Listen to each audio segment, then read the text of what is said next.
Everyone says there's tons of work there.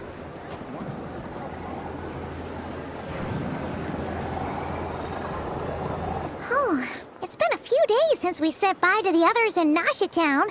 Still no news about Rarer, though. Where could he have slunk off to? If only he was gone for good. But with all the trouble he stirred up before, there's no way we've seen the last of him. Hello! You must be the traveler in Paimon?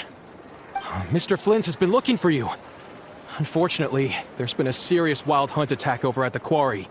He thinks it's time to regroup and figure out a plan. The wild hunt? Oh, uh-oh. We better get over there, right away! Come on, let's go!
I can barely sense any Kuvaki at all. This whole area feels like a soulless husk. Looks like his appetite truly is insatiable. As if the power of that energy cannon wasn't enough. He's not seriously still getting stronger? What's his endgame here? Ah, everyone's here already. Hey, we made it. So, what's going on? We've all been on high alert since we split up a few days back, expecting Rarir to strike again. But it's like he just vanished into thin air. No one has seen him nor found any trace of his presence. That is, until this morning, when a ratnik found signs of wild hunt activity while out here on patrol. As you can see, the crystalline itself is physically intact, but the Kuvaki it contained is all but completely diminished. And we're sure that Rarir did this. Who else? He's the only one who could pull off a stunt like this. Kuvaki loss has reached critical levels. Reiki of Solnari set to maximum threat level. Warning, unless de-escalation measures are taken soon, he will pose a threat beyond our ability to contain. The consequences could be catastrophic. Traveler, do you remember when we encountered Rarir just after regaining his body? There wasn't a shred of sanity left. Nothing but madness and rage. Yeah, didn't he shout out a bunch of names? Then he started raving about how nothing in this world mattered to him. Oh, Paimon gets chills just thinking about it. Oh, but the thought that he's still out there, lurking somewhere in Not Cry, waiting for his chance to strike? Last time we fought, we were already at a disadvantage. If he has such overwhelming strength, why would he suddenly go into hiding? Yeah, if I were him and I wanted more Kuvaki, I'd just take it by force. No point staying in the shadows. Unless something went wrong. His whole resurrection thing didn't exactly go smoothly. The other thing is, how does someone who's completely lost their mind still have the wherewithal to cover their tracks so... Beats me. According to certain medical studies, insanity does not always entail a complete loss of rationality. It may be that he is simply living in a world of his own. That actually sounds about right. He was ranting away to himself the whole time, like he had zero interest in talking to us. There are many unanswered questions here. He could be right under our noses, and we'd still be in the dark. Besides his name and title, we know little about him. Certainly nothing about his past, or what he might be hoping to achieve. Exactly. And we wouldn't even know where to begin looking. Even Boss hadn't heard of the Rahir of Solnari before all this. I'd be willing to bet that even if we gathered together every scrap of intel in Nodcry, we still wouldn't find more than, like, 3 useful facts about him. So, if we do nothing, he'll just keep getting stronger. But if we want to investigate him, we have no idea where to look.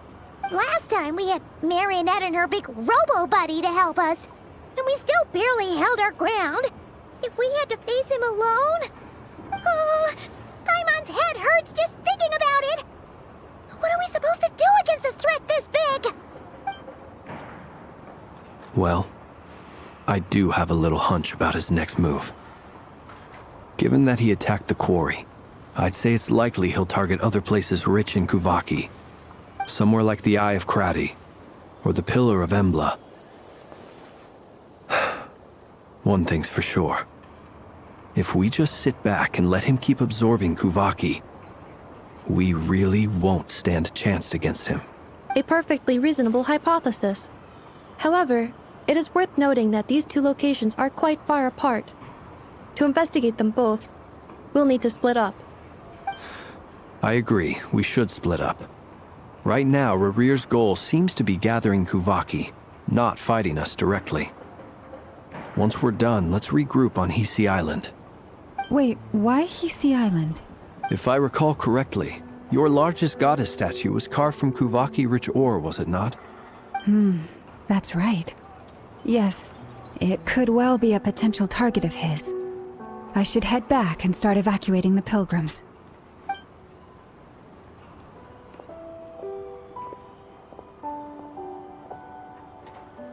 Splitting up's always gonna be risky. But I guess we don't have much choice, right? We're in a race against time here. And if we do run into Rarir? That's when you follow the 3rd rule of treasure hunting. Run like the wind. Didn't you say the 3rd rule was go with the flow? I don't know. Did I? Anyway, whatever. In this situation, go with the flow means go find backup. Agreed. If anyone finds so much as a trace of Rarir, do not pursue him. Get out of the area and alert the rest of us as soon as possible. We need to put safety first. All right, we'd better get moving. Come on, Inefa, let's go!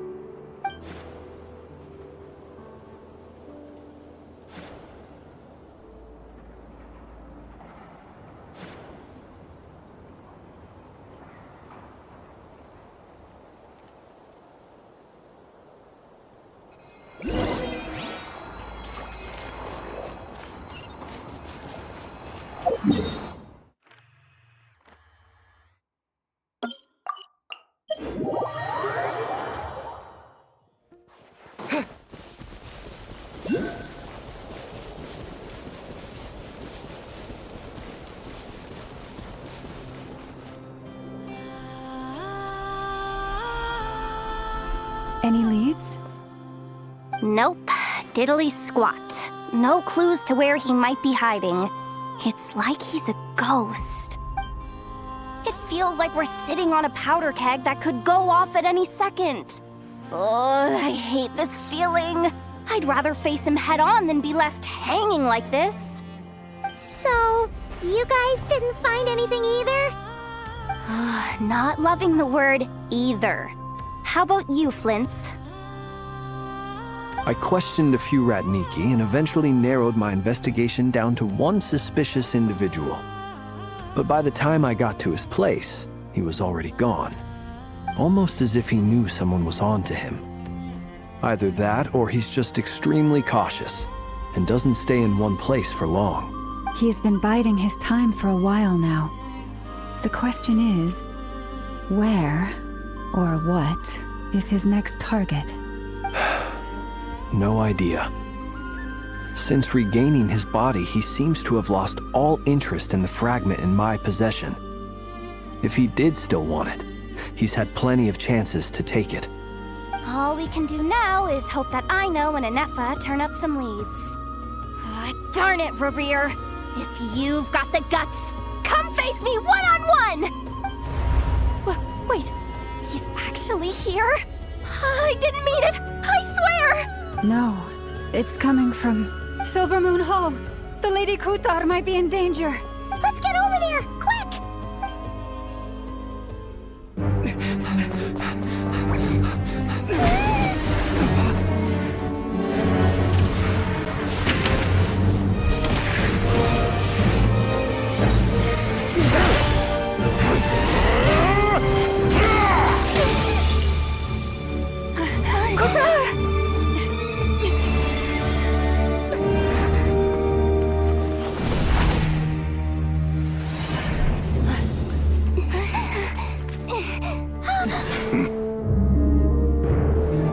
Why is he attacking the damsel elect? What's going on? No time for questions. Stop him!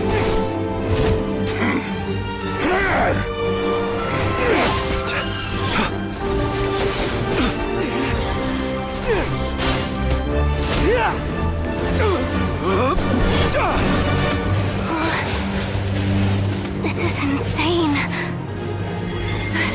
Yehuda, get Kutar out of here! On it.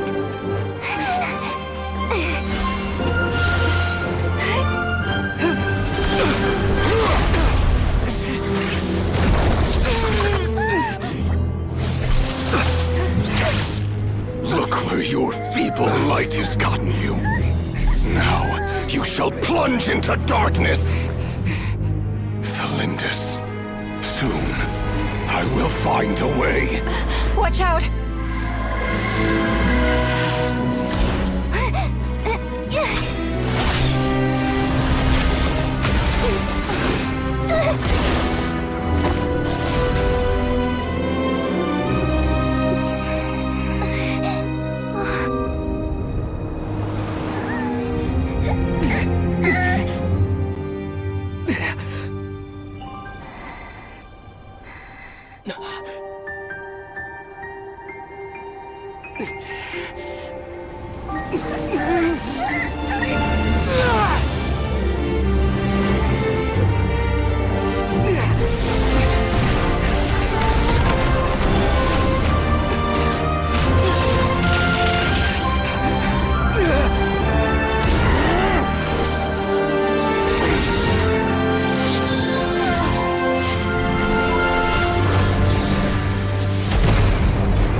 Find them. Even if it means turning this place to ashes.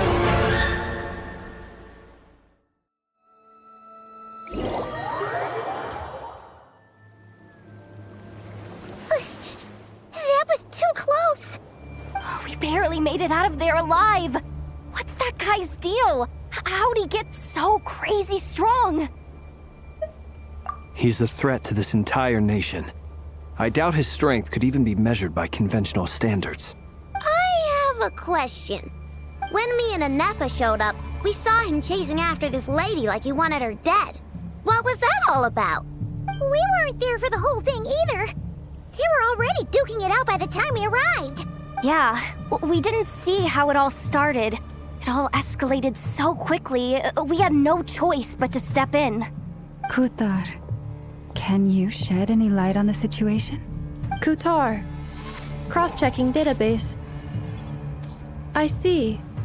So you're the one that the Frost Moon Scions refer to as the Moon Goddess? Wait, she's the moon goddess? Oh, no wonder she looks just like all those statues. There are many reasons why people might worship the moon, and just as many why they might despise it. I've never met that person before, but there was no mistaking his deep-seated hostility towards me. Why he holds me in such contempt, I cannot say. But since he hunts the power of the moon, it's no surprise that I am a target. Kutar. There are many potential motives. For instance, you help the traveler escape his grasp. This could be his way of taking revenge. It is also possible that he covets the Kuvaki inside you and seeks to take it for his own. The list goes on. But right now, devising a counter strategy should be our #1 priority. The likelihood of this location being discovered is close to 100%. A counter strategy? We don't stand a chance against an enemy like this. Surely our only option is to run. He's not gonna chase us to the end of the world, right? So as long as we can sneak out of Nodcry undetected. No, I can't say that. Come on, Yehoda. This is serious stuff. You can't suggest we all just chicken out. Running is our only option. Huh? You seem surprised. But what other choice do we have? We are facing an enemy we cannot possibly defeat in battle. Well, I mean, yeah, but... It's not too late. I can distract him, so you have plenty of time to make your escape. Wait, what? You're gonna act as bait? Doesn't that make sense? I'm the one he's after. There's no need for you to risk your necks on my behalf. A coyote doesn't stop for bypassers while it's howling at the moon. What is it, Loma? The Frost Moon Scions have already grown accustomed to life without their goddess. My presence here is no longer essential, and this is not my home, so you needn't ask me to stay.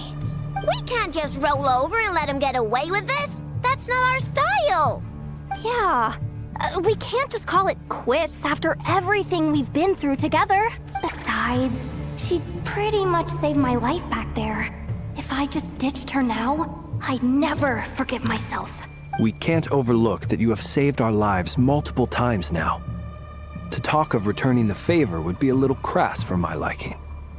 But suffice to say that we are friends, and friends look out for one another. Riri's true objective remains unclear. Even if we were to sacrifice Muskutar, there's no guarantee he would stop. But... Kutar, I know why you left the Frost Moon Scions so long ago. It was because people started treating prayer as a form of trade. They would make self-centered wishes, force you to accept meaningless offerings in return, and then expect you to perform miracles for them, as if that were their entitlement. If it were me, I might have walked away too. But I believe that time can change everything, and that sometimes it takes losing something precious to appreciate its true worth. After much reflection, I've realized that this was never about whether the Frost Moon Scions need you. Any relationship based on need is purely transactional. What I truly hope is that you'll choose to stay, not out of obligation, but as part of our family. You were born here, and now you've returned. Who knows? Perhaps it was the moonlight that guided you home. Thank you, Lauma. But my power is on the wane. I'm afraid I will be of little use to you now. Very well then. I'll do as you say. Both times you saved us, we were transported across great distances in an instant. Is that one of your powers as the moon goddess? It is, but I find it very draining. I barely managed to pull it off just now, and it will be some time before I'm strong enough to do so again. Rejected by the world, my power is dwindling. Like a lake cut off from its source, slowly shrinking away. Now, it has almost run dry. What do you mean, rejected by the world? The 3 moons belonged to the ancient bygone era in which they came into being. From the moment I was born, the world itself has been steadily sapping away at my strength. The 3 moons are not one and the same. As the goddess of the Frost Moon, I cannot wield the powers of the other 2. Yet moonlight has a way of blending together. Each can reflect the other's glow. So when our fingers touched, I was able to restore my strength by drawing Kuvaki from the eternal moon's marrow. But this method of recovery is painfully slow. If only we could find the... It's the Wild Hunt! Even faster than we expected. We'll have to finish this conversation later. See how those wild hunt creatures are running away from us. They're likely just a scouting party, which means Rerir won't be far behind. Then what are we waiting for? Let's get the heck out of here!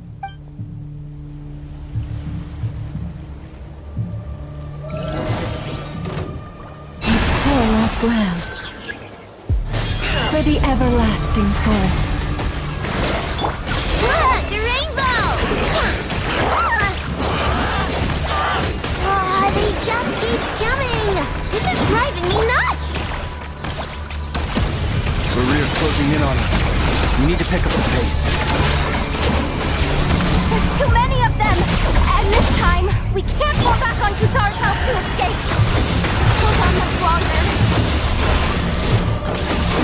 All the frosting in the world.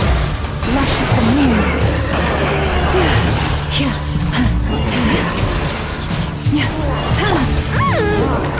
Rash attack! Preparing for dust-up.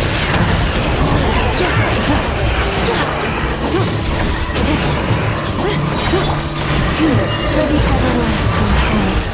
Receive my blessing. Sleep beckons. Look! The rainbow! Ultimatum protocol. Defensive mode engaged.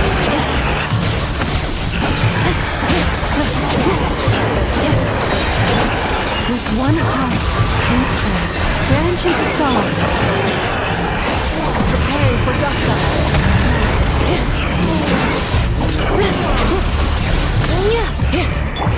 Ding dong water bomb!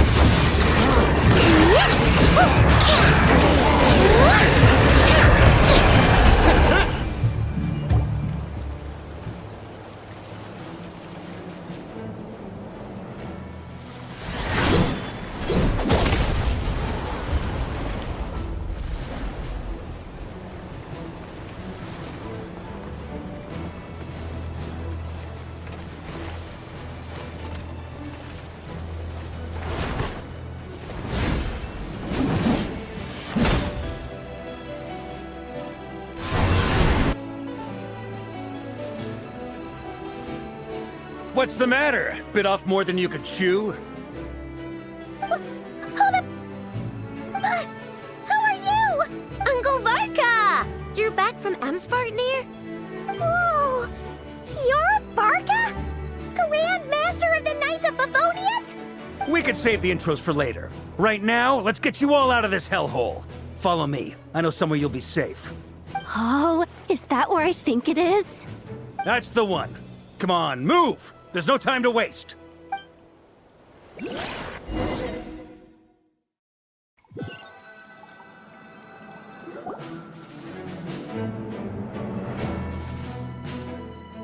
Wow! Where are we? This is so well hidden. Well, that goes without saying. This is the Knights of Favonius' meeting place in Nodcry, and a contact hub for the Northern Intelligence Network. AKA, the black market of intel. No matter what faction you're with, it's the place to buy and sell information. Their headquarters are in Nodcry, but they've got contacts in every nation. As an expeditionary force on foreign soil, working with them has offered us the most effective way of getting our hands on reliable local intel. This is where we meet, so naturally, it's secure. Anyway, where were we? Folks from Nodcry should be pretty familiar with me by now, but I believe this is the first time we've met. Allow me to introduce myself. I am Varka, Knight of Boreas, and Grand Master of the Knights of Favonius. We've heard all about you. This meeting's been a long time coming. You look way younger than Paimon expected, but you definitely have that Grand Master vibe. Well, I'm no spring chicken. Just not showing my age yet. Definitely feeling some of that back pain today, though. Rushed back from Amsvartnir without a wink of sleep, only to get right into another fight with that freshly revived maniac. Another? You mean you fought him before? Yep.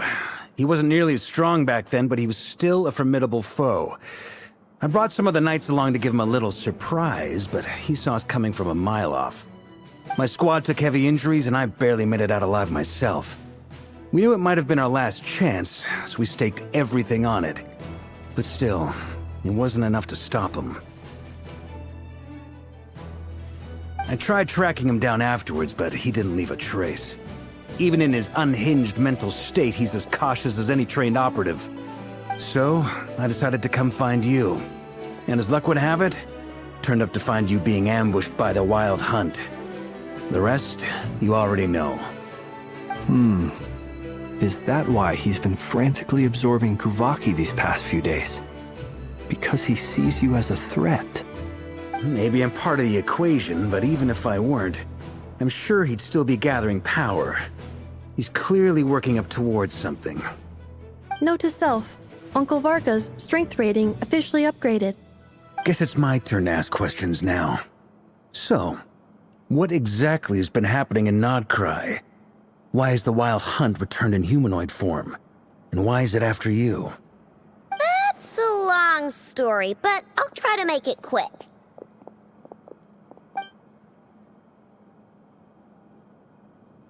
Wow, I had no idea so much had happened. Sounds like you guys have really been through it. So, the Kutar is actually a Fatui Harbinger.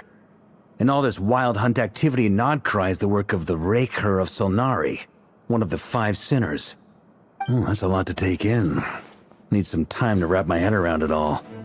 I'm truly sorry, Mr. Varka. You stood with us against the Wild Hunt, and did everything you could to stop it from escalating into a full-blown catastrophe. And then, the one time you're away, it all comes to a head and all your hard work gets undone.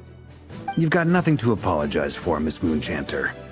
You can plan 100 steps ahead and still slip up. That's just life. No one knows what tomorrow holds. You can't predict which way the wind will blow next. And, to be perfectly honest, I can't say I'm surprised. For all the times we've defeated the Wild Hunt in the past, we've never been able to completely wipe it out. Turns out, we were just delaying the inevitable. But now that a new variable has come into play, fate may well take a different course. A new variable? You mean us? Who else? And in a strange way, I think his resurgence might not be an entirely bad thing. The Wild Hunt is like an unrelenting force of nature, but Rerir is an individual with an agenda. He's gotta have a weak spot somewhere. That said, while I was explaining everything just now, some of the points that Mr. Flint's added caught my attention. You mean about our mystery ally? That's right. From what you've said, not only did they lead you straight to some key files, they also shielded Hisi Island from a lethal Kuvaki blast. I don't know who or what could pull something like that off. Heck, even Miss Columbina doesn't have a clue. I hadn't heard the story about those files. Would you mind repeating their titles for me? Wild Hunt Phenomena Log, a Nodcryan Ratnik's Field Journal, and Kuvaki Survey Log. Oh. No. Still doesn't ring a bell. Another dead end. Guess all we can do now is hope that our mystery ally keeps showing up when we most need them. Still, it's safest to assume they won't be intervening again. From here on out, we'll have to resolve this crisis by ourselves. Your intel also explains something else I've been wondering about. The reason I led my team to Amsfarnir was because we'd had reports about a possible source of the Wild Hunt showing up there. But once we looked into it, it turned out to be a red herring. I don't know who was behind it, but clearly, it served its purpose. I doubt it's by chance that he happened to make his comeback while my attention was diverted. And from everything you told me, it sounds like his scheming began well before his return. So maybe luring me away was all a part of his plan. But is it even possible that he orchestrated all of this by himself?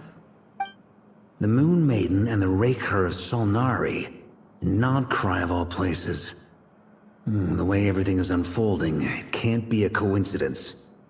So, What do we do now? Got any ideas? Right now, we've got at least 3 things to consider. Let's go through them one by one. First, we need to figure out how to take down Rerir. If we can't beat him in a straight-up fight, the rest won't even matter.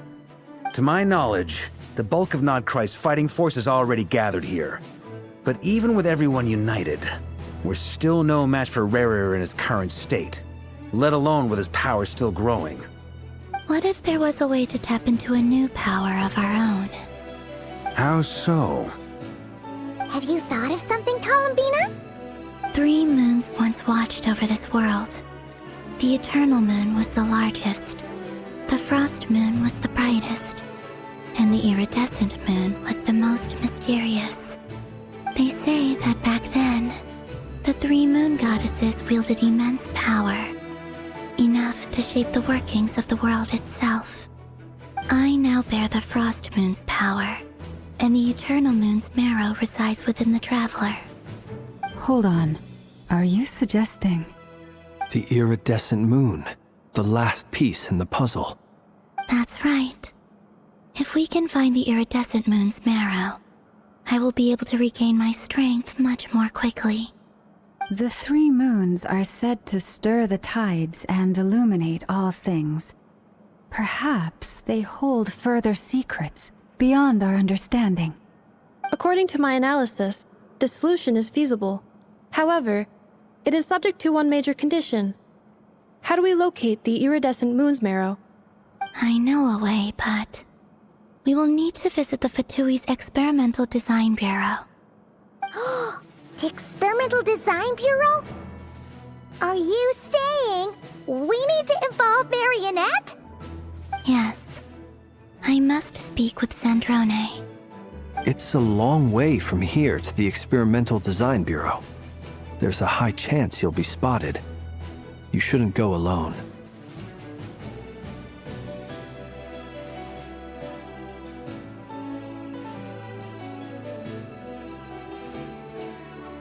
Then that's settled. Next up, our second priority. Somehow, we need to figure out Rerir's end goal.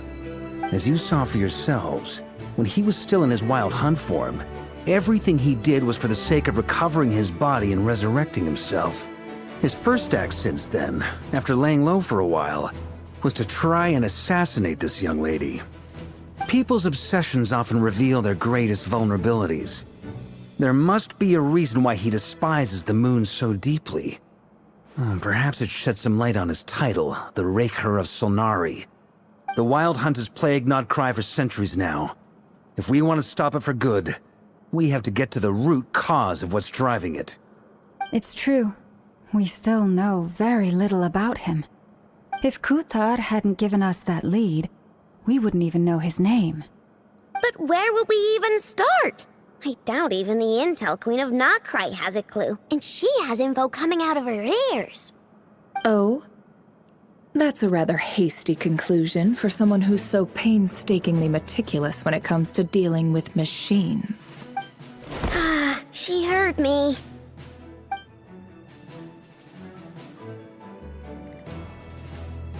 Boss! What are you doing here?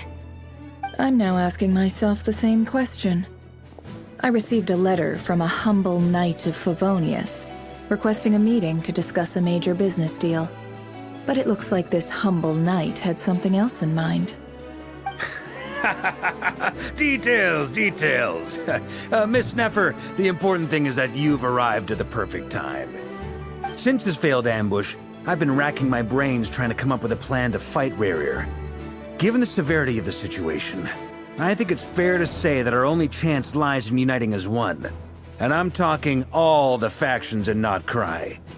We can't do this without the Curatorium, but I knew it'd be a tough job to win you over. So, I took the liberty of reaching out for a little chat. Wait a sec. How did you even hear about this place, Neffer? Didn't you say this is meant to be the Knights of Favonius' meeting spot? And a contact hub for the Northern Intelligence Network? And isn't it supposed to be super hidden? You really think he could have gotten settled in Nodcry without my help? Besides, I'm the one running this gig. Of course, I know where the meeting place is. Allow me to introduce the current head of the Northern Intelligence Network. If it's intel you're after, she's your woman. Pretty much seen and heard it all. Please spare me the flattery. Let's cut to the chase. Seems like you've run into some trouble, huh?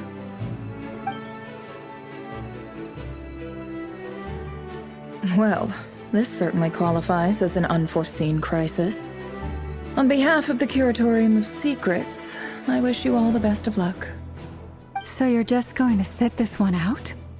Why should I get involved? What could possibly be in it for me?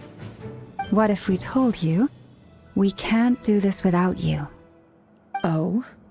Then I'd say, you'd better make it worth my while. I don't work for free. I can't put a price on something like this. It's just not in my nature. But then again, you and I have always been polar opposites in this regard. So I can't exactly say I didn't see this coming. If you insist on compensation, I will pay you. Consider this a formal commission. Sound fair? You just don't give up, do you? Too bad. I know you well enough to know you can't afford my prices. The riskier the job, the more it'll cost. And a moon chanter's stipend isn't exactly generous. Unless you're planning to start passing the donation box around among the faithful.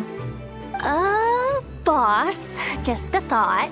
If they come up short, maybe you can take the difference out of my next few paychecks. Things got really dangerous during the fight with Rerir.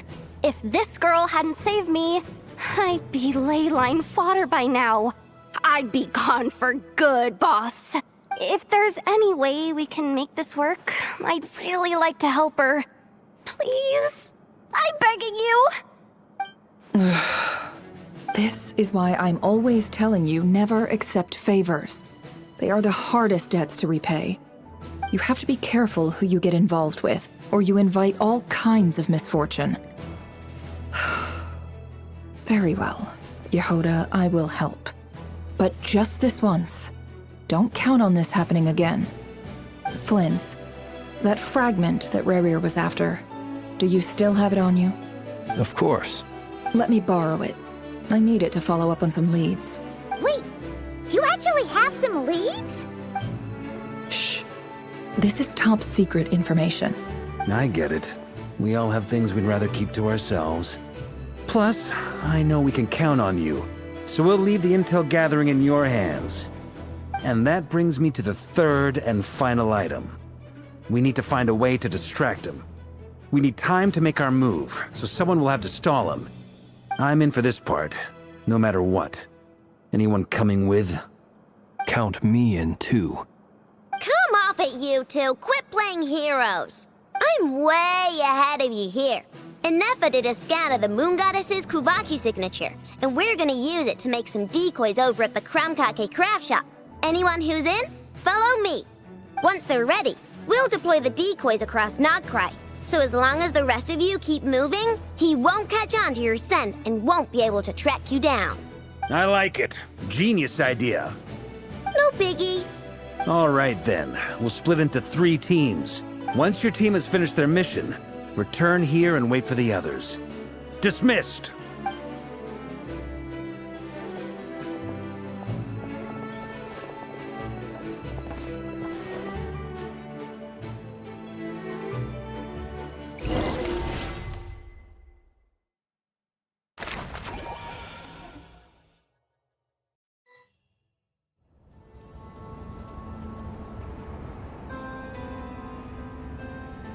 Lady Damselette. Wait, and you two? What are you doing at the Kuvaki Experimental Design Bureau? We've been doing our best to mind our own business lately. But if you're just gonna waltz up here like this, you're seriously pressing your luck. Huh! You really think that's gonna scare us off? We're not looking for any trouble. I just want to see Zandrone. Do I need to remind you that you're still a wanted fugitive for deserting us? Out of consideration for our former ties and the crisis we're all up against, we'll let you leave in one piece. but don't even think about trying to get inside. Let them in. But... Are you going to make me repeat that? No, my lady. Sandrone seems to be in a good mood. Must be maintenance day.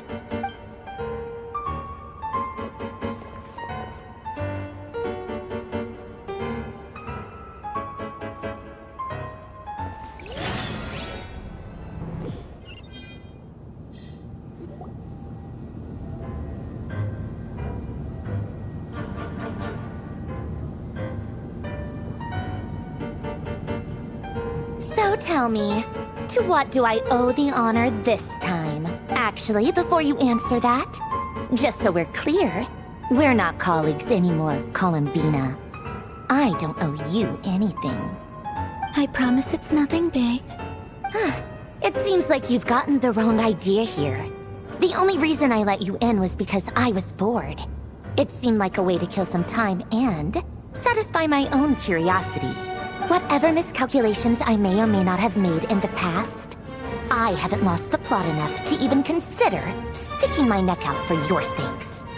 I'd like to speak with Arlecchino. What? Huh? You mean the knave? I'd like to speak with Arlecchino. Is she in Nodcry? No, she's not. Once the work on this facility was completed, she went back with the Rooster and Regrator. The only ones in Nodcry are me and...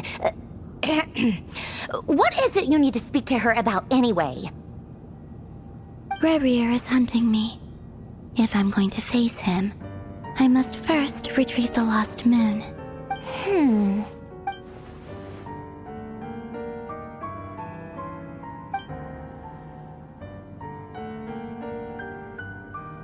Is that a no, then?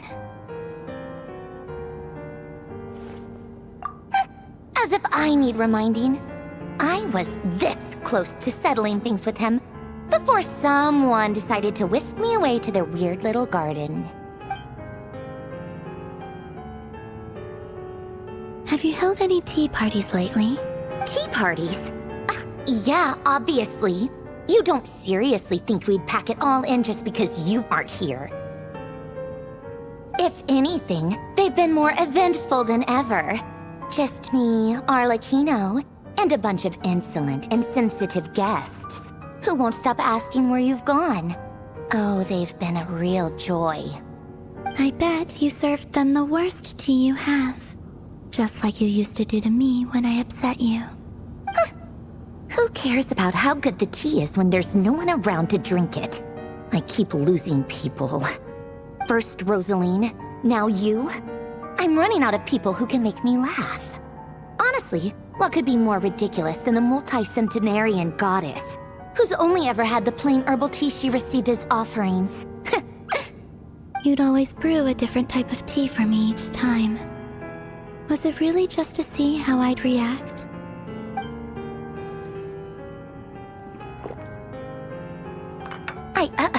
Well, duh. Why else? Watching you squirm was practically my only form of entertainment.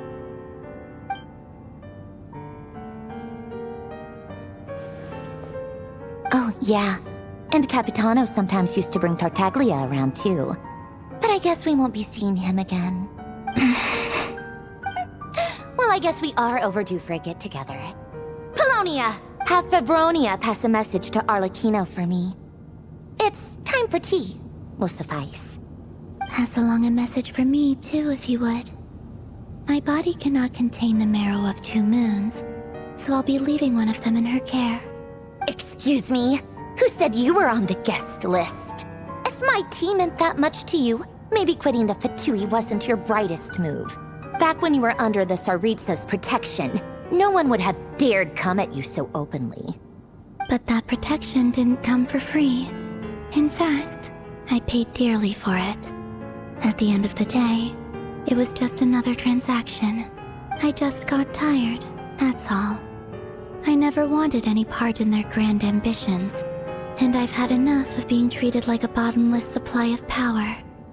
It brings back memories from the old days, when I was still worshipped as the moon goddess. Centuries on, it may be a different group of people, but I see the same greed in their eyes. I figured you'd leave eventually.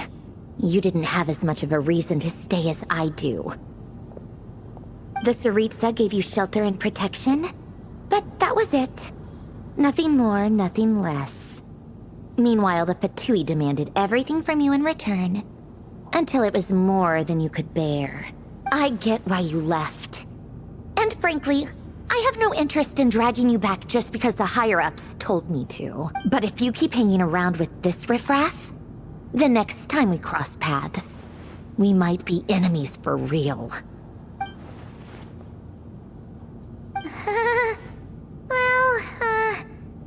Guess that's our cue to leave. That might be your plan. But it sounds like someone else wants you to stay a little longer. Huh? What do you mean? Listen.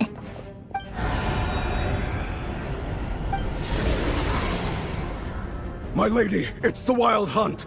A horde of monsters is headed straight for the facility. Another uninvited guest trying to crash my tea party. Clear the area! I'll handle this. Wait, what? You want us to leave you here by yourself? Huh. You'll be lucky to make it out of this alive. You really think you can afford to worry about me? Go on, get out of here. You may have stopped Polonia from crushing him last time, but I've made sure that won't happen again. The entire Experimental Design Bureau is rigged for war. Stay and watch if you want, but it'll be at your own risk. You're not flagged as friendlies in the weapons system. Don't tell me what to do! Look, if you're leaving, make it quick. Or you'll just get in my way. There's a secret passage on the second floor. It'll take you right to the plains out back. Stare all you want, Columbina. You're not getting another invitation to my tea party. I know. But thank you anyway, Sandrone. This is exactly why you shouldn't hang around with those people. All their melodrama and sentimental nonsense is rubbing off on you.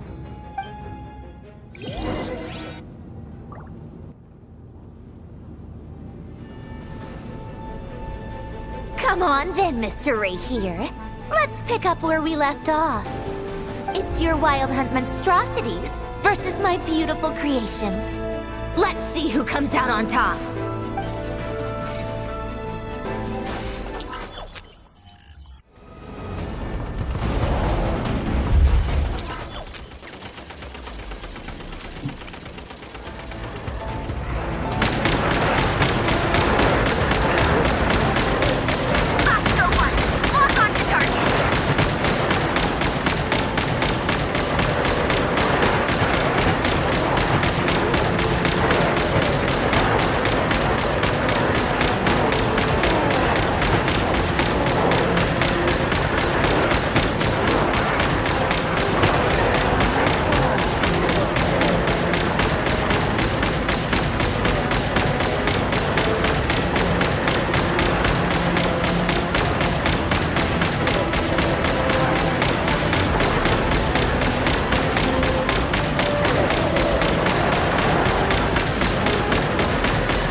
Polonia! Get him!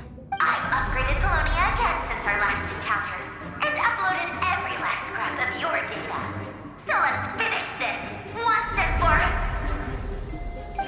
She's not here. Where did she go? Hey! Over here, you big... Cursed moon.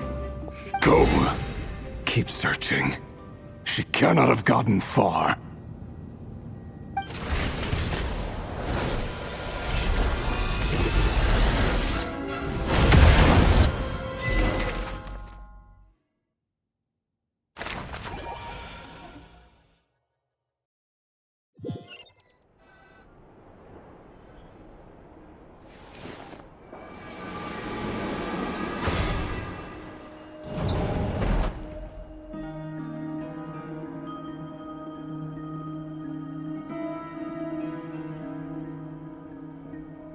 So this is your method for investigating Rarir's past? It almost looks like some kind of ceremony. Good deduction. But it's quite a different affair from what you're used to with the Frostmoon Scions. Whoa! First time I've ever been in here. Boss always said it was off limits, so I pictured some kind of creepy dungeon. But it's actually kinda nice. Oh, I guess this must be Sumero decor? That's where Boss is from. And that nice shopkeeper who sold me my treasure compass. I'm not sure exactly what you've got planned, but it looks like you're all set.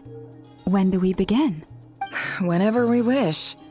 But for some reason, I've got a feeling this isn't going to end well. I've never faced Rarir myself, but from what you've told me, his power is beyond anything I could imagine. I, on the other hand, am just an ordinary businesswoman. Our paths should never have crossed, yet here I am, forced to make an enemy of him. If you ask me, you're about as far from ordinary as it gets. So what are you saying? You're getting cold feet? Once I take a job, there's no backing out. Still, I have to ask myself if the power I'm relying on will even work on an opponent of this caliber. And also how to make sure I come out of this alive if things spiral out of control. Death is the one thing we can take for granted. It is the great equalizer, however fortunate or unfortunate we may otherwise be. So it's important to consider how to spend what lifespan we have left. Come on, boss. Lighten up. Quit talking about death. It's bad luck. For once, I agree with you. When you're up against a foe like Rarir, there's no such thing as being too prepared. Is there anything I can do to help? That won't be necessary. I've already made up my mind. Time to cash in a precious favor I've been saving for a rainy day. Yehoda, I need you to find someone for me. The sooner the better. Find who? That shady merchant who sold you an overpriced treasure compass the other day. Come on, boss. You're pulling my leg again.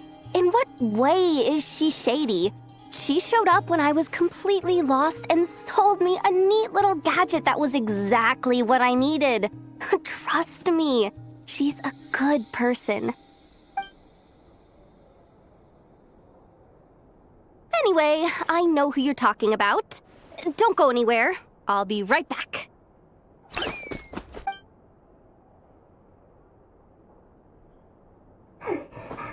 dragging me. I genuinely can't run any further.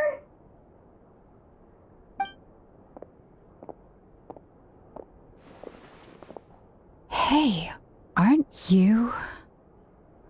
What is it? What's the big rush? You dragged me out of a dream where I was literally swimming in Mora. I'm charging double my usual attendance fee. See, look how easygoing she is.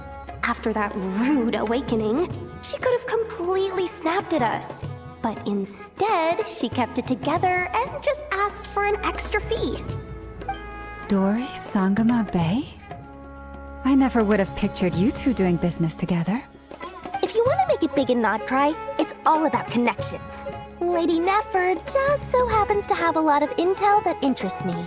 And she also did me a big favor in the past. It was back when I first arrived in Notcry.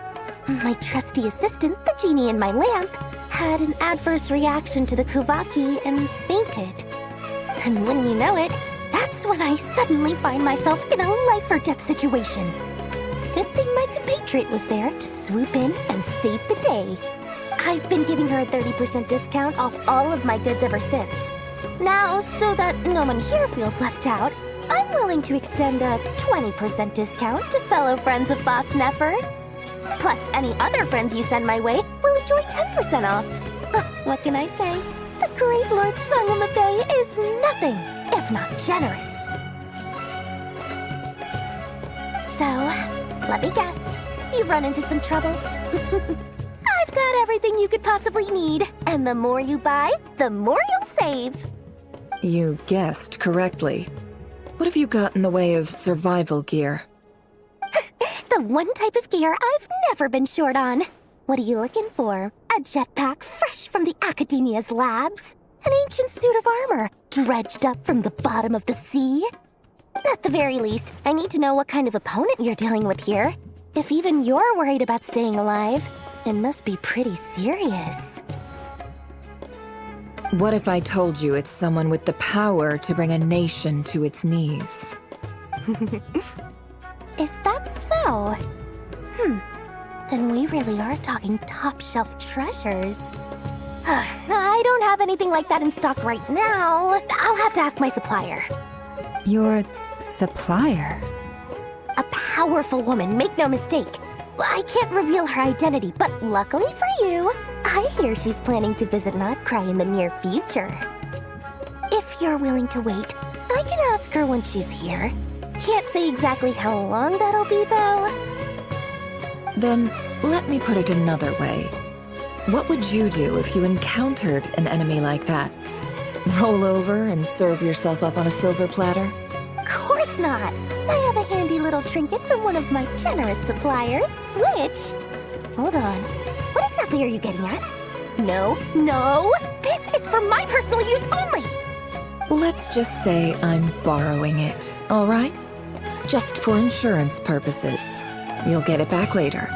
Favors are the worst kind of debt to owe, and now you've got a chance to repay one. A win-win situation, don't you think? Fine. You can borrow it for 5 days. No, make that 3. And for every extra hour after that, I'm charging you 1,000,000 mora. Deal? Deal.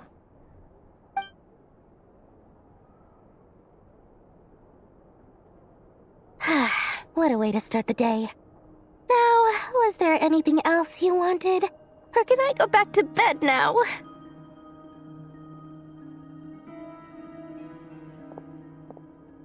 That will be all.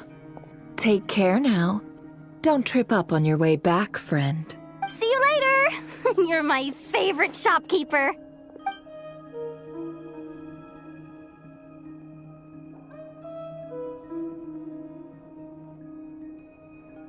Excellent. Everything is well and truly ready. The ceremony can now begin. After initiating the ceremony, your minds will follow me wherever I go. You will see many strange things in your mind. So remember, don't be frightened, and don't make a sound. Now then, let us peer into the Raker of Solnari's past.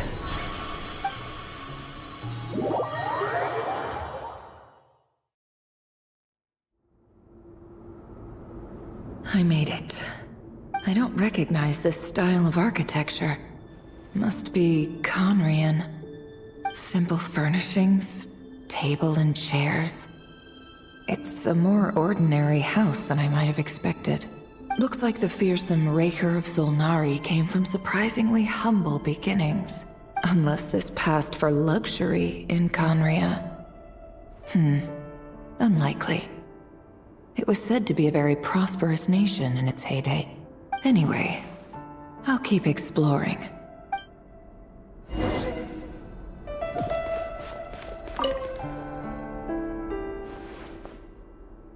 Hi, River.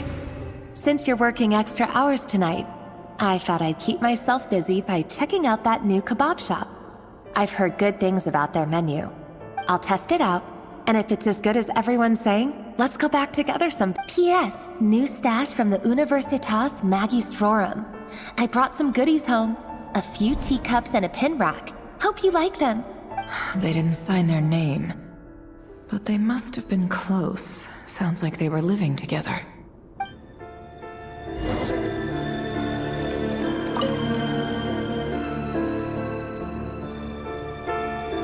I went over to Joseph's for drinks today. They have a fine collection, but I went alone. Felindis was tied up with something and couldn't make it. Joseph asked why I came alone, but I didn't really have an answer. He then went on to ask about other things. If you ask me, someone who asks that many personal questions is too nosy for their own good. But if he invites me again, chances are I'd still go. Felindis. That's the same name Rerir mentioned. Crane imports keep falling. If things don't pick up, we'll soon be back to meat and mushrooms only. Honestly, I'm not a huge fan of that new type of mushroom everyone's been into lately. Didn't it start out as a lab-grown variety? I heard it's even mildly corrosive. Seriously, why would you even eat something like that? I don't care if it's an impressive feat of alchemy. That just isn't the kind of thing I like to eat. Grain has to be imported, and they're eating a diet of mostly meat and mushrooms. Could it be because Conria is underground, so it doesn't get much sunlight?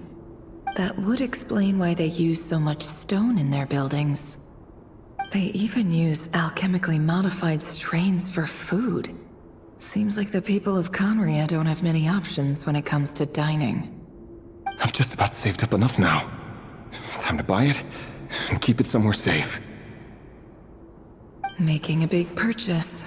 I wonder what it is.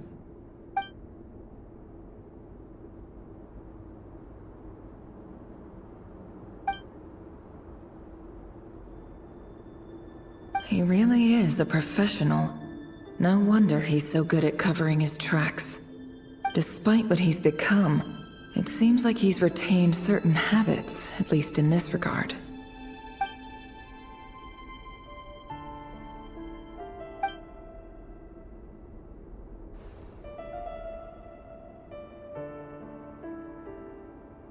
Did Rary rip it out himself?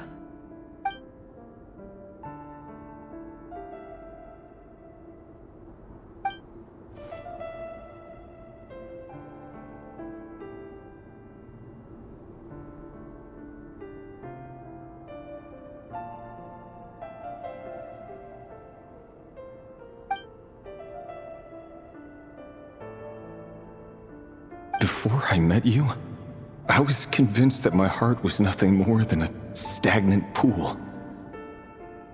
The burial place of a fallen moon. A withered, windless grove where the waters rested forever unrippled. It was you who helped me see that my heart hadn't entirely withered away. That it could... This is just trivial sentimentality from the looks of it. Why would he go to the trouble of hiding that? The burial place of a fallen moon.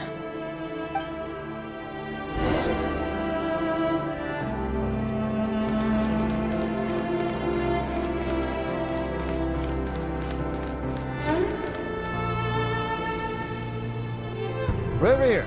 Over here. Dane! Oh, and, Vedaflin here? What a surprise to see you here, sir. Hello there, Rerir. You need not address me so formally outside of court. He doesn't get that much free time, so I invited him over for a drink. Even the court prophet deserves a break every now and then, right? Well, I'm flattered. So, what are we discussing today? Hey, don't look at me. As far as I see it, we don't need an excuse to have a few drinks. Come on, don't give us that. Didn't you say you were about to pop the big question? How's that coming along? Who'd have thought the Great Twilight Sword was an even greater gossip? I just didn't expect you to be the first one to settle down and get married, that's all. Yeah. If you told me that a few years ago, I wouldn't have believed you either. So, are you planning to come clean about your job then?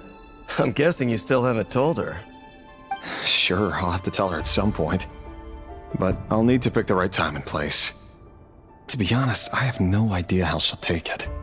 Come on, stop being such a pessimist. For all you know, she could be thrilled. I bet she'll be much more impressed by your actual job than the one she thinks you're doing now. A member of the King's Guard. Quite the cover story. Does the king himself even know? Of course he does. Anyway, enough about me. How have you been? Me? Same old, same old. Nothing much to... Huh? What's up, Ved? It's nothing. Vedifulnir, Dainslift's elder brother. Renowned throughout the court of Conria as the Visionary, and said to possess a wisdom far beyond the reach of any ordinary man. And yet, despite the gulf between us, he seems to have something to say about me. Does he even know me? Does he see me as a friend of his brother, or just another of the Vinster King's blades? Why did he react so strongly? Was it really to do with what we were talking about? Brown, curly hair and brooding blue eyes. So this is what Rerir looked like back in the day. Perfectly normal. No different from anyone else. As frightening as this monster is in the present, there's something even more unsettling about seeing the human he used to be.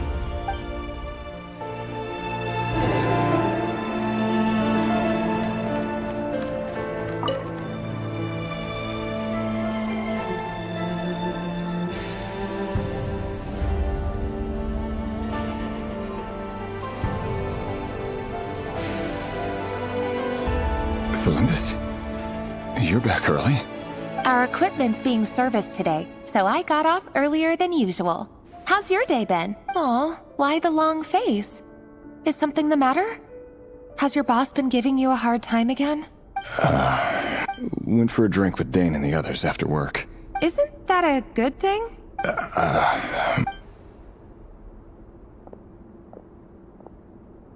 Vedifulnir showed up today, too. You know, Dainslift's older brother. Ah, Mr. Vedifulnir. Yes, I've heard of him. They say that everything he says ends up coming true. He overheard Dainslift mention that I'd recently proposed, and seemed to have an issue with it. But when I asked what it was, he kept it to himself. So, you're worried? You could be such a child sometimes, Rerir. We're nobodies. Why would the Visionary be concerned about us? I'm sure someone in his position has much bigger fish to fry.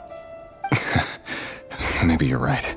You worry too much, Rerir. We've been together for ages now, and everything's been going so well, has it not? You've even proposed to me. So, you do remember. Tell me then. What's your answer? Like I said, I need some time to decide. You can't just rush into things like this.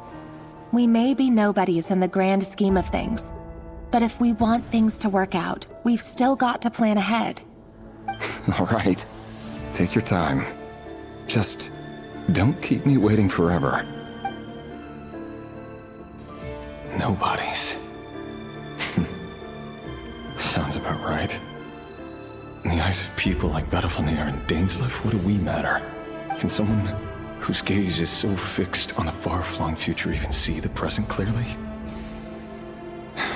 Besides, the dynasty's fate rests with the king and his inner circle. Whatever I do, it won't make much difference. Meanwhile, every idea they come up with and every decision they make, it affects everything. These days, the king is lost in his research, and the purge of the Crimson Moon bloodline grows ever more intense. The opposition tried to speak out, but nothing came of it. And I'm under no illusions as to why. Because because we eliminated them and got rid of their bodies. A man can have 1,000 reasons to carry a sword, but there are few good excuses to use it. Yet the king has never even considered a gentler approach, and he never will. What becomes of someone who kills on another's behalf? Can he ever find true peace?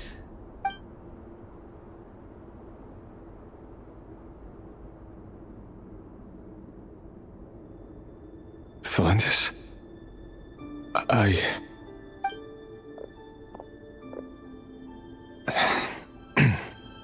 It's nothing. You were right. Fate has never smiled upon nobodies like us. But by the same token, it's unlikely to bear a grudge against us either. There's no reason we can't keep living happily together, cherishing the simple joys of each day as they come. See?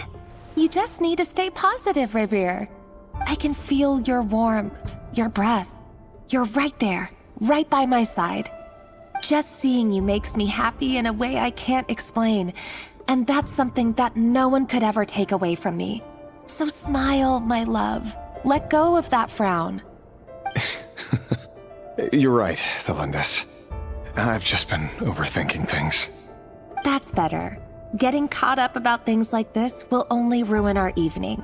Speaking of which, all set for the ball tonight? I need to go get ready. You go ahead. I just have a few things to take care of, then I'll come join you. Even busier than the big shots, huh? Fine, I'll go get started. But don't be late. If you keep me waiting too long, I won't be a happy bunny. Relax. I'll be there. Seriously, though, you drive a hard bargain. You're really gonna leave my proposal hanging and still expect me to take you to the ball? Well, that goes without saying. I already told everyone I'd be coming with a dance partner. Besides, they're two completely different things. Let's take it one thing at a time, all right? All right. White outfit it is. It seems like Rerir was deliberately hiding his ties to the intelligence services by giving the impression that he was just an ordinary member of the Vinster King's Guard. He clearly doesn't want his would-be fiancé to know about his other life. Then again, that's hardly surprising. People in the intelligence trade rarely do. Who'd have thought we were in the same line of work? Let's dig a little deeper.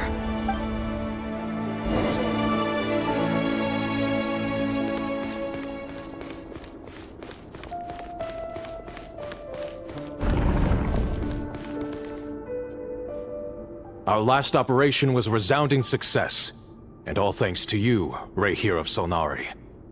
In total, we apprehended 32 dregs of the Crimson Moon, and 67 accomplices. After all these years since the dynasty's fall, so many of them still linger on. Indeed, it cannot be denied. Yet it was destiny that the Crimson Moon should be overcome by the eclipse, and that His Majesty, the all-seeing Vinster King, now guides our nation on the path to prosperity. Conria has no further need for a dead moon. But alas, there will always be those who refuse to see the truth, choosing instead to romanticize the past. That's not entirely true. Much about the Crimson Moon era was worthy of remembrance, and that's exactly why they keep trying to see it restored. Many of its secrets remain unsolved to this day. As it happens, that's precisely the field of study my partner is devoted to. You still haven't told her what you really do for a living. Where would I even start? How do you tell someone that you're one of the king's hand-picked executioners? That your hands are steeped in blood? You didn't choose this life, any more than I did. Orphans like us don't get a say. But I'll sure as heck be the one to pay for it. Speaking of which, we need to be more rigorous in the way we identify direct descendants of the Crimson Moon. Someone, it seems, has strong opinions about my future plans. Most likely my marriage in particular. I have a feeling that we may soon become targets of the Crimson Moon's retribution. Your concerns are not unfounded. They've taken out many of our colleagues these past few years, and for that very reason. These are no helpless lambs we're leading to the slaughter. They're wolves in sheep's clothing. Take care, Ray Hero of Solnari. I look forward to toasting you at your wedding. Thanks, Thorkel.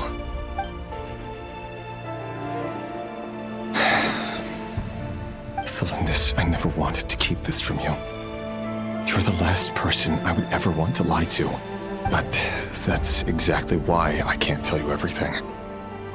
There are things you shouldn't know. The moonlit dynasties are a thing of the past. Yet even now, with the sun shining high in the sky, there are those who would call forth a dead moon's ghost. Could that be why Vedalfnir held back?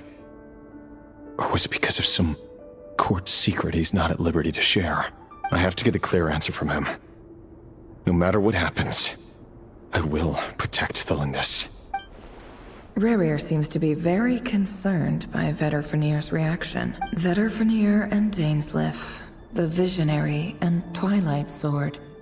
So that's what they were really like. I've investigated this whole area now. There doesn't seem to be any other memories here. Should I try somewhere else? Wait a second. What's this black smoke?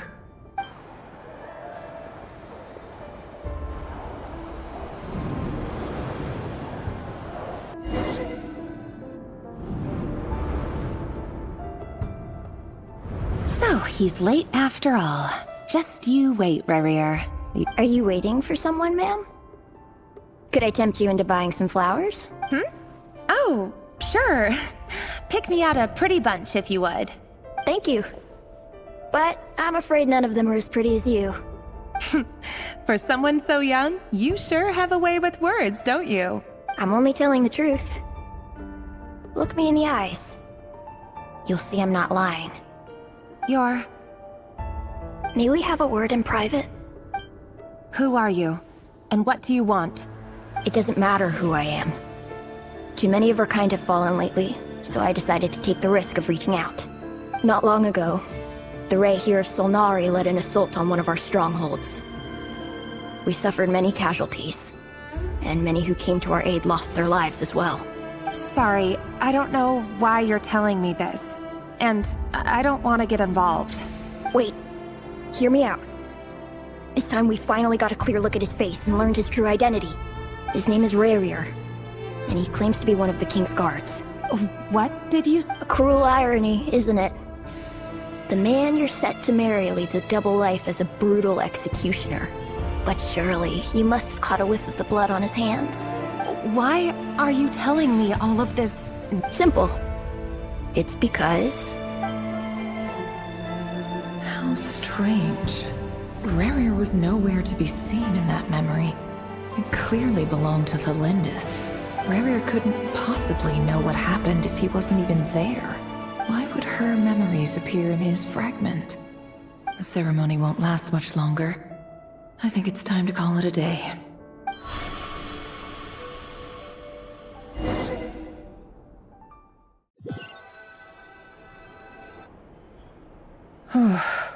So that was your doing? Did you just pull us inside Rerir's fragment to spy directly on his memories? Any more questions, and I'll have to start charging. I had no idea you could do that, boss! Seriously, that was amazing! I gotta admit, though, I'm itching to see what happens next. Feels like we barely scratched the surface. I'm just as curious as you are. But the ceremony only allows for limited time inside. That's all we can see for now.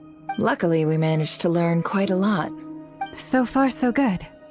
I just hope the others are doing okay too. Especially the group with the Traveler. Their mission is a risky one. Let's hope it's all going smooth. If you're worried about them, go see how they're doing. If I know boss, she's gonna need some time to write up all the details and make sure it's all coherent. I'll stay behind to lend a hand, but feel free to head back and meet up with the others.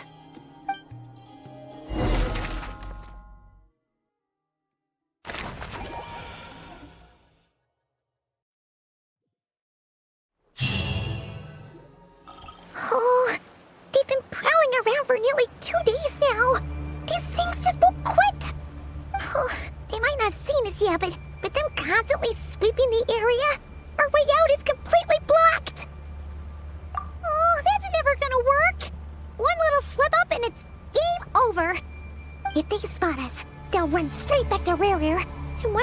knows we're here. It won't be long before he's breathing down our necks again.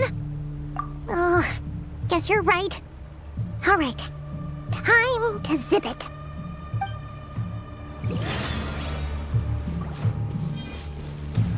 Quick, hide! We almost got spotted!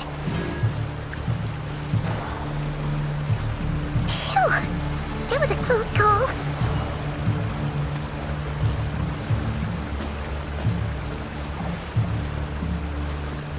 Watch out! He's coming this way!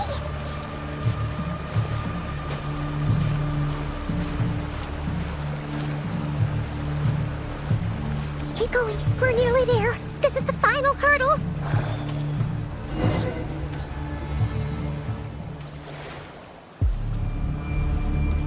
Oh, they're so into these things!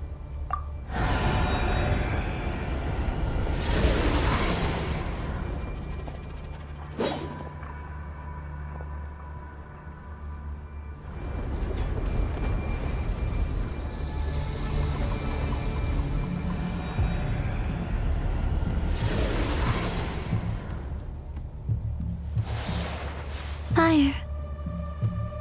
Fire? Wait, what's that smell? Oh no! There's a fire!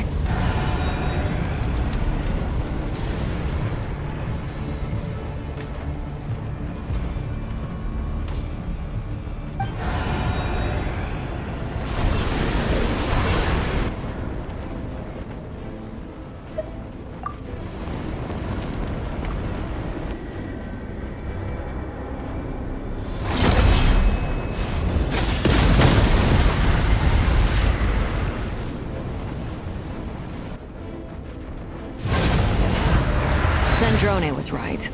You look weak, Columbina. The old you would never have let such lowly creatures bar your way. Word has it that you did something for the Tsaritsa, and that's why you've lost most of your power. Freedom comes at a heavy price, doesn't it? It's Arlecchino! You came! Hello again, Columbina. And greetings, guests of the House of the Hearth. It's been a while, Arlecchino.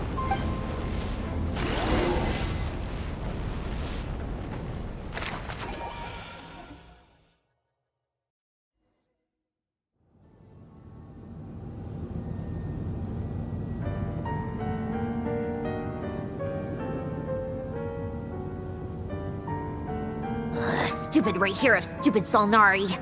Ugh, whatever. I've got all the data I need. Next time we meet, you're finished. He sure doesn't pull his punches. Excuse me, do you need a hand? You can do me a favor by staying out of my way. Can't you see I'm busy? Wait a minute. I recognize that voice. Hello, Miss Sandrone. Father sent us over to help. Huh. How considerate of her. Hey, Fremine, get over here and help me fix this. Lenny, you do your thing. Just keep your sister away from my machines. Nearly every machine that Catgirl touches ends up going haywire. Go put her on cleaning duty or something.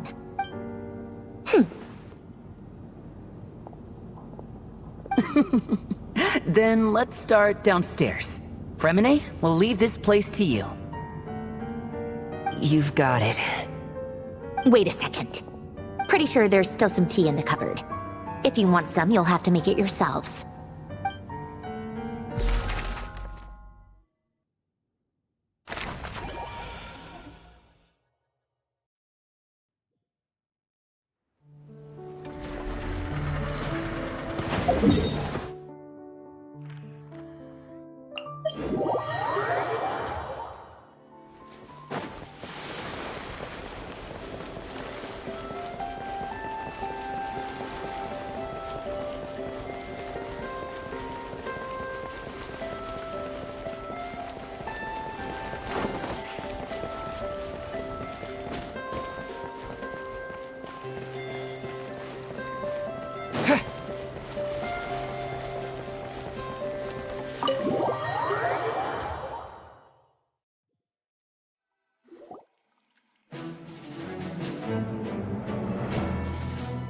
It's a relief to see you all made it back in one piece. Huh? Feels like there's quite a few people missing. Where's Flint's and the others? And what about Nefer? I returned ahead of them. Flint is helping Aino and Anefa to set up the decoys and buy us some time. As for Miss Nefer... Boss is still wrapping things up on her end. She sent us back to fill you all in on the top secret intel we've been gathering. I see. Then let's get right into it. But first, who do we have here? You brought someone else in to help? Greetings. I was invited here to help as a longtime Tea Party companion of Columbina's. You may call me Arlecchino. Surely it can't be. Those eyes. Oh, where have I seen them before?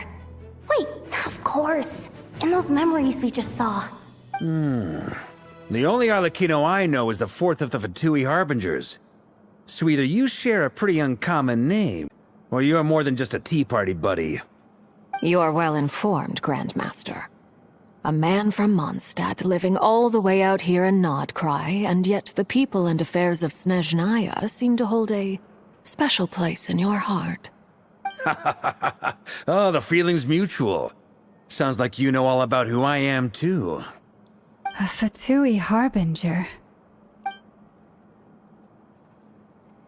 The atmosphere in here just got really tense. Guess we can't just start trusting Fatui Harbingers, even at a time like this. I must admit, though, I'm a little curious.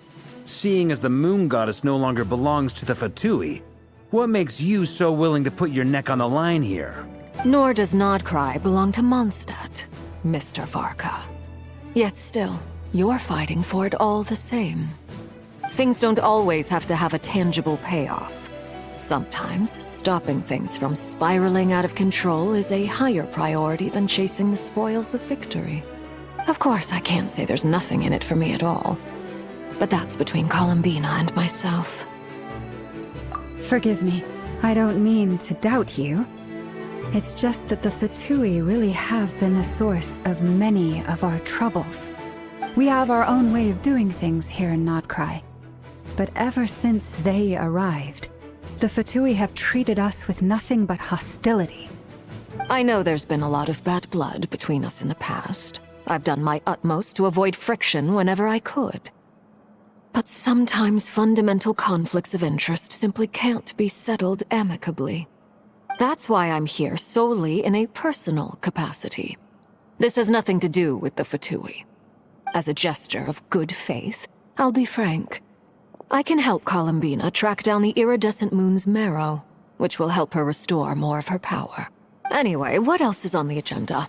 Let's begin. She says she'll be frank, then completely skips over the details. Looks like she doesn't want to give away too many secrets after all, but she clearly wants to change the subject. It'd be awkward if I tried to bring it up again now. I guess we'll just have to go along with it. She's the fourth of the Fatui Harbingers after all.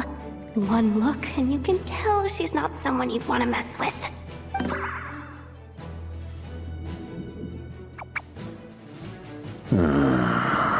Well, since Miss Arlecchino sounds confident in her ability to handle that, we'll proceed to the next topic. Yehoda, time to share that top secret intel. Alright, listen up everyone. First, we now know that Rerir was originally a Conrian secret agent whose primary mission was to hunt down and assassinate the so-called Dregs of the Crimson Moon. The Dregs of the Crimson Moon? In the memories, there was a lot of talk about the Crimson Moon and Eclipse, and a whole bunch of other stuff from the time of Conria. To my knowledge, those were the names of two different Conrian dynasties. Long, long ago, it is said that the people of Conria worshipped the Crimson Moon, drawing a mysterious power from its reflection. But one day, a coup saw the Crimson Moon eclipsed, hence the name of the new dynasty that replaced it, and how it became the new emblem of Conria. Still, Long after the Crimson Moon dynasty had fallen, the last ruler of the Eclipse dynasty, the Vinster King, still coveted the secrets it left behind. So, he sent the Rehir of Solnari to secretly hunt down the Crimson Moon's few remaining followers. In those days, Rerir showed no signs of madness. In fact, he was as normal as any other person. Oh, and he had a fiancé, or at least a would-be fiancé, called Tholindis. What's the matter?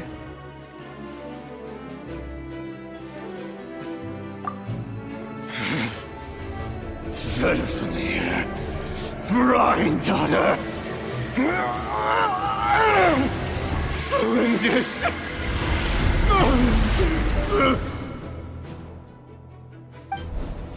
Interesting. Anything else? What about this would-be fiancé of his? Well, she was a researcher at the Universitas Magistrorum, but it felt like she was hiding some kind of secret. Oh, and one more thing. For some reason, Rerir's fragment also contains some of Tholindis' memories, though only a very small portion. Well, no shortage of potential leads, I'll give you that. In any case, it sounds like we can conclude that while Tholindis was still around, Rerir appeared to be lucid and quite normal. Tholindis, it seems, must have been the one thing in this world that he couldn't let go of. Tell me, though, were these pure-blood Conorians we're talking about here? Why do you need to know that? Hold on. If she was a pure-blood Conrian... Oh yeah! Just like how it was with the captain! If we could somehow find her, do you think there's any chance Rerir might regain some of his sanity? It's possible, but it would take a miracle. We can't pin all our hopes on that. That merchant who Nefer knows, Dori Sangama Bay. Maybe we could hire her to look into it. All right, then. Let's keep working in our separate teams. Traveler, Paimon, Kutar, and Miss Arlecchino will go look for the iridescent moon's marrow. As for the others... On the way over here, I noticed that the Wild Hunt monsters had grown even more frenzied in their search for Kutar. At this rate, the people living here will be in grave danger too. So I'm thinking of gathering together some of our followers to go wipe them out. I'll head back to the curatorium and meet up with the boss. Feels good knowing we've all got something to be getting on with. Given that the Wild Hunt has been a lot more active lately, the Lightkeepers have likely begun their own operations too. If that is the case, someone will need to pass the news on to Flint's. I'll hold the fort for now, then discuss our next move with Flint's, Aino, and Anefa when they get back. All right then. Well, the clock's ticking. If that's everything, we'll be on our way. We'd better get moving too. We'll try to buy you as much time as we can. Relax. Just do your thing. I decided to call in some backup since things are getting so hairy. Our reinforcements should be here any minute now. Stay safe, everyone. Dismissed.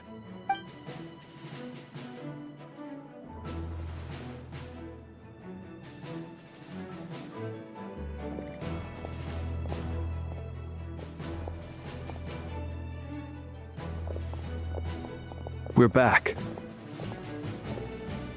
Did we get here a little early? A tad late. The others have already set off. To summarize, our resident moon goddess has found us a new ally, and Boss Nefer has uncovered some promising info. Everything going smoothly on your end? Not great. I don't know how long we can stall them for. The decoys are getting taken out way faster than we imagined. I'm gonna make some more later, but I need a timeout first. I'm so tired right now. Oh, right! Inefa, could you fill in Uncle Varka on what we just discussed with Flint's? Sure. Uncle Varka, you previously told us about how when you went to investigate a source of the Wild Hunt in Amsvartnir, you discovered that it was just a diversion. But according to Flint's intel, several outbreaks of the Wild Hunt had already occurred in Nodcry in the period leading up to that. That was before Rerir had regained his body, when he was far from regaining his full strength.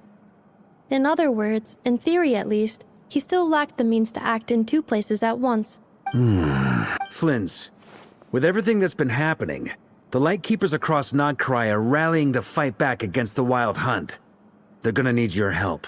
I know, I'm sure you're capable of coming up with something far more effective than decoys. But for now, you should stay here and get some rest. And Effa and I will head back over to Amsfartnir to see if there's anything I missed. I told you Uncle Varka would say that, didn't I? A deal's a deal.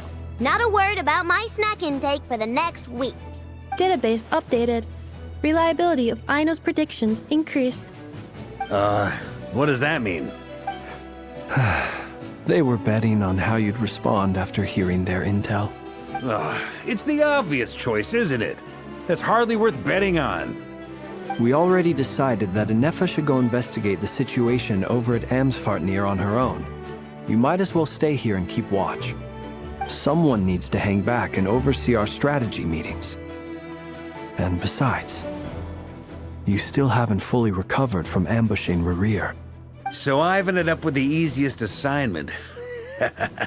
Well, I appreciate it, everyone. See you when you get back.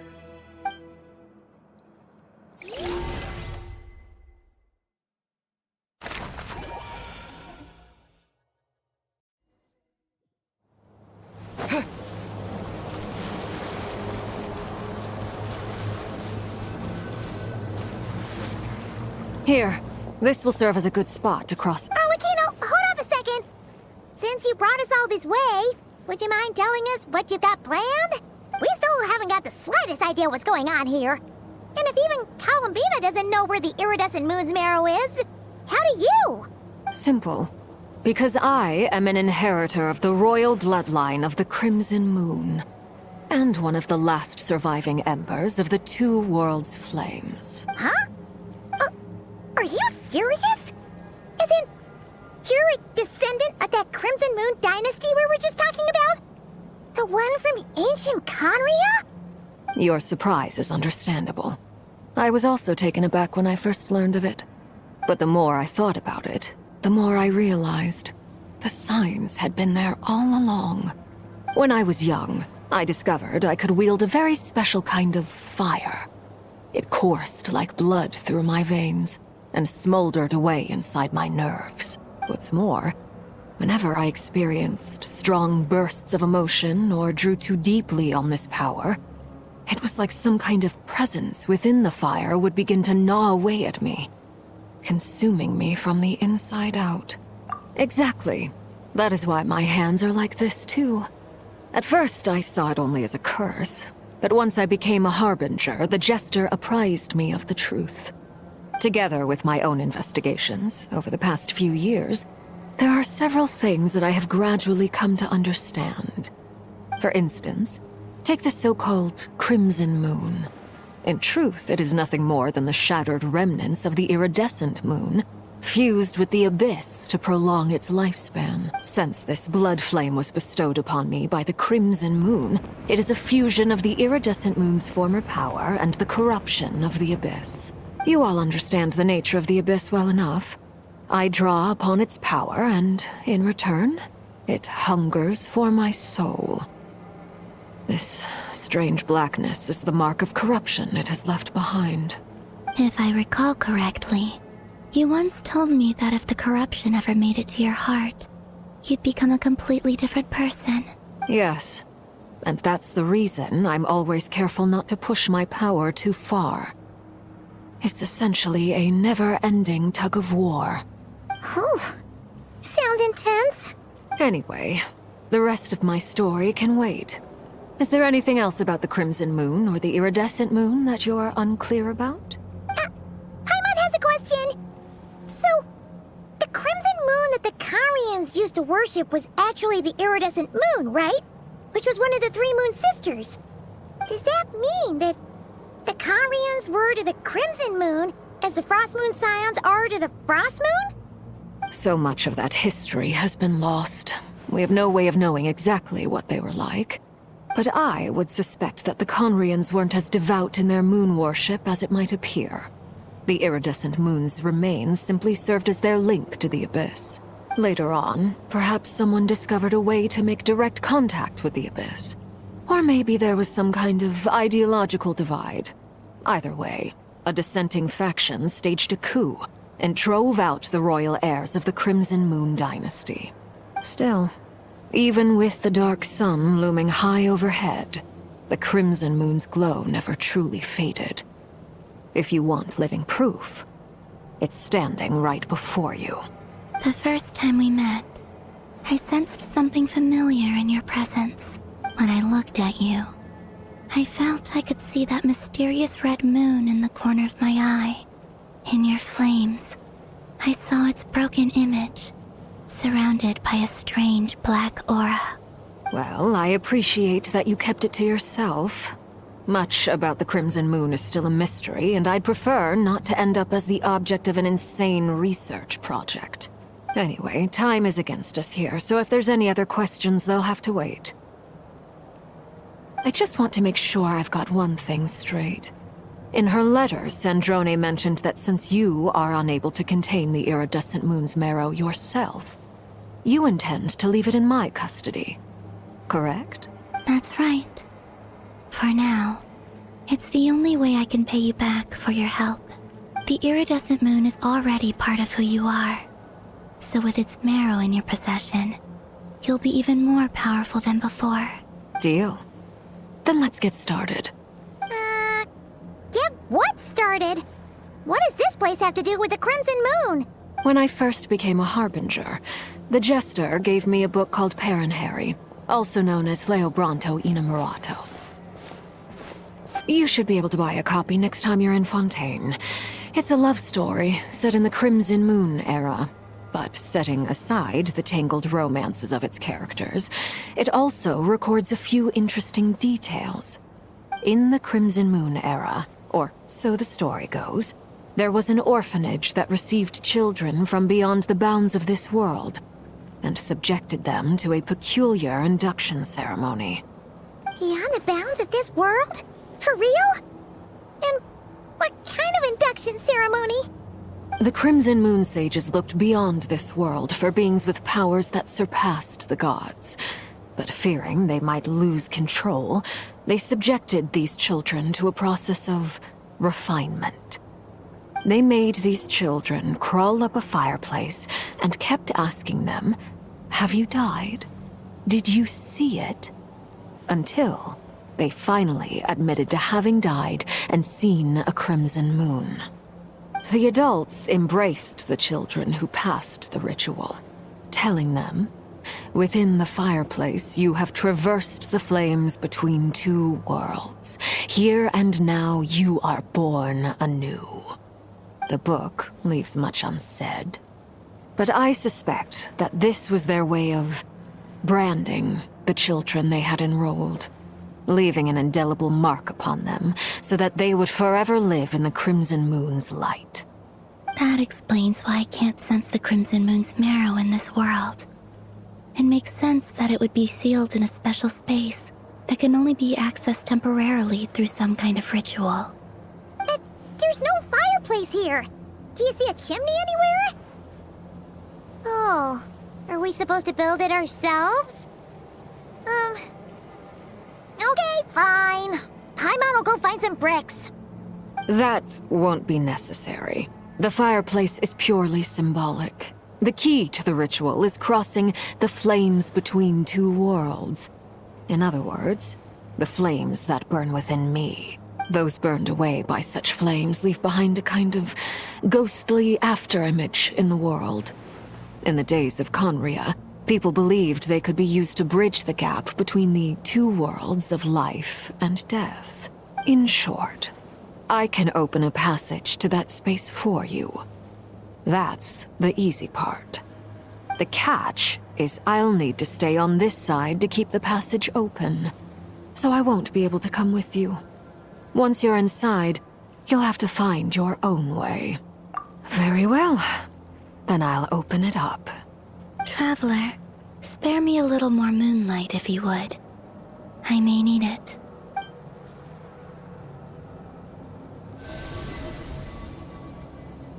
Thank you. I feel like I've recovered some of my strength now. It should be enough to move us across short distances and confront whatever dangers might await.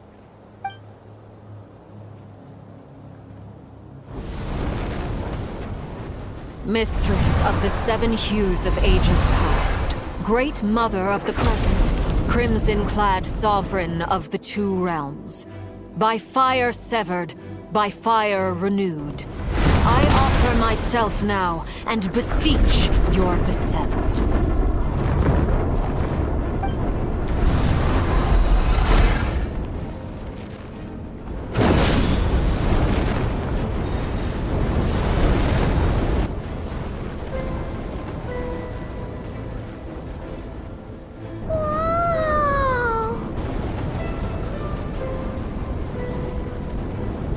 One word of advice. As you're crossing over, no matter what voices you hear, do not answer. Got it! I sense a sinister gloom inside, but also the familiar light of the moon. I feel that I am about to meet an old friend who has changed beyond all recognition. All right, let's go.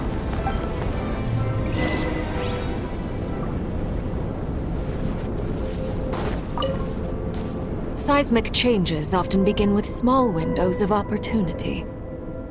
This could be your window.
Like mummified remains. Iridescent moon. Was this truly what you wished for? Careful! There's something spooky about this place. Feels like something is lurking in the fog. Paimon's right behind you. Whatever you do, don't run off without her.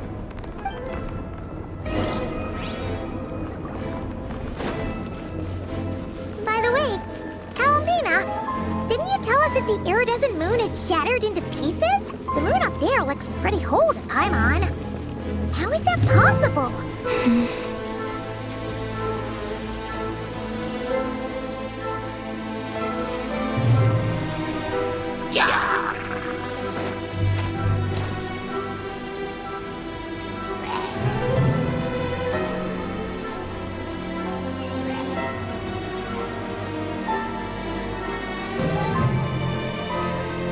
Just like I thought. It was only a facade.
It's coming from under the mountain.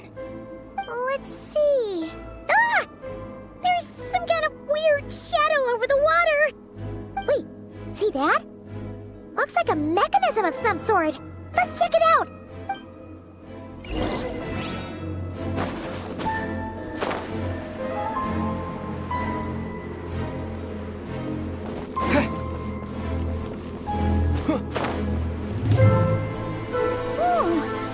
Looks like a device from the time of Kalia. Maybe people once came here to study the Crimson Moon's domain, and they left this behind.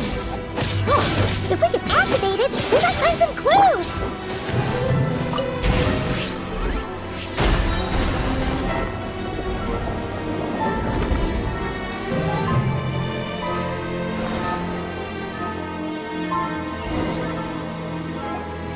Hey, look at that! Now that the mechanism's running, the shadow in the water looks different. Do you think these mechanisms might be the key to unlocking the secret? Let's try to find more of them! Felindus, we'll leave the rest of the research in your hands. We'll be heading back now. I hope this isn't ruining date night. Ugh. Mind your own business. Just leave me some snacks on the table. Felindus? Is that Rear's girlfriend? How come we're hearing her voice here? Oh yeah! So, do you think she was studying this strange space all along? The Abyss has made this space extremely unstable. Maybe that's why some of the things she said and did were preserved here. Like echoes. Or after images. Whenever I see this view, it takes me back to a poem from my childhood. Waning moon, oh lifeless damsel, weeping on the mountain crest. Mourning still in wistful tone, her fragile soul now laid to rest. For me, of all people, to be here investigating the mysteries of the Crimson Moon space. Is it a coincidence? Or something more?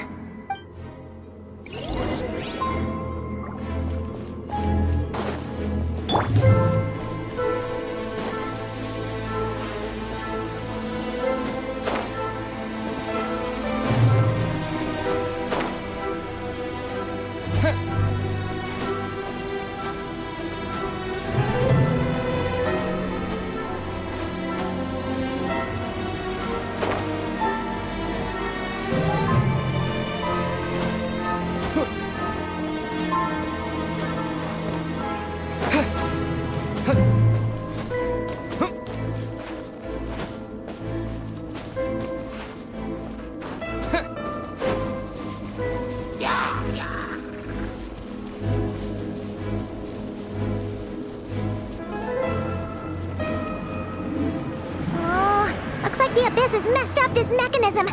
We need to find a way to get it working again. Let's see if there are any other devices nearby.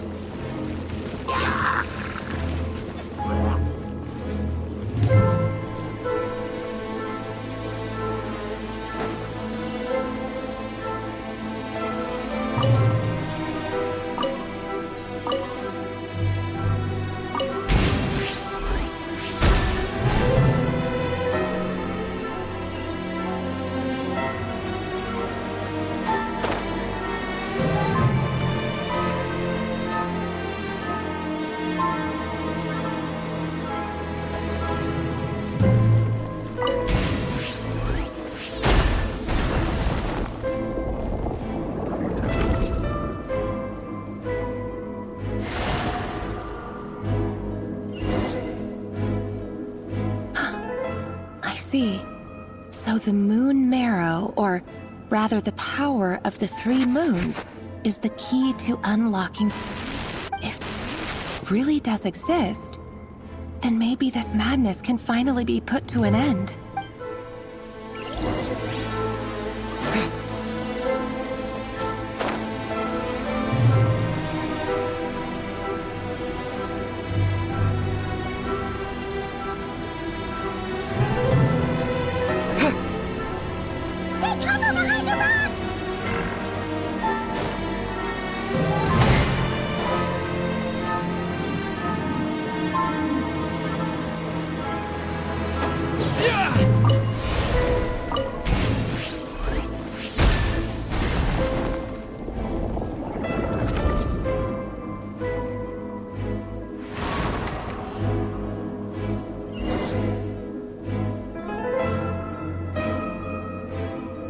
With the Abyss inhibitors in place, I should be able to access the chamber with the moon marrow.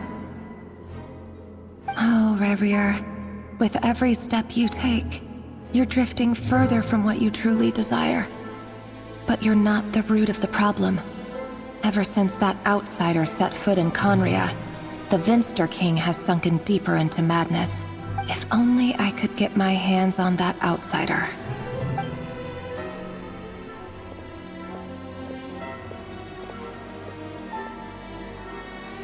Hey look! The moon's reflection is back to normal! Galindus's voice mentioned a chamber with the moon marrow. Do you think maybe it's hidden in the moon's reflection? It must be. For within it, I sense the fragile aura of a dying soul. Then there's no time to lose! Let's go!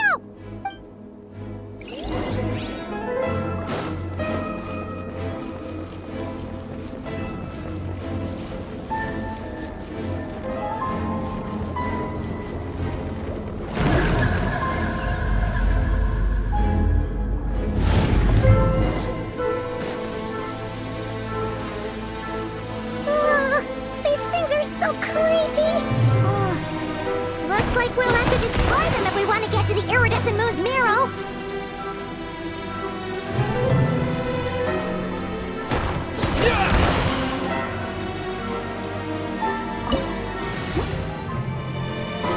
That must be the iridescent moon's marrow! Oh, we'll need to destroy these things before we can reach it!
The iridescent moon's marrow, still burning away like an undying flame, yet now contaminated by the abyss. It has taken on a new form entirely. If we can purify the abyssal power within, we should be able to obtain its untainted essence.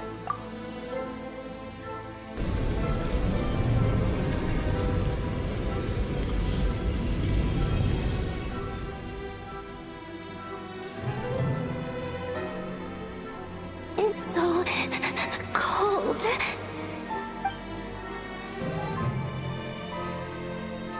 Is it you? Are you here? Huh? Are you talking to us?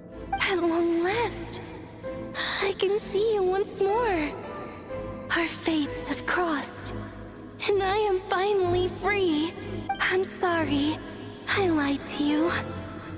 Even knowing what was to come, I still couldn't let go of the fear in my heart as death drew near. The moment the moon shattered, my body began to split apart piece by piece. Like I was being cut into pieces by 1,000 blunt blades. My thoughts scattered as the cold crept in, but I could not bear to fade away like that. Tell me, what was it that brought you to us all that time ago? If only I had possessed your courage, then I might have been spared this torment more painful than death. You look so puzzled. That's how I felt too when I first saw you. But Trust me when I say that everything happens for a reason. Farewell, Hypo.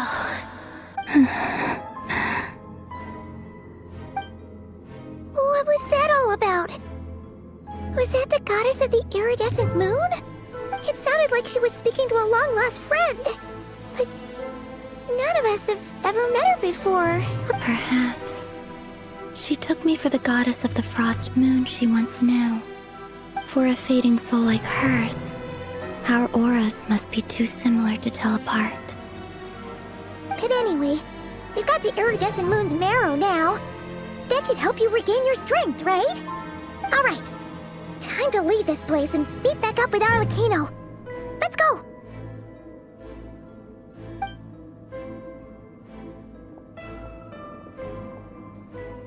That's odd. This place looks different than when we came in. Waning moon, oh lifeless damsel. Oh.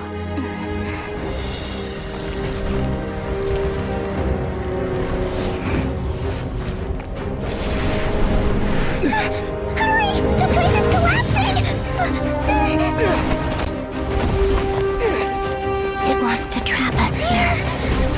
Who's it? The Abyss? Now we've taken the moon marrow. All that's left here is a dark will.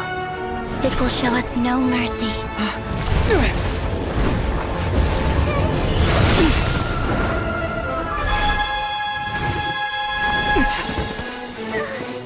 Give it back! The crimson moons! My marrow! My heart!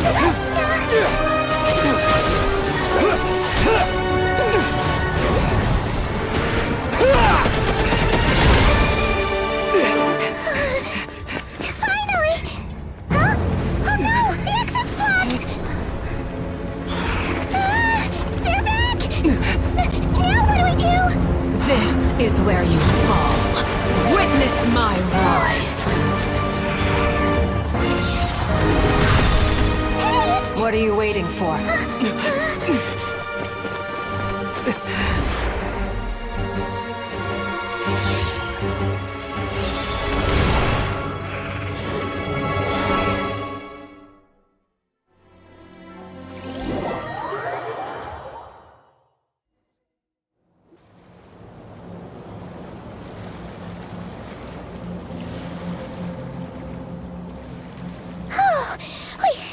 We made it!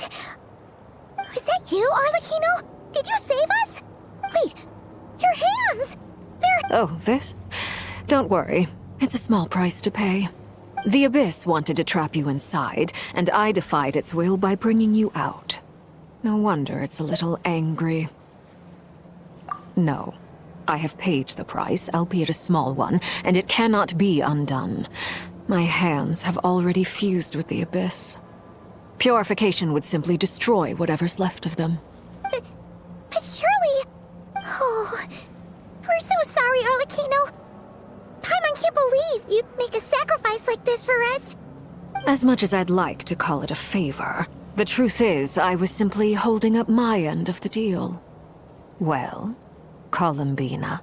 Yes, you did your part. And as promised, I will leave the iridescent moon's marrow in your care. From this day forth, may the two worlds' flames burn ever more brightly.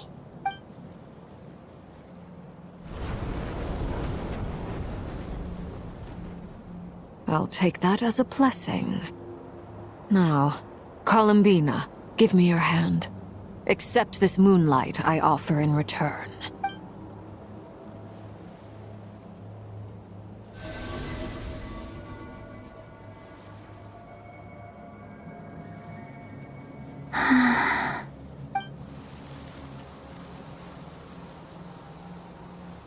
Feeling stronger? Hey, Columbina! Are you okay? I'm fine. Our powers are a little at odds. That's by the Frost Moon's authority alone. Wielding the power of the other moons was always going to be a stretch. Still, I think it's fair to say that your strength has returned. At least to the level it was at as Third Harbinger. It's still not enough. There's no way I can hope to challenge Rayrear like this. Just one more ray of moonlight, if you would. It's okay. I can take it.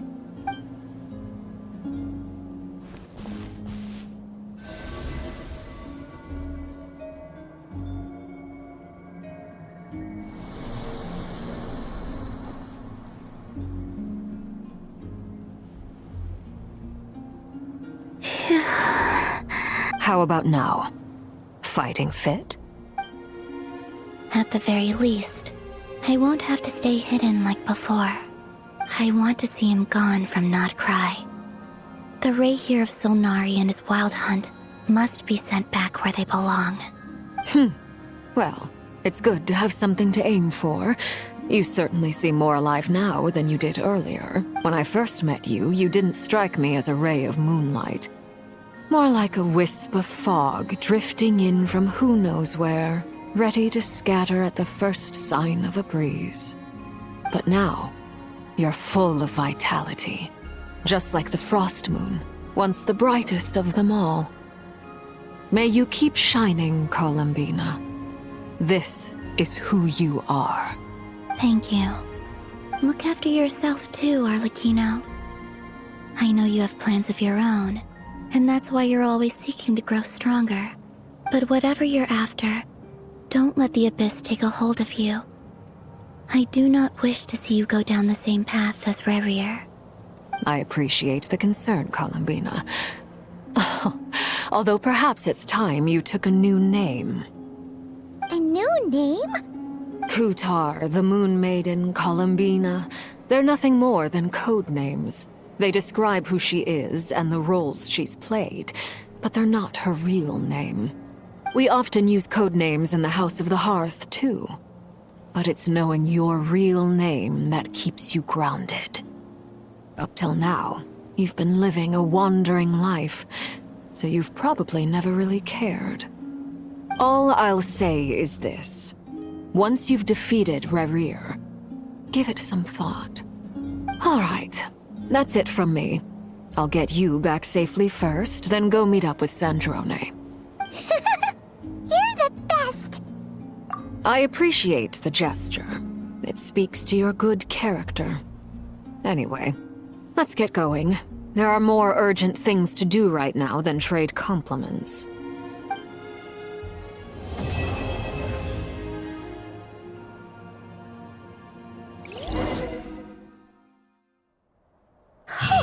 It was a close call, but we got the iridescent moon's marrow and restored Columbina's strength, and that's all that matters. In other words, mission accomplished. Paimon wonders how everyone else is doing.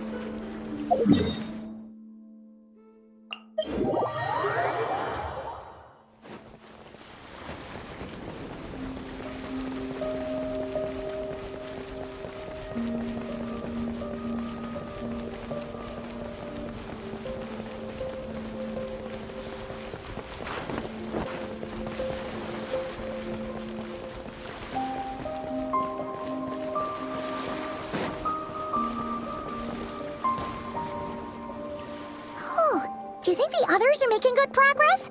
Oh, hey look! They made it back as well! Glintz, Lama! How did it all go? All is well, thank you. Nefer and Yahoda had to stay at the curatorium to wrap things up, so they won't be joining us for now. I ran into Miss Anefa and Miss Aino on the way back. Their work is still in progress, so I suspect they won't be back for a while either. You seem rather cheerful today, Mr. Flintz. I certainly am. I achieved what I set out to do and came away with more than I bargained for. Fighting alone can get quite tedious, but I had the good fortune to run into a pair of brave young warriors. We meet again. How have you been? Albedo! What are you doing here? That would be a natural assumption to make. It's also the correct one. These two courageously lent me a hand while I was fighting the Wild Hunt. When they told me they were Servarka's colleagues, it all made sense. And given how people of outstanding talent tend to cross paths, it's no wonder you're already acquainted. So, who's your travel buddy, Albedo? Why don't you come and introduce yourself?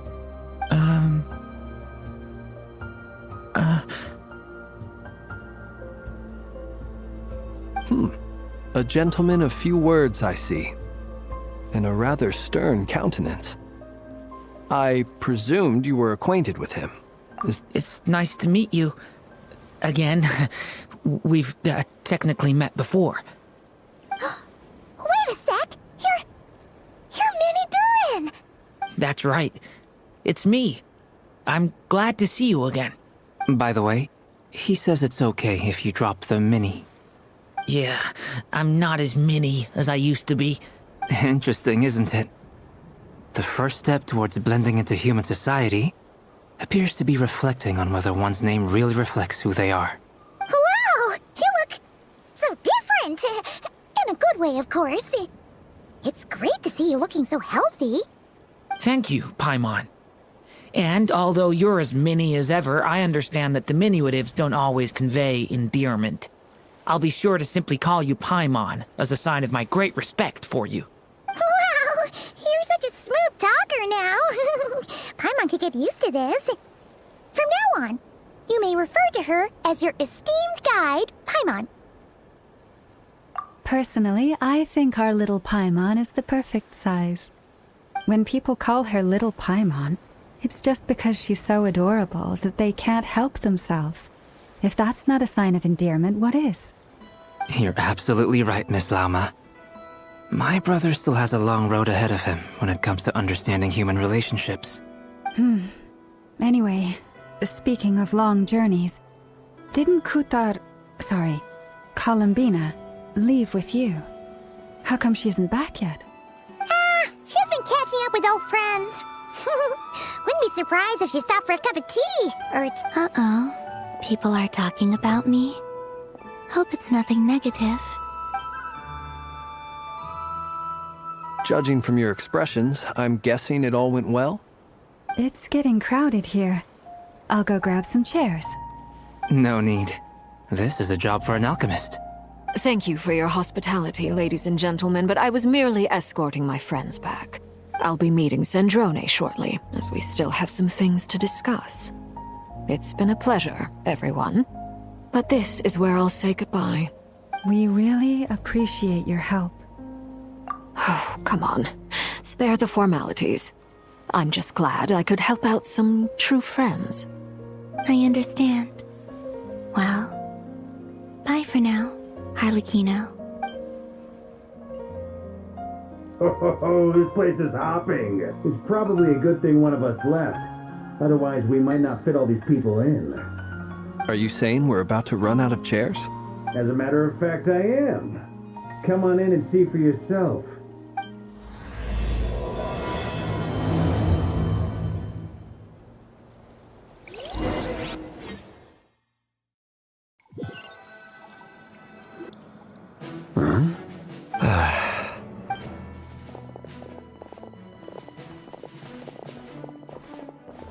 I overheard your little chit-chat outside, by the way. With Miss Columbina's colleague gone, we should be back to the original crew plus the other colleagues I brought in. Though, it looks like we have another new face. Someone else managed to rope in a colleague too? Frankly, you and Paimon are the only people I know here.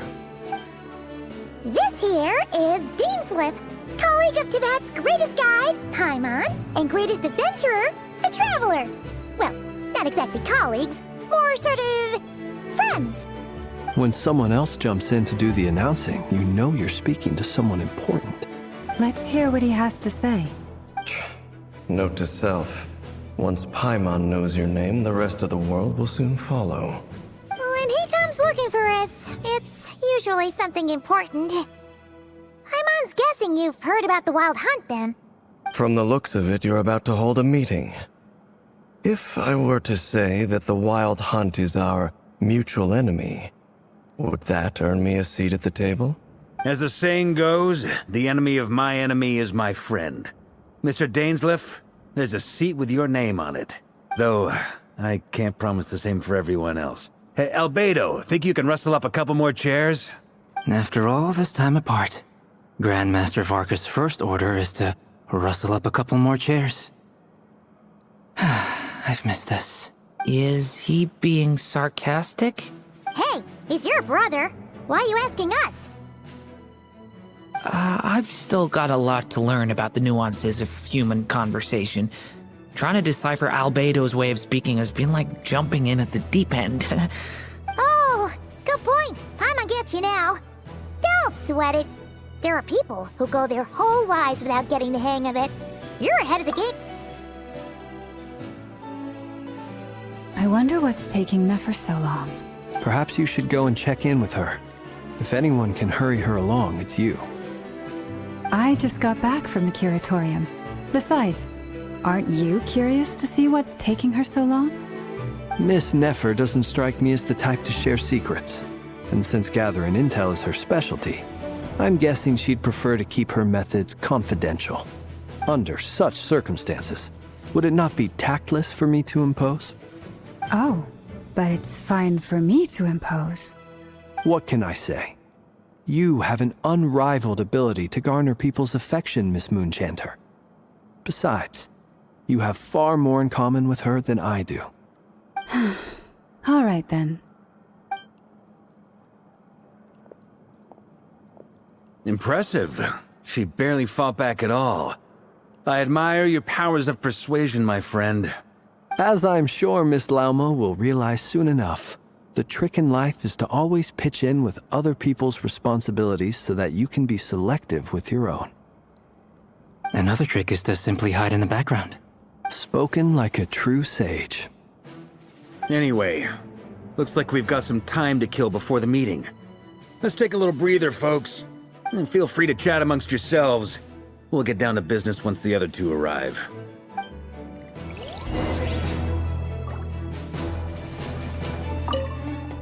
You're both awfully quiet. Why don't I start us off with an icebreaker? Much obliged. Have either of you ever had your portrait painted? If not, I'd be glad to help. That sounds like a lovely idea. You know how to paint, then? I dabble occasionally. He's an excellent painter. Tables, chairs, people, dragons, you name it. He'll paint it for you. I'm flattered. If I ever get the chance, I'd like to give it a try myself. I'll bear that in mind. Anyway, how about you, Durin? What sort of portrait would you prefer? Oh, I'd be fine with anything. Whatever style feels best to you. Very well. Then I'll play it by ear. You can replicate any style I want? I can try. If you show me a sample, I'll do my best to match it. Thank you. In that case, I'll dig up some reference material for you.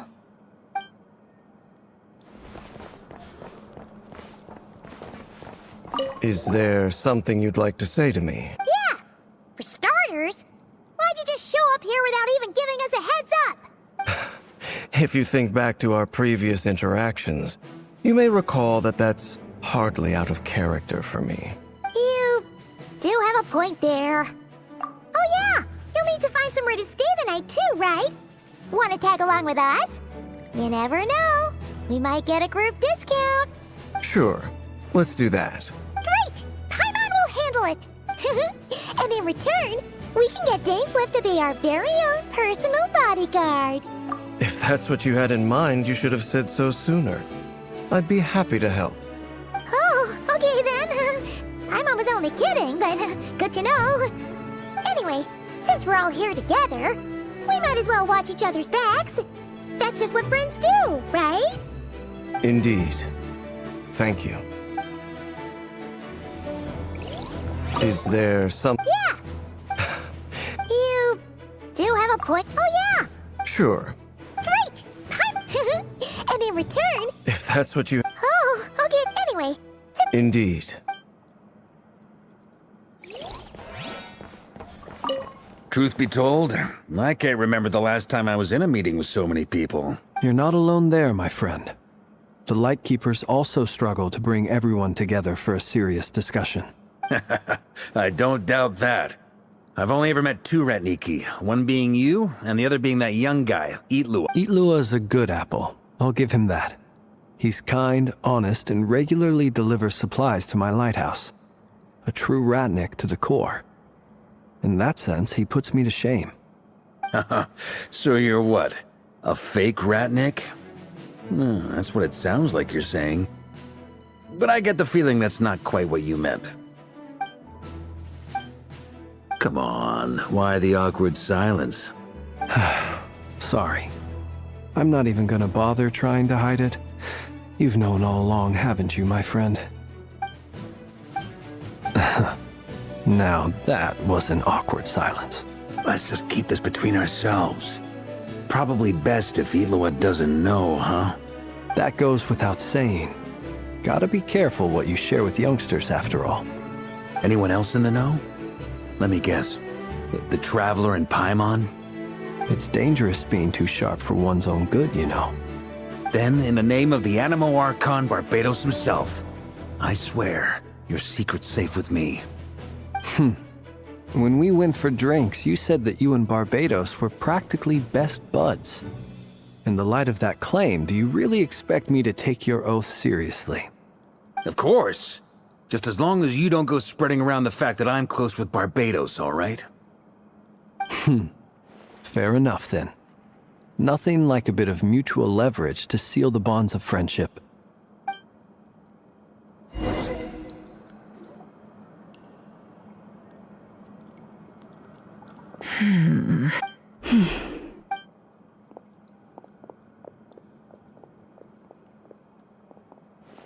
Ah, Miss Nefer. You made it after all. But what about Yehoda?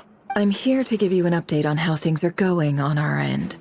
Once this is over, I'll be heading straight back to continue my work. I left Yehoda back at the curatorium to watch over things while I'm gone. So much for just this once. Shh! Not so loud! We're on a roll here. What if she remembers and suddenly decides to back out? Did you say something, Mr. Varka? Huh? I didn't say anything. Right, Flint's? Must have been a frog. They get so noisy around here at nighttime. It's like they're putting on a concert in the background. Anyway, before we begin, there's a few introductions to make. Let me start by saying that it's an honor to be speaking before so many distinguished colleagues and collaborators. First up, we have Miss Lauma. As Moon Chanter, she's the leader of the Frost Moon Scions, a local religious community in Nodcry. Then there's Miss Nefer, boss of the Curatorium of Secrets, and intel gatherer extraordinaire. Nefer is leading the investigation into Rerer's background, assisted by Yehoda and Lauma. From the little I've heard, they're making some great progress. Over here, we have Mr. Flint's, a Ratnik and guardian of the abandoned lighthouse. In our last operation, he courageously distracted the wild hunt to buy time for the rest of us. For those of you who've never met, this is Mr. Albedo, a renowned alchemist and captain of the Knights of Favonius investigation team. By his side is a new face for us all, myself included, Mr. Durin, who has come to lend his aid. Next up, we have the Moon Maiden and former Fatui Harbinger, Miss Columbina. Then we have the Traveler, who's earned more titles than I could possibly hope to list out, so I'll spare you the rundown. And Paimon, the ultimate travel companion and quite possibly the best guide in all of Tevat. Wow! That's a lot of people! Great turnout! Miss Nefer, it looks like you might have another job coming your way, so, congratulations on the booming business, I guess. You think I haven't got enough on my hands as it is? Who's looking for me now? That would be me, Miss Nefer. I have a commission for you. And you are? Who I am doesn't matter right now. What does matter is that I'd like you to gather more intelligence about the Recher of Solnari. Well, it's not as if we never take on anonymous commissions. But in your case, I'll have to decline. I'm gonna take a wild guess and say your job's probably more hassle than it's worth. It's my eyes, isn't it? Conrian, I assume. And what's with the mask? Are you trying to hide your identity? In any case, the fact that you're even still alive raises an awful lot of questions for me. My name is Dainsleif. And yes, I am from Conria. As I'm sure you're aware, the Raker of Solnari's real name is Rerir. He was once an acquaintance of mine. Really? Then you must have been quite an influential figure yourself. You flatter me, but none of that matters anymore. My point was simply to clarify why I have asked Miss Nefer to investigate Rerir's background. So you're both from Conria, and it sounds like you used to be friends? What am I missing here? Surely you already know how he became one of the Five Sinners. I'll tell you everything I know. The history of Conria, the names and identities of the Five Sinners. I have never spoken openly of this before. But the truth was exactly as people say. The Five Sinners were each driven by their own desires, and it was by playing upon these that the Abyss tempted them to their fall, tearing Conria apart in the process. The visionary, Vedifenir, who wished to foretell the future. The wise, Haroptatir, who sought limitless knowledge. Gold, Rheindotter, who desired to create life. The foul, Surtologi, who pursued supreme strength. And last, but not least, Raker of Solnari, Rerir, Ravager of the Moon. Of the five, Rerir is the only one who remains a mystery to me. He never harbored grand ambitions. So what changed in the space of a single night?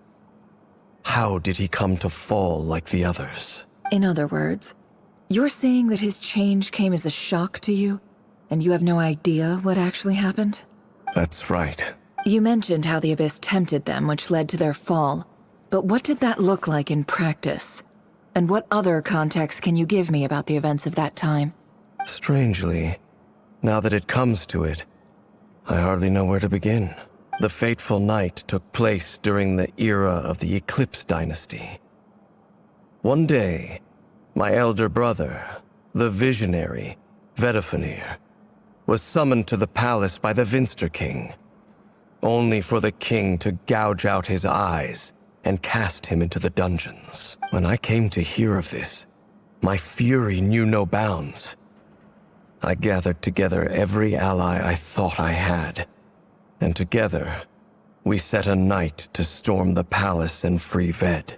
Centuries on, the memories of that night still haunt me, like a never-ending nightmare. We broke through the palace gates, just like we had planned, each striking towards our separate targets. But then, I was betrayed.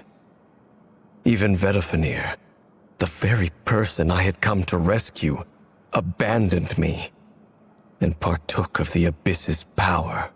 So, it's personal after all. Then tell me, Mr. Dainsleif, what price are you willing to pay? You, of all people, must know that nothing comes for free. I cannot say what price would be worthy of such a commission. But know this. Rerir was not always a madman. Believe it or not, there was a time when he was just an ordinary man, working for the Conrian Intelligence Service. Uncovering the truth of Rerir's past is the only way to unravel this mystery. But before you decide if you will accept my commission, I will tell you more about him. Enough, I hope, to help you plan your next move. Sounds pretty good to me. Feels like we just flagged down a random passerby, only to discover he's actually a master strategist who has a score to settle with our enemy. Can I borrow your halo? It could be useful in the lighthouse. Hey, enough with the wisecracks! Besides, isn't that lamp of yours bright enough already? Relax. It was meant to be a compliment. If that was a little over the top for your liking, I'll make sure to tone it down next time. I'll give your proposal some serious thought, Mr. Dainsleif. Let's speak in private once the meeting is over. Before that, there's a few things I'd like to share.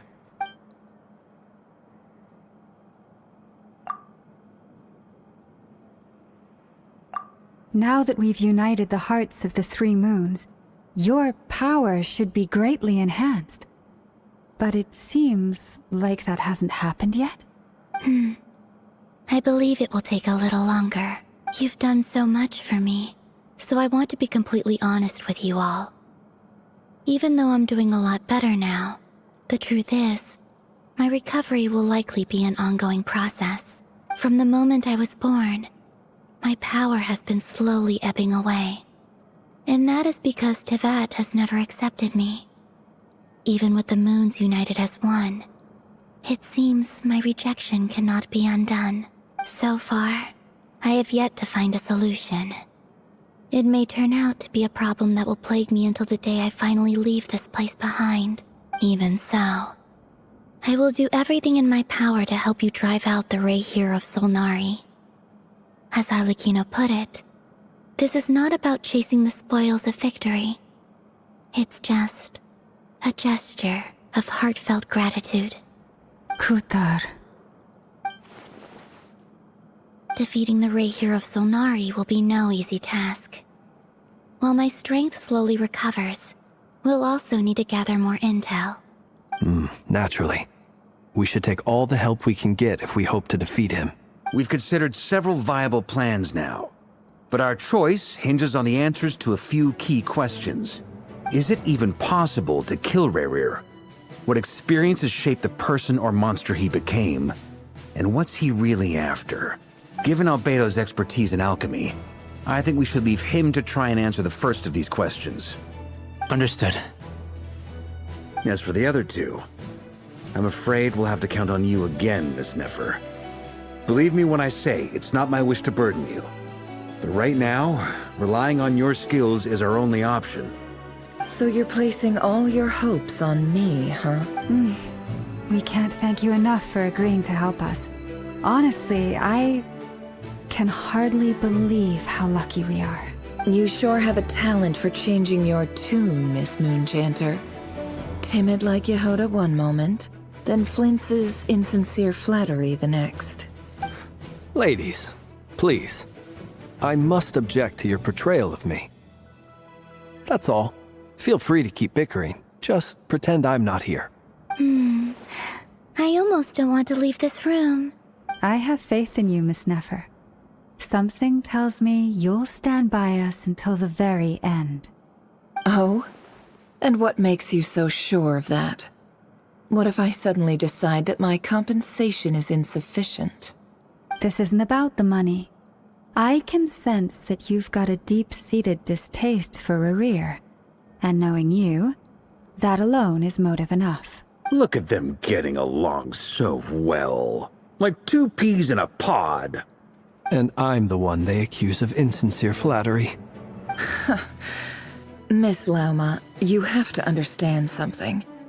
Unlike you, I don't actually enjoy having everyone's hopes on my shoulders. Is that right? Well, maybe the fact that I'm willing to put my hopes in other people says more about me than you. But the fact is, I also trust you. And that's because I know that you're someone we can count on. Anyway, we've got our plan, so let's get moving. Mr. Dainsleif, let's talk. And Traveler, once we're finished, if you've nothing else planned, I'd like you to come with me. This whole experience is teaching me a lot. For instance, I now know that when other issues come up in the future, I'll have far more luck getting Lauma to convince Miss Nefer than trying to do it myself. Hate to say it, friend, but that's one of the funniest things I've heard in a while. Why? You think I've got it wrong? Quite the opposite. But what makes it so hilarious is how long it's taken you to realize.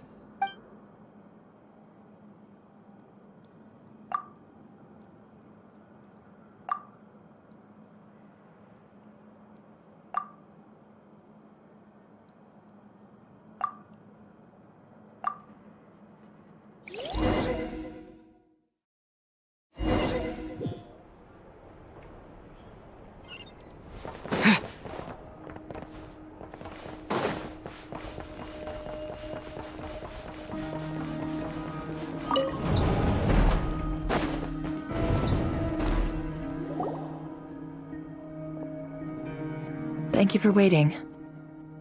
It's okay. We actually used the time to help Dainsliff get a room at the hotel. That's very considerate of you.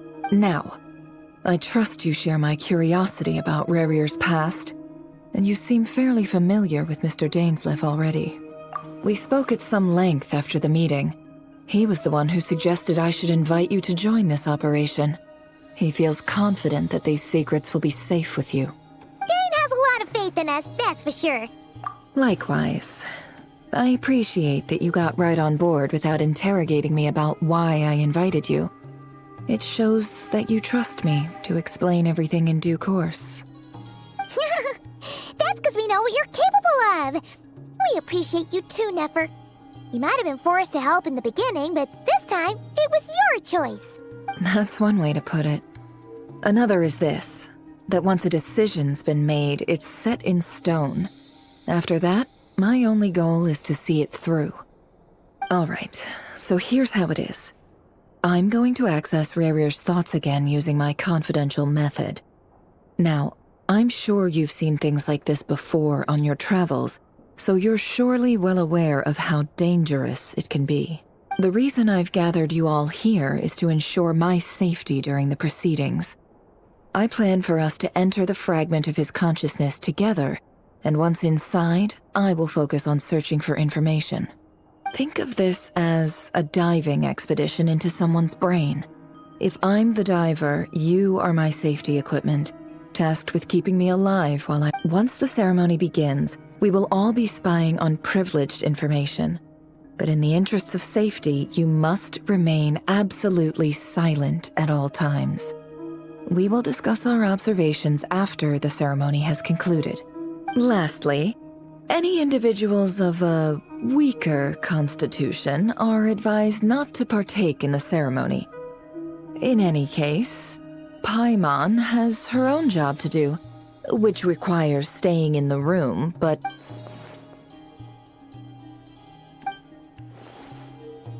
Well, good luck, everyone! Sounds like all Paimon can do is cross her fingers and root for you guys. There's a little more to it than that. I was being serious when I said you have a job to do. While the rest of us are inside Rerir's mind, it's imperative that we have a team member on the outside. In the event that something goes wrong, you will be our first responder.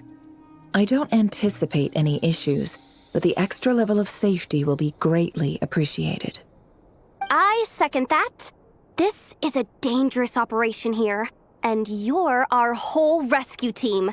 That's pretty much the most important job in the crew. So, Paimon's like the lifeguard? Yeah, that makes sense. All right, got it. Good. Please, take a seat. We'll get started momentarily.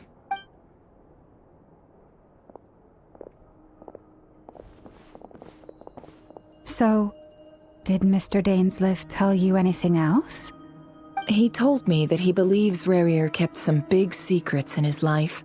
He's not sure that they were the cause of his eventual downfall, but he's asked me to uncover what those secrets were all the same.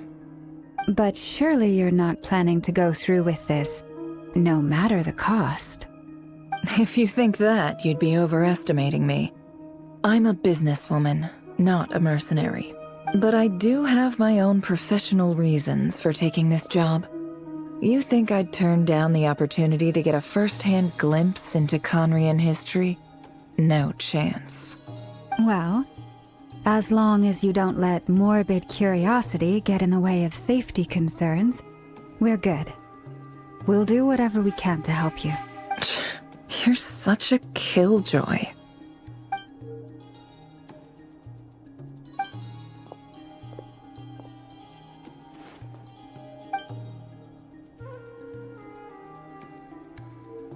All right, I'm good to go.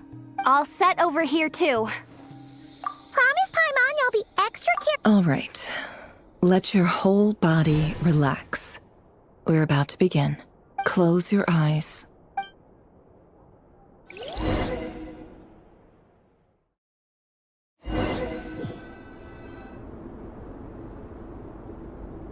Phew.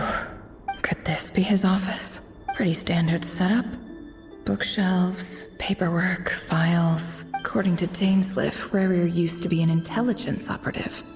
Chances are there's plenty of top-secret intel stashed away in this room. Is this where you keep your secrets, Rarier? Can't say I'm not looking forward to this.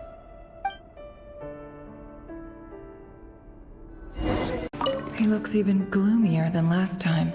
I wonder what's changed.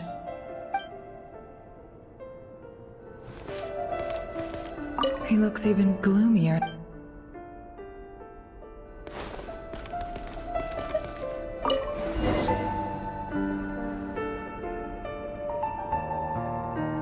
Today's files are in. Time to wade through them just like usual. Male, 51. Occupation, cook.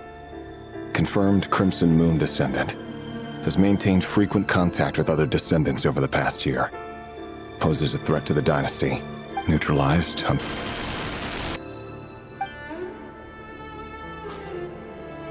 This one should be archived under purged targets.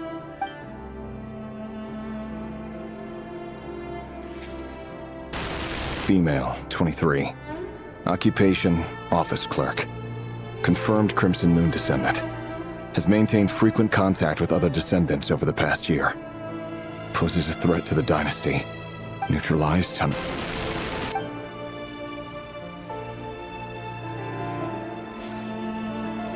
Another one for purged targets. Sounds like she was that other man's daughter. Never mind.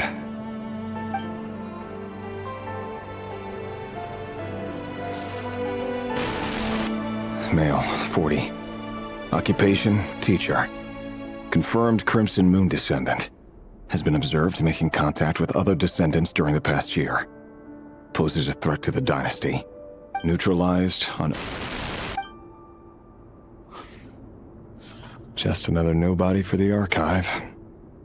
Come to think of it, I remember surveilling this man. A case like his never would have been considered a priority in the past. Huh. He barely even interacted with other Crimson Moon descendants.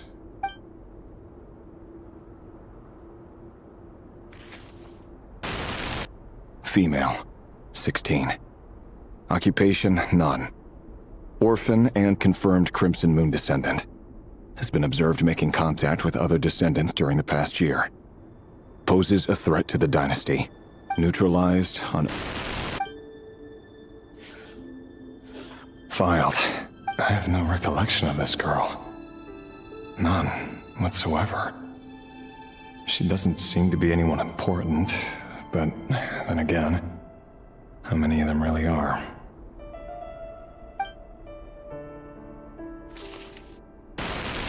Female, 13.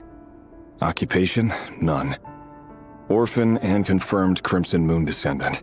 Has been observed making contact with other descendants during the past year. Poses a threat to the dynasty. Neutralized on... Filed.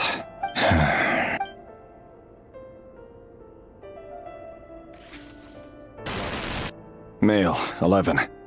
Occupation, none. Orphan and confirmed Crimson Moon descendant. Has not been observed making any contact with other descendants during the past year. Poses a threat to the dynasty. Neutralized on...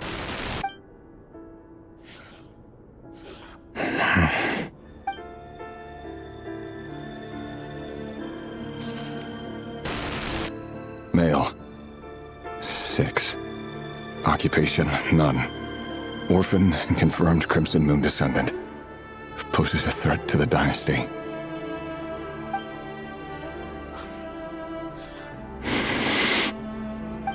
It's funny, isn't it? Your job is becoming both harder and easier at the same time, depending on how you look at it. Sooner or later, the Crimson Moon descendants will be completely wiped out. But as their numbers dwindle, they become harder and harder to track down. That's not how it is. Fortunately, however, most of the able-bodied adults have already been taken care of. The remaining weaklings will be increasingly easy to deal with. No! No, my job is to ensure the survival of the Eclipse Dynasty. And the only way to do that is by eliminating any and all potential threats. It's a perfectly legitimate... Every single one of my colleagues can attest to my fairness. And if my friends were aware of the facts, I know they'd back me up too. Assuming, of course, that they were aware of all the facts.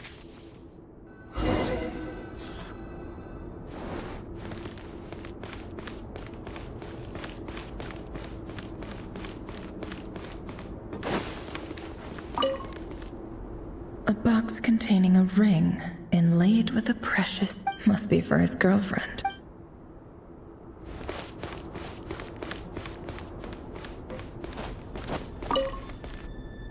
Bookshelves full of documents. Looks like these are all files, packed with the personal details of individual Conrians. The Crimson Moon Dynasty preceded the eclipse.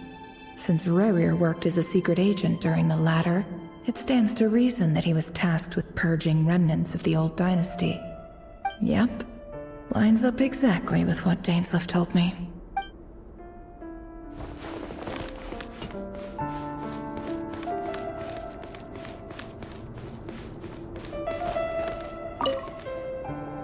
Wonder what kind of encryption technique this is. Seems like it has to be inserted into that camouflage device nearby. Aha! It's an audio recording. Please, hear me out. I can't shake this feeling that someone's been spying on our house. No, I'm not being paranoid. It's true. I saw someone dressed in all black. It was a couple of days back, but that was on another street, not near my house.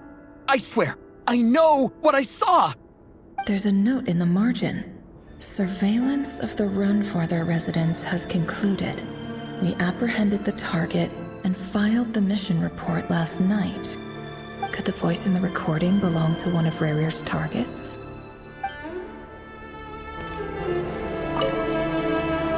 A file tucked inside a folder. The title reads, Dear Breakfast Shop Owner. It's a list of names, but at this stage I have no idea who any of them even are.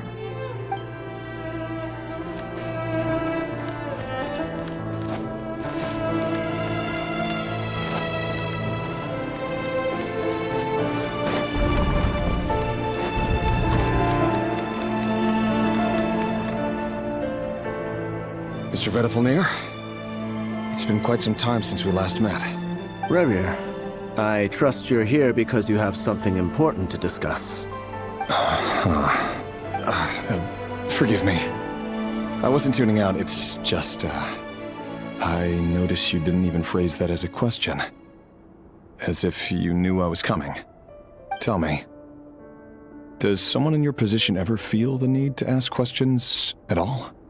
It is indeed within my power to foresee certain things. Things like your arrival. I was just thinking. It won't be long before I'll be inviting both you and Dane to my wedding. That isn't a lie, but nor is it a fact as such. It's a wish, isn't it? No fooling a prophet, is there? Ever since that day we met for drinks, I knew it was only a matter of time before you came looking for me. Does it feel good? Knowing how the future will unfold. I'm afraid the notions of good and bad fail to capture the complexity of what such a power entails. Once you've seen what will come to pass, it can be all too easy to succumb to fear and melancholy. Unless, of course, you learn to abandon these feelings. You fear my silence, and long to hear the words I left unspoken that day. That's right.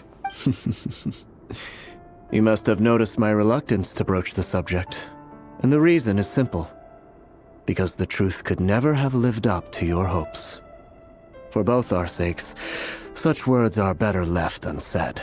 The burden of prophecy was never meant for your shoulders. So who exactly do you deem worthy to hear your prophecies? None but our exalted king? Or rather, our king as he once was. You're closer to his majesty than I am. You must know better than anyone how much he's changed. You say that as though it is to my benefit. Yet precisely because of that, I dare not speak rashly. A king can turn out to be the most virtuous of rulers, or a tyrant more terrible than the most vicious of dragons. You are so wise and far-sighted, yet still you would have me live in fear of the You make a fair point. Especially given my silence alone was all it took to send you spiraling downwards. Very well then, let me offer you some advice. And I say this not as a prophet or a visionary, but simply as the brother of your friend. For many reasons, there is very little chance of your marriage ending in happiness. If happiness is what you seek, you should find another fiancé.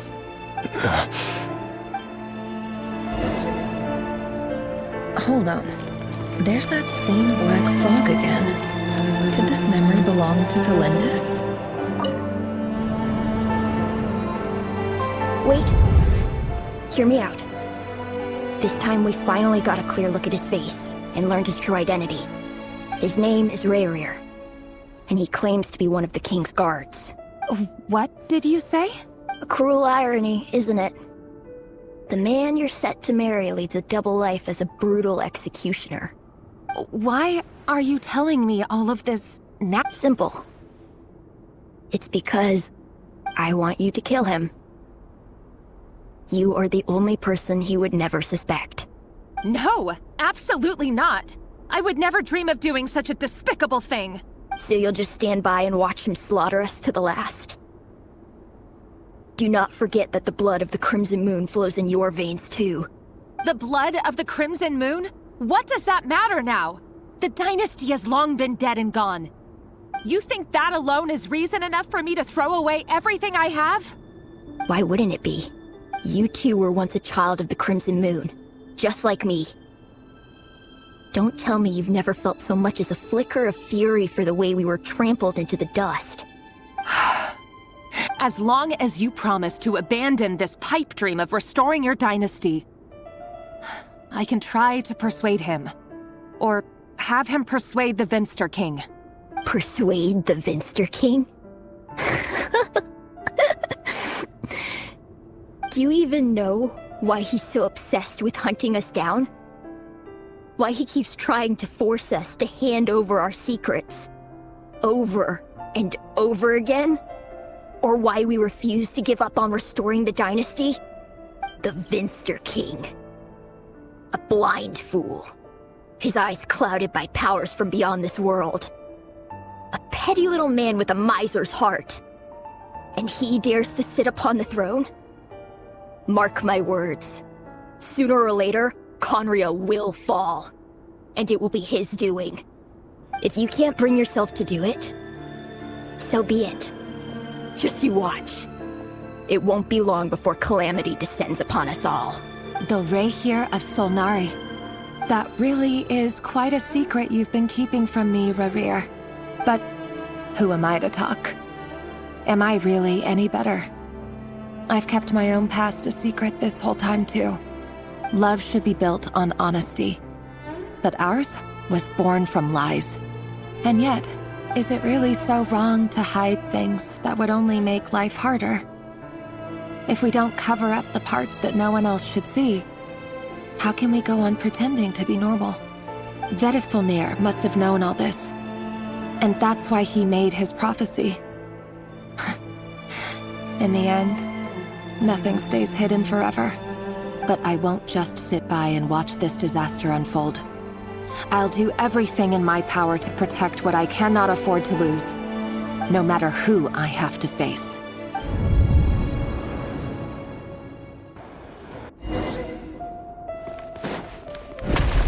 Huh? Was that Rayrir who just walked past the window?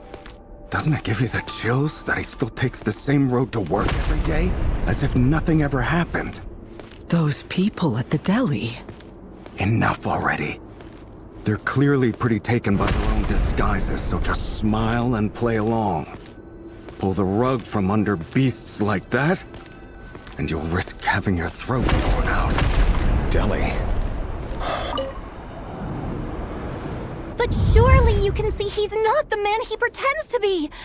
So many have died already, and they say that the king's madness grows with each passing day. We're not going to survive this, are we? But why does it have to be this way? Do we really deserve to die just because of the blood that runs through our veins? Felindis, are you even listening? Sorry, Freether. My mind was off wandering. I heard you, though. You're talking about what Rerir said. He's just following the king's orders. He's a secret agent, and it's his job to hunt down rebels and dissidents. By the time you first met him, he'd already taken lives. Maybe he was using you from the very beginning. No. Rerir has no idea I have anything to do with the Crimson Moon. My family are only distant relatives of the main lineage, and besides, my eyes are perfectly ordinary. Truth be told, apart from my teacher, pretty much no one knows I have any connection to any of it. It's been a long time since my family severed ties. But as Orlog said, who could possibly talk sense into that raving lunatic of a king?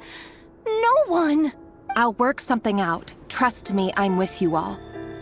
But for now, you need to keep yourselves hidden. Don't let anyone find you. Don't forget that Rerir is an Eclipse operative. You need to be extra careful when he's around. And when I am too. For now, don't come looking for me. And if anything happens to me, just act like we've never met. If even you can't escape this, what hope do the rest of us have? But after all this time together, surely he wouldn't lay a hand on you. I won't speak in his defense, nor can I give you a clear answer to that question. But I'll do everything I can to put an end to this. Here, hold on to this. If an opportunity to escape presents itself, take it. You'll be glad you took some spare change. You call that change? But what about you? I've got a job, and there's still money coming in. But you can't go anywhere right now. Please think about yourself for once.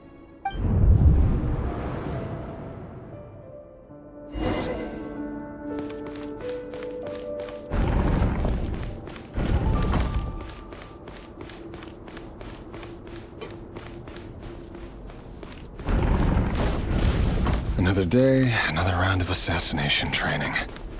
Training ground is just beyond this hidden passageway. When you kill a person, doesn't it bother you when you end up covered in their blood? Why would it? Aren't we all just walking blood bags? But not everyone is accustomed to hunting down others like prey.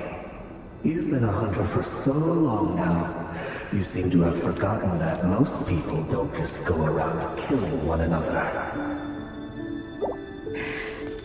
Leave me alone.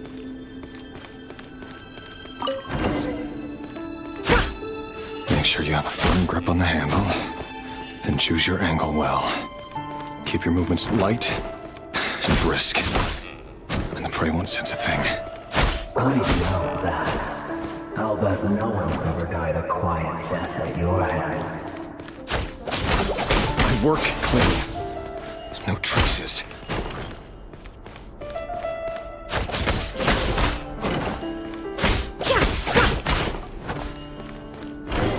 Doesn't make it open and above board, though. The king just happens to need you right now.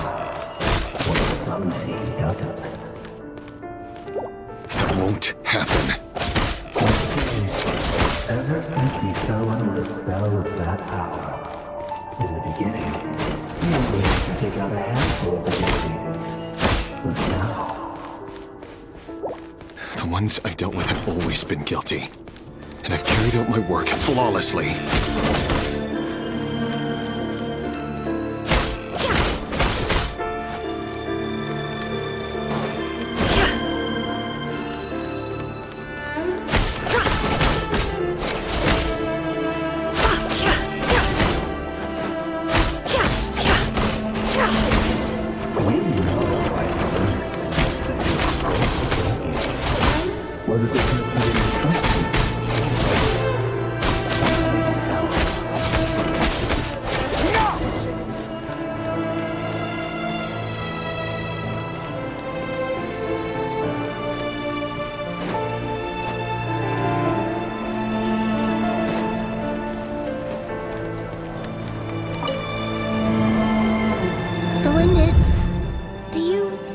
remember Orlog?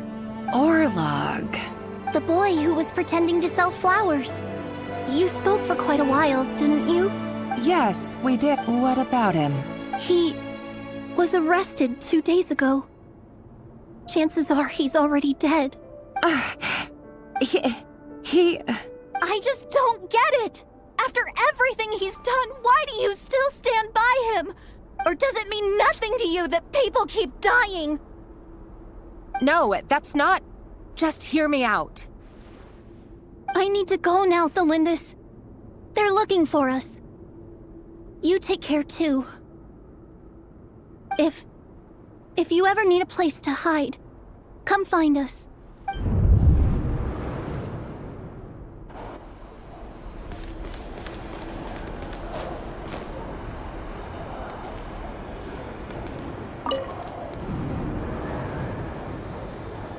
Author Thelindis. Over the course of this week, the research object was subjected to interference for a total of 47 hours for experimental purposes. The results are as follows. All subjects of observation that were sent inside have now... The situation within is proving more problematic than anticipated. No progress whatsoever. What now? Won't you give me even a glimmer of hope? Things are getting worse by the day. I have to find a way or we'll all be in danger. But I... If all this research comes to nothing, what then? Sooner or later, it'll be my neck on the line. But could he really bring himself to kill me? No. Surely he wouldn't have the heart.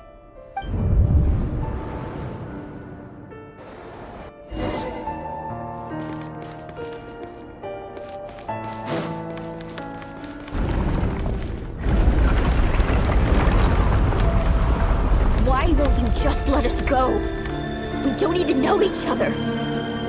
All we want is to live ordinary, peaceful lives. You want to live?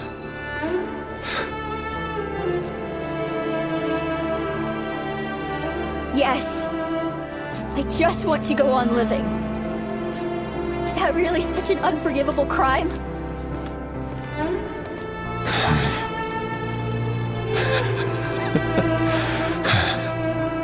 You want to go on living. I want to keep living too. To keep living forever. That's why I have no choice but to continue on the path I'm on. If only some savior would suddenly swoop down and change the way the world is. Too bad that's not going to happen.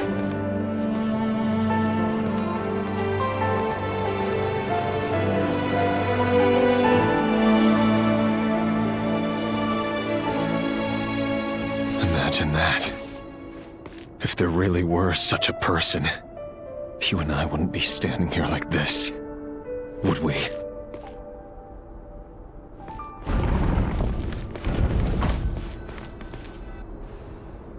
Today's files are in. Time to wade through them just like usual. No, I don't get tired of it. It's my job. And not only am I lucky to have it, I'm good at it too.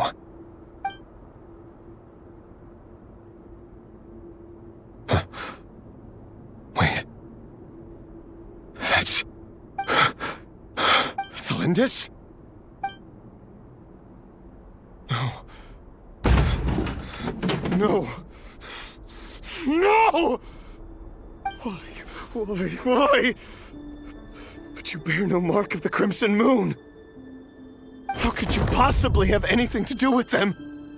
It cannot be! A diluted bloodline.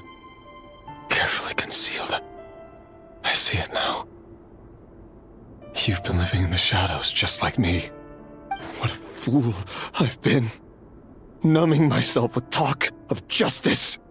Even imagining my friends would back me up. But in the end, Irminsul.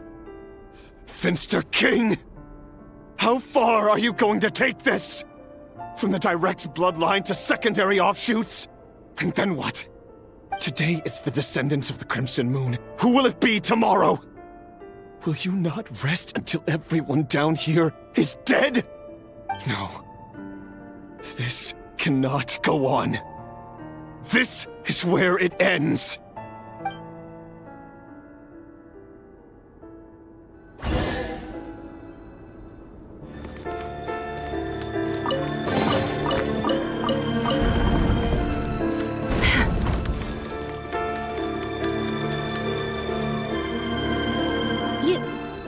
You're really letting me go? I am. As long as you can guarantee that no one will find you. Don't worry, I'll be extra careful.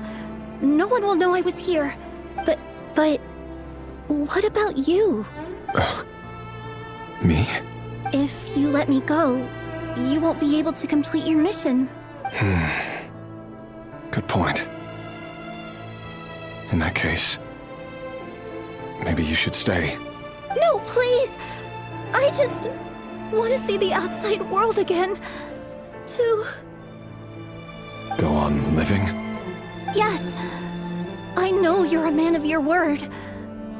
So please, just let me go. If I let you leave, what will become of me? Just kidding. Go, now. But remember, don't let anyone know you were caught. We'll be seeing each other again very soon if you do. Even shadows in the dark must live by a code. But you can't save everyone. You've been whispering in my ear for days now, Vedifalnir. What are you trying to do? Break me down? I only say this because you long for an answer to your problems. Let her go, Rerir, or you risk losing everything. I will not abandon Thelindis. Then you'll need a little more vigilance and a lot more power. The world is changing, Rerir. Keep your eyes peeled for your moment of opportunity. That voice used to be so unclear. But now I know exactly whose it is. It's Vedifalnir. He won't tell me how to actually resolve any of this, but he keeps trying to manipulate me like a puppet. What's his game here? Tell me then. What will this moment of opportunity look like? And no answer. He's like a ghost. Always disturbing me when I'm on edge, but never answering when I need him most. So, the Eclipse Dynasty was purging, well, massacring the descendants of the Crimson Moon. And it seems like it was all connected to the Vinster King's research. The King's obsession with abyssal power left the future of Conria hanging in the balance. No wonder every aspect of Rerir's life was so unstable. And it looks like this Thelindis, Rerir's would-be fiancé, herself belonged to a sub-branch of the Crimson Moon Dynasty's descendants. It almost defies belief that a couple like them could hide the truth from each other for so long. If the Vinster King hadn't intervened in such a drastic way, they might have gone on deceiving each other for the rest of their lives. And why does Vedifalnir, Daneslif's older brother, keep talking in Rerir's head? This guy kept more secrets than I ever imagined. The human mind is like a vast desert of shifting sands. When you follow the flow of someone's memories, you only ever see the parts they're willing to let surface. Time for something a bit more creative. We've been inside Rerir's mind this whole time, building up a picture of his psyche. There's already enough clues on the board to start reading between the lines and mapping out the rest. Now, we can finally begin to put the pieces together. Sure, it'll only be a reconstruction, part simulation, part reasoning, but it's usually pretty accurate. Once we've built up a cognitive profile, we just need to cross-check the logic behind his actions. And then we'll be able to take a sneak peek at whatever it is that Rerir has really been hiding.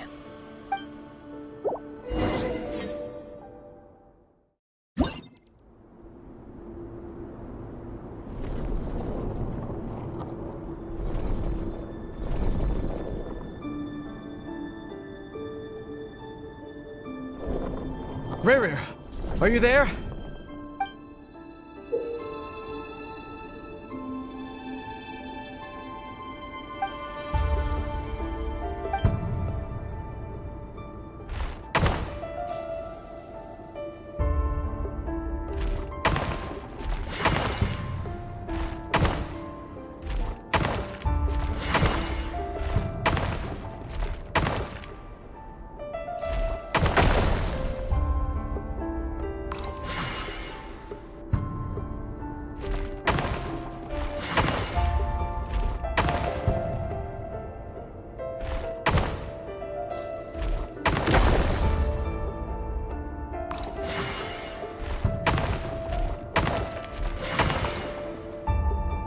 Hey, Rerir!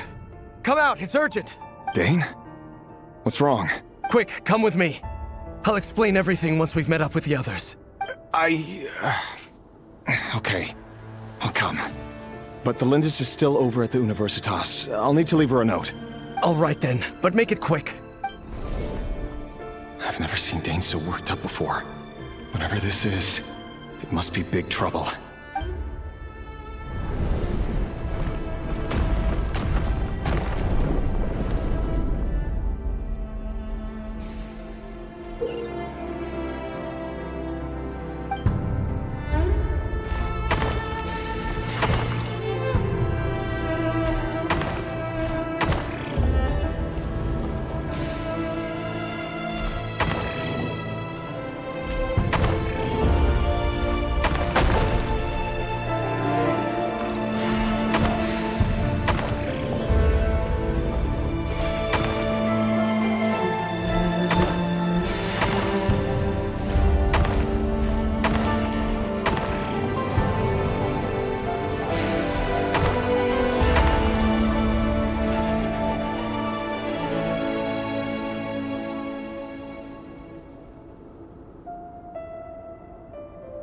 Well, this is a nice change, meeting you all at this hour.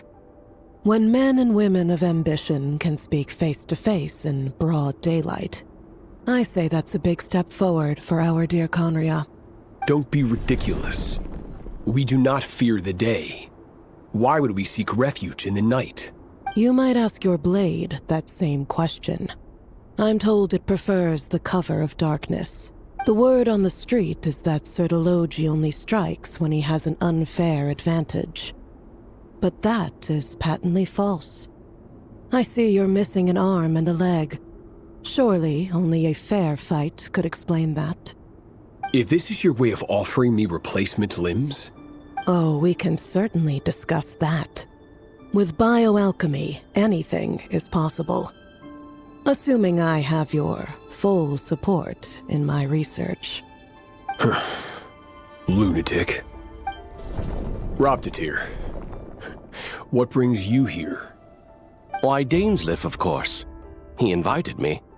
Please, cast aside your apprehensions, Miss Rhindaughter. Whatever the rumors may say, I am but a humble servant of the king, and I can assure you he affords me no greater convenience than he does you. Well, the Universitas Magistrorum won't stop fawning over you. So at least some of the rumors must be true. You're clearly doing well for yourself, so drop the humble servant act. You're president of the Universitas Magistrorum, the chief royal mage known as the Wise by royal appointment, and by far the most favored among the 4 pillars of Conria. Vice President Veit doesn't even try to hide his envy when he sees you.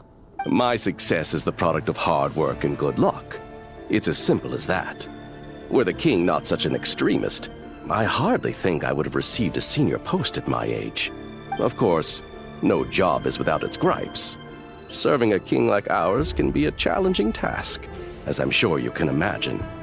And as for Efterveit, in missing out on the presidency, he's dodged a mountain of stress. Like everything else in life, it comes with pros and cons. You're all here. I apologize for the short notice, but it was an emergency.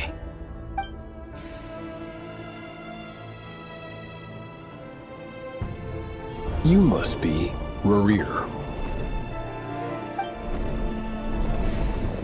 Mr. Sertologi.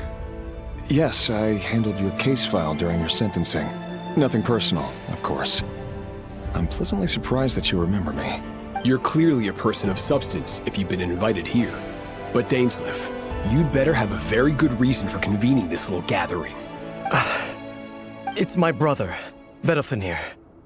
After he spoke at the court this morning, the king was so infuriated by his words that he had him blinded in both eyes and thrown in prison. Vedalfinir in prison? Strange. I thought the king trusted him and Horoptatir more than anyone else in the world. Does this mean the king's circle of trust just got even smaller? It has nothing to do with trust. It's about what the king wants, which is as clear as day to anyone paying attention. I simply appease him, because it's in the best interests of the Universitas Magistrorum. And also because you're slimy. Vetifolnir, perhaps less so. But still, a visionless visionary? It rather inclines me to think that qualifications are not what get you ahead in Conria. Do you honestly think this is an important discussion to be having right now? Dane, what are you planning to do? Rescue Vetifolnir, I assume. Correct. It will mean storming the palace by force. Tonight.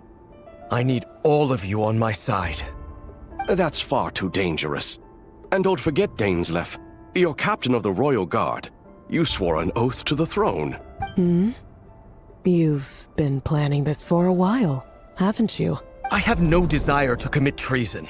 But whatever critique the king may have of Vetifolnir, disfiguring your most loyal subject for putting the best interests of his court and nation first, this is not the conduct of a wise ruler. My blade will force the king to see the error of his ways. So, Vetifolnir's prophecy enraged the king. I'm sure it wasn't what he wanted to hear, but if he won't take counsel even from the visionary, the extent of His Majesty's madness is now all too clear. The question is, how does a man like me get out of this situation unscathed? You have noble ambitions, Dane, but I'm afraid they don't do much for a guy like me. I'm not interested in saving the world. All I want is a letter of pardon. A letter of pardon? For whom? Thelindis? The chances of the Vinster King issuing a pardon for anyone connected to the Crimson Moon.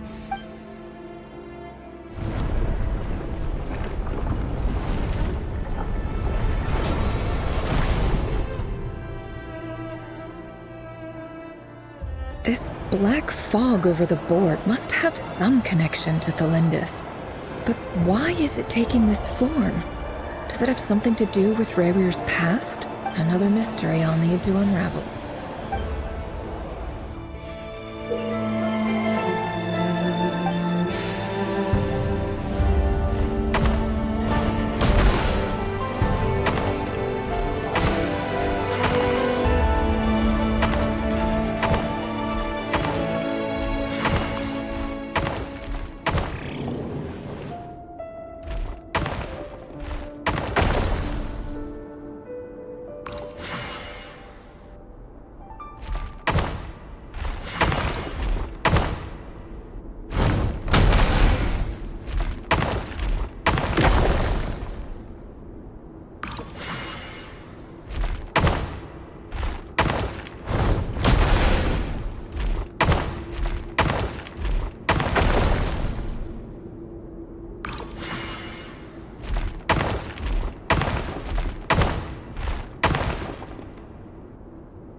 Author Thelindis. Over the course of this week, the research object was subjected to interference for a total of 60 hours for experimental purposes. The results are as follows. Research dating back to the Crimson Moon Dynasty has established 2 points regarding moon marrow. Firstly, its origins have something to do with a god's power. Secondly, it serves as a portal to an as-yet indeterminate location. However, there are a number of hurdles to overcome before we can answer the question of where it leads to.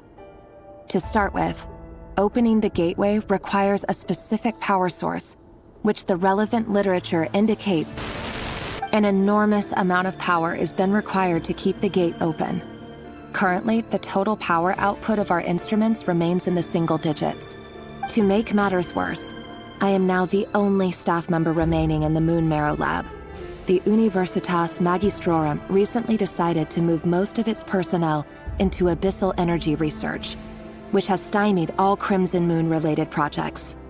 This is not a wise move. I have always maintained that placing all our hopes in a single source of power is risky, especially one as poorly understood as this. I apologize if this comes across as disrespectful. But as a Moon Marrow researcher, I desperately want to see the world beyond the gateway. If we really made it there one day, what would we find? And how would we go about taming the unknown? My imagination is endlessly fueled by questions such as these.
This is for you. I heard you're gonna leave the city with your parents. The Lindis, did you hear about what happened? I've heard nothing. Rerir got back very late last Friday, and he was acting a little unusual, but he slept pretty well, so I'm guessing whatever he did was a good deed.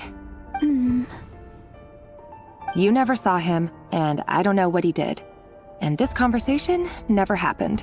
You understand? What if he finds out that you pried into his secrets? Don't be silly.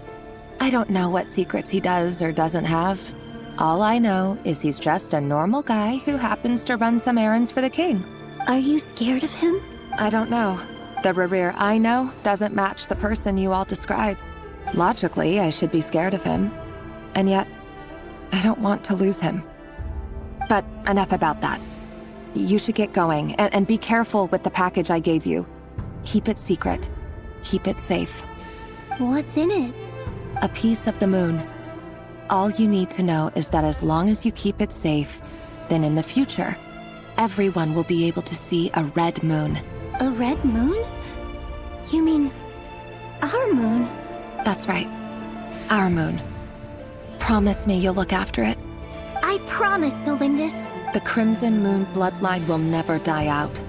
Its light, the color of blood, will become like a fire that flows in our veins, no matter how long it takes.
Hurry, everyone, and stick to the plan.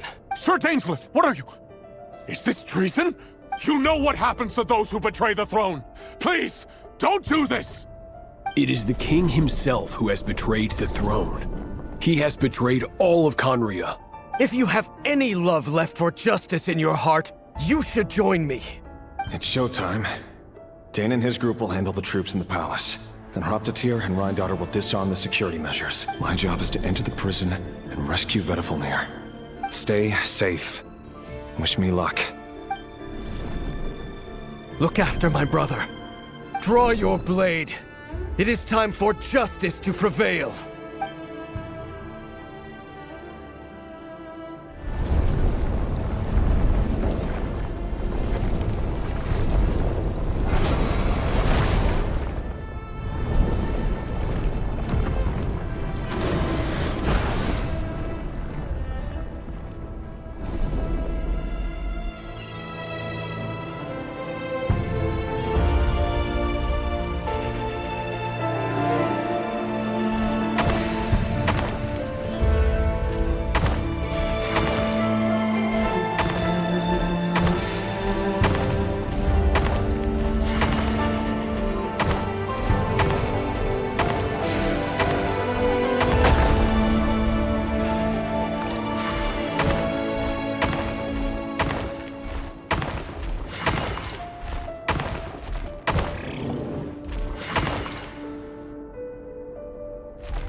And the smell is abominable. Clearly, the king doesn't allow his prisoners a single shred of dignity. Found you. Hello, Mr. Vedifalnir. Ah, it's you. Surprised? Oh, wait. I guess surprise isn't an emotion that prophets feel very often. I certainly felt some surprise in the moment when I was blinded. Surprise at the king's sheer ignorance. Surprise at just how unfairly this world responds to words of earnest remonstration. I'm curious. What did you prophesize this time? It wasn't a prophecy. It was a word of warning. Someone had to say it. The king has forsaken all reason in pursuit of his obsessions. I simply told him that if he continues on this path, Conria will surely fall. But he didn't listen. Worse still, he stabbed you in both eyes and locked you away. Dane asked for my help. The court is in complete chaos now, but I'm sure you predicted that. Everything is transpiring as I foresaw. Yet I am powerless to change it. Fate is an immutable force. I can but lament as the inevitable unfolds. I do wonder whether giving a man the power to see the future is nothing more for him than slowly crush his spirit. Forgive my curtness, Vedifalnir, but the king did not suddenly turn on you today. His suspicions have been brewing for a long time. You can't have wisdom beyond the reach of your fellow man without attracting his fear and suspicion. There are things the king does not want to see. So, he doesn't want you having visions of them either. He blinded you because he thought this would make the visions stop. He wasn't entirely wrong. I did indeed lose my power to see the future. Right up until... Until what? Just now. I believe I saw something new. Well, tonight could go a lot of different ways. 5 of us banded together to storm the palace, also we could rescue you. This will go down as the most tumultuous day in Conrian history. I sense hatred in you. But also hope. A desperate hope that with the tyrant deposed, that will be the end of the story. But this is not the end. It is the beginning of a new chapter, in a whole new story. There are many men of honor and courage in this world, Rerir. But you are not one of them. You're not here for justice, are you? Is that a dagger? Interesting. Why not the polearm? It was always your weapon of choice. With your abilities, I don't doubt that you were able to recover some of your sight. But I also doubt that you want to make an enemy of me right now. Of course not. We're on the same side, aren't we? We could be. But I need you to be honest with me, Vedafilnir. At this point, you're my only hope for the future. You mean your future? With your beloved, Felindis? Yes.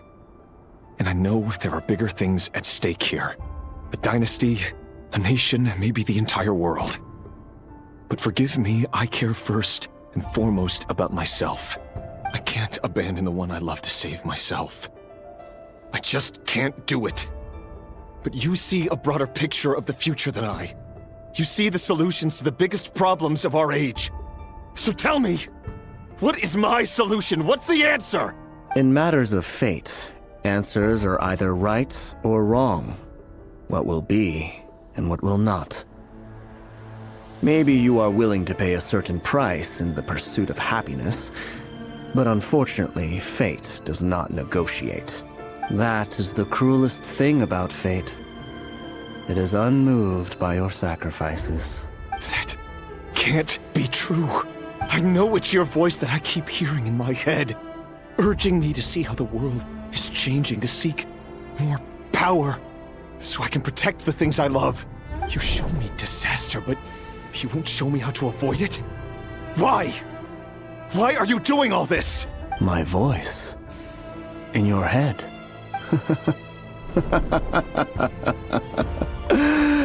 So, you hear it too. The voice that steals your mind, gains your trust, and drives you crazy. It turns out that we are not so different, you and I. Vedafilnir just broke into the strangest smile I've ever seen in my life. As if he'd discovered some monumental secret. But then he suddenly switched to looking extremely weary. Very well then. My advice to you is as follows. You must persevere. Whatever trials and tribulations you may face, be steadfast in the belief that they are your path to the future. For as long as you live, your story with Felindis shall not come to an end. That is the only chance you have of fighting back against fate. It is up to you whether you believe my words. Regardless, that is all I will say on the matter. I have no right to intervene any further. I will hold you to your word. Thank you for setting me free. In return, I will tell you one more thing that you cannot afford to ignore. Just then, a strange wave of energy rippled through the city. We had no idea what it could mean. If I were you, I would head to the Universitas Magistrorum. The Universitas? Oh no! I'm sure we'll be seeing each other again very soon, Rerir. Whatever Vedafilnir said, I didn't catch it. I didn't even help him out of the prison. There was no time to lose.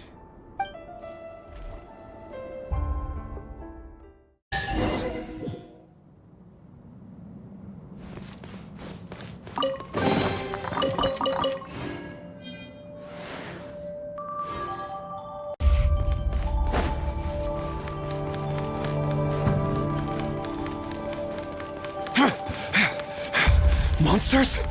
Is this Rheindarter's doing? Or the Universitas Magistrorum? Out of my way! Try not to enjoy this too much. This moment will be frozen in time.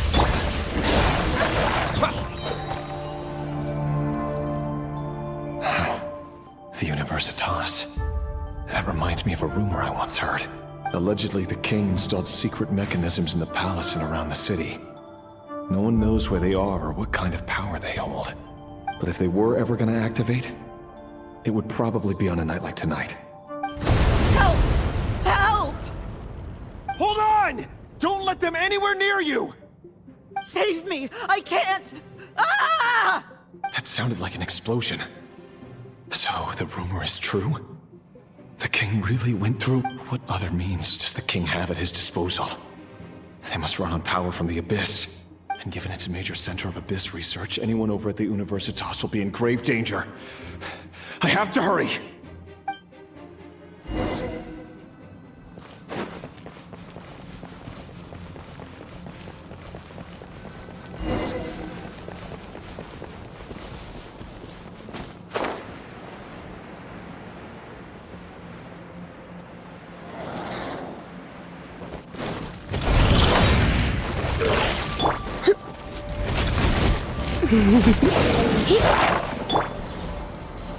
Let it rain.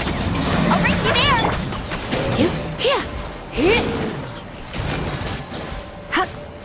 Huh. Cool it!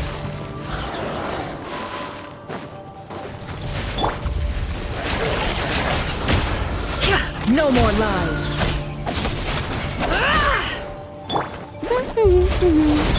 Dodge this!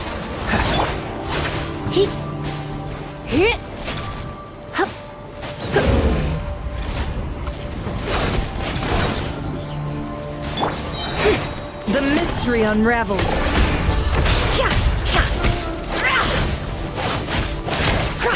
Oh, so sorry. I have some for you.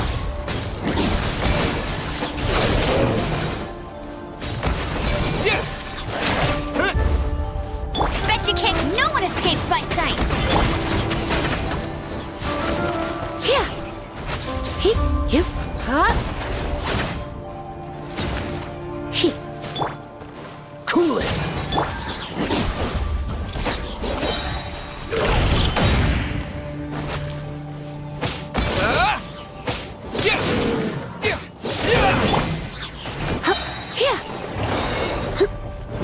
Let's spark things up a little. Freeze! Can't hide the truth.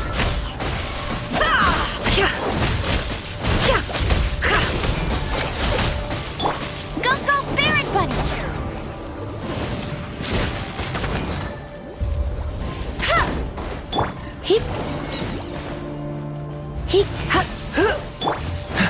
Dodge this!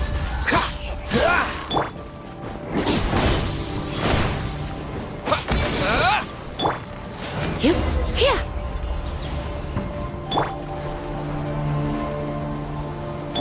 What's the hurry?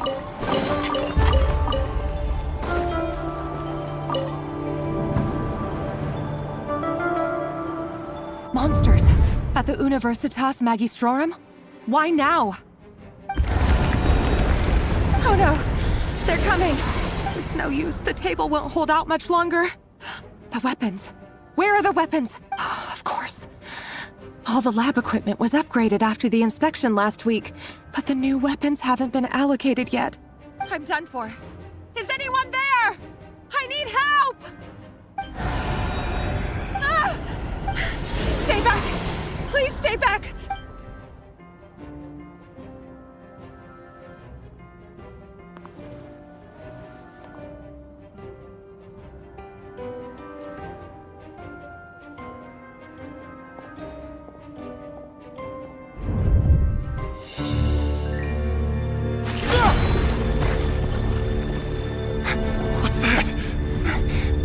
Rear. So the rumors about your work are true. What? No! Listen, something happened at the palace tonight. We have to leave! You don't need to lie to me anymore. What do you mean? I know why you're worried, and I will respect the decision you've made. But it's okay, because I found a solution. I know how to end all this. You can have it back. the normal life you so desire. But until then, I'm afraid our wedding will have to wait. Cylindus? No, don't do it! Cylindus! Cylindus!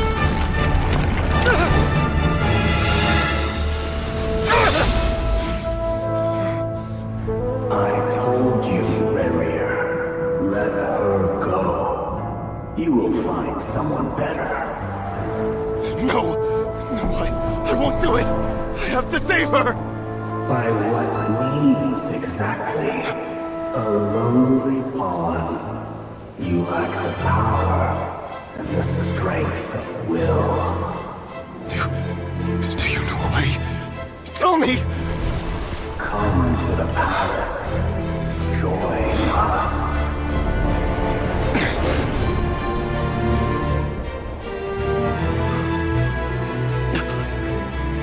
Rarier, thank goodness we... Step forth and take your share. You made it. Not you too.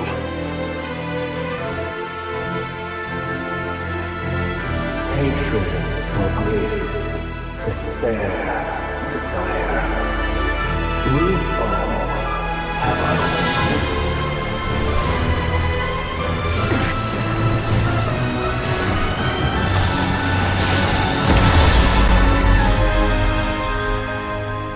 Rarier.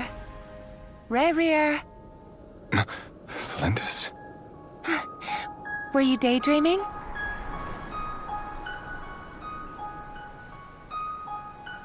You still remember, Rarier? That question you asked me a couple of weeks ago? Oh. You mean the proposal? Yeah. I'm wondering, where do you think would be a good place to discuss it? Maybe in the garden? Or were you thinking a fancy restaurant? It's your choice.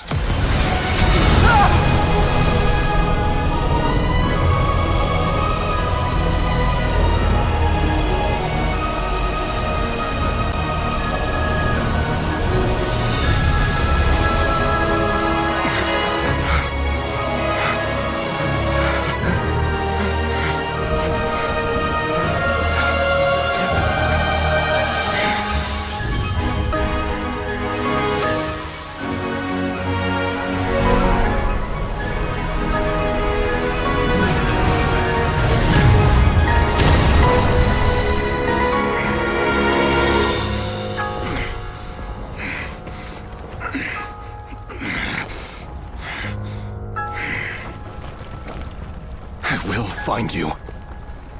And then, you can give me your answer.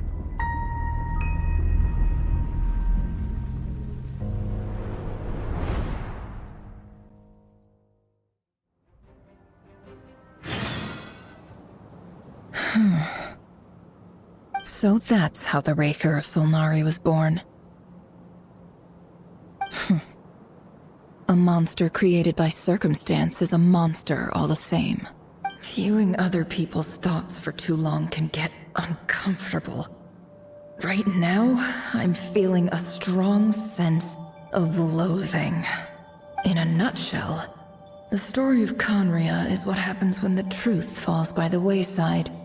Everyone tells little white lies, and before long, you have a huge pack of lies that destroys everything. Time to get back. His past is filled with sorrow, but the tale of any fallen civilization is one of endless tragedy.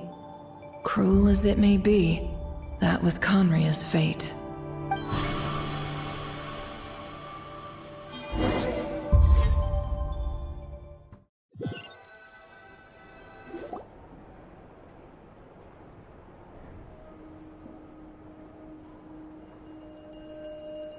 Everyone, I'm back. Can I get a standing ovation? Never! How are you holding up? Feeling okay? She's fine. Boss is a pro. Yes, I'm fine. You will have seen the events of Rerir's life through my thoughts. It's now clear that he is just a regular nobody, driven by personal tragedy, as I mostly agree. There's only so much we can know about him from his memories alone, but they did give us a clear glimpse into his life in Conria.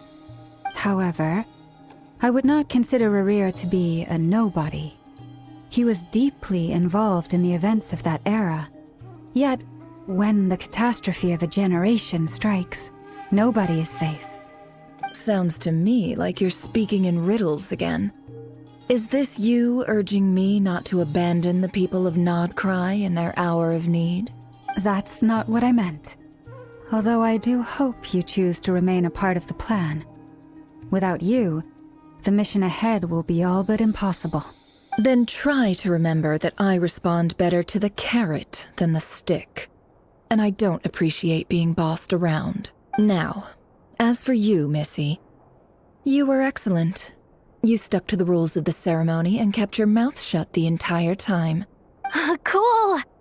So, can you fill me in on the deets now? Most of what I saw went right over my head. Patience. You'll hear the whole story, don't you worry. But let's meet up with the others first. It will save me narrating it twice. Yehoda? Yes, boss! Let me get that door for ya. That's more like it. For a moment there, I was worried you'd forgotten about the first clause of your employment contract. Forgive my curiosity, but what does the first clause say? It says I gotta do the annoying stuff that boss is too lazy to do for herself. Like opening the door, pouring the tea, yada yada. Is that right? If something is in the contract, it's because she willingly agreed to it. Rest assured that the Curatorium abides by the very strictest of labor policies. You don't seriously think I'm cruel enough to treat her like my slave? In any case, I've hardly shied away from my share of the work today. Hope I don't catch Flintz and Varka lounging about in their chairs, enjoying a leisurely cup of tea. There's nothing I dislike more than other people enjoying themselves while I'm hard at work.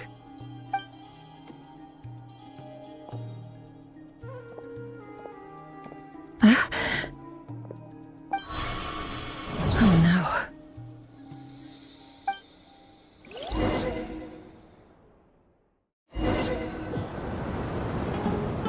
Sorry to disturb you, but we seem to have run into some trouble. Evidently so. Don't worry, I'm not about to leave you to fend for yourselves. I'm not that kind of boss. And it would go against the Curatorium's labor policy. I'm sorry? What did you hear me say? I wasn't talking about labor policy. Wait. How long have I been standing here? Not long. You just appeared by the door a moment ago.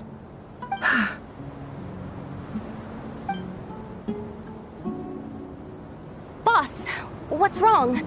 You look like you've seen a ghost. We've been tricked. We never left at all. Somehow I hallucinated that whole scene back inside the office. Hallucinated? But how? How indeed. This place should heed my will alone. All thoughts and actions that occur in here are just a result of pawns moving across the chessboard in a carefully calculated manner. And nobody has access to this chess set but me. So you control everything in here? More or less.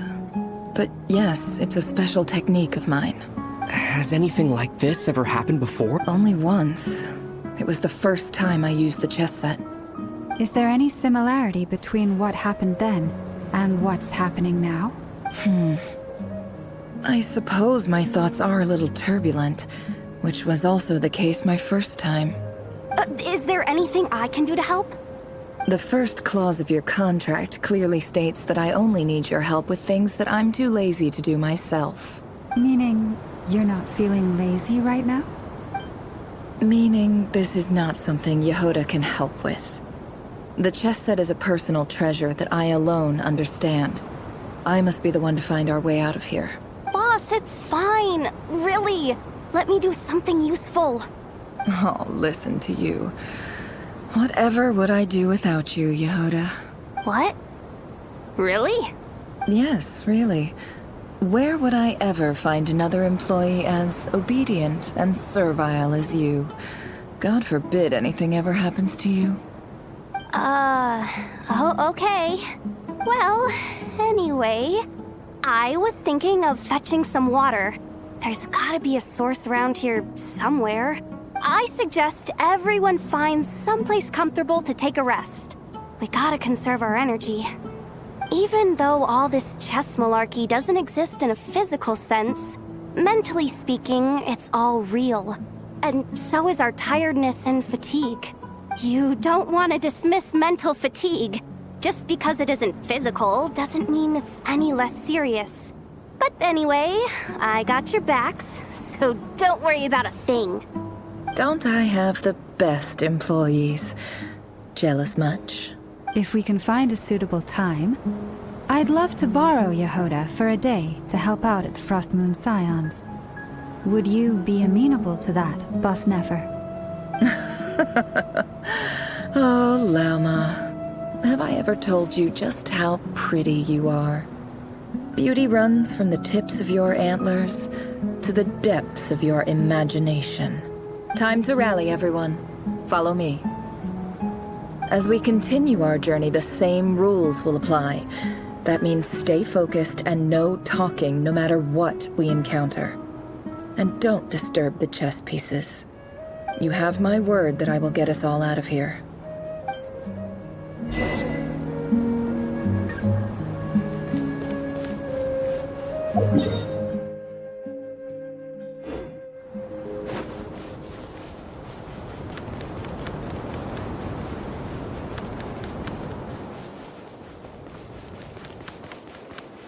This place looks familiar.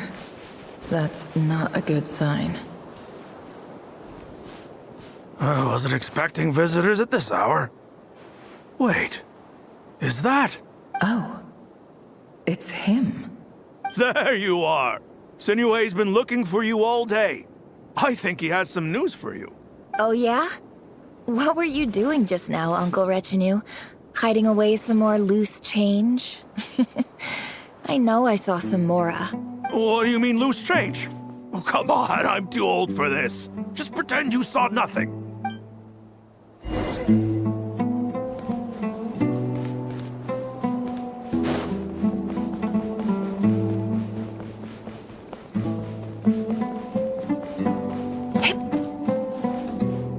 Hey, kid. Mind telling me what Sinuhe's been up to recently? I'm trying to get in his good books and I need a way in. Get in his good books? Why? What do you want with my dad, Uncle Apepi?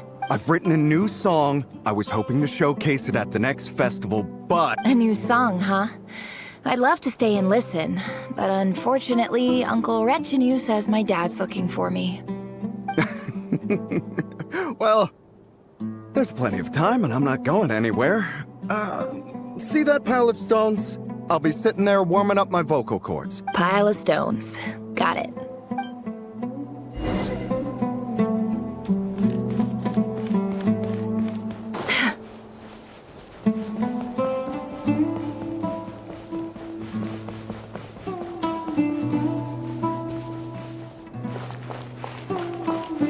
Hi, Dad.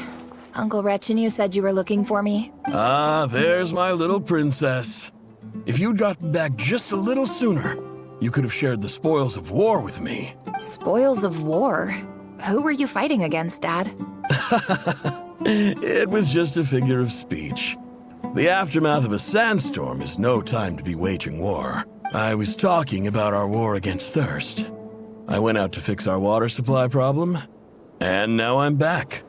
Which means... We have a well again! That's right. I found a new one and brought back as much water as I could carry. It should last us for a good while. If it wasn't for these blasted sandstorms, our wells wouldn't be caving in. You wouldn't be spending all your time out searching for new water sources. As the chief of our tribe, I'm supposed to be leading us out of hardship and poverty, onto better things. You know how prosperous our ancestors were. I've told you all the stories. And look at us now. squeezed into these hovels. No one would choose this, if it wasn't for the endless wars over the years. But things are looking up. I started working with some folks from the academia a few months back. They gave me some contacts in return for my assistance in the desert. So you're the Academia's helper now?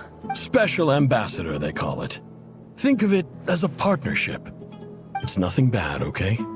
We've been isolated here in the desert for too long. Seeking opportunities elsewhere is the best thing for us, and the fastest way to progress. So, do you get anything good out of being a special ambassador? Of course. My luck's improving all the time. One day, I swear I'm gonna lead us out of this place.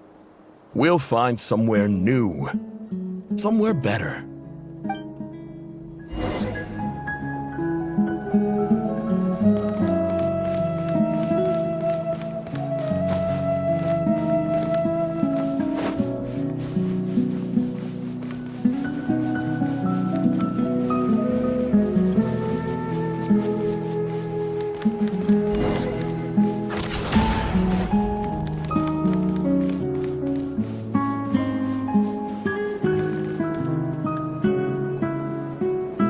That's our well, and you know it!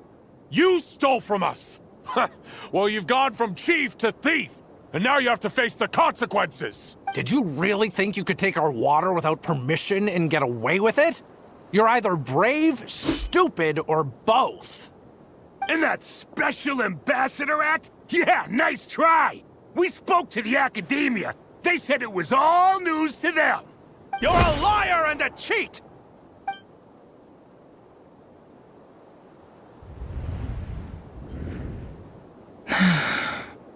I heard Yehuda gasp, but I don't blame her.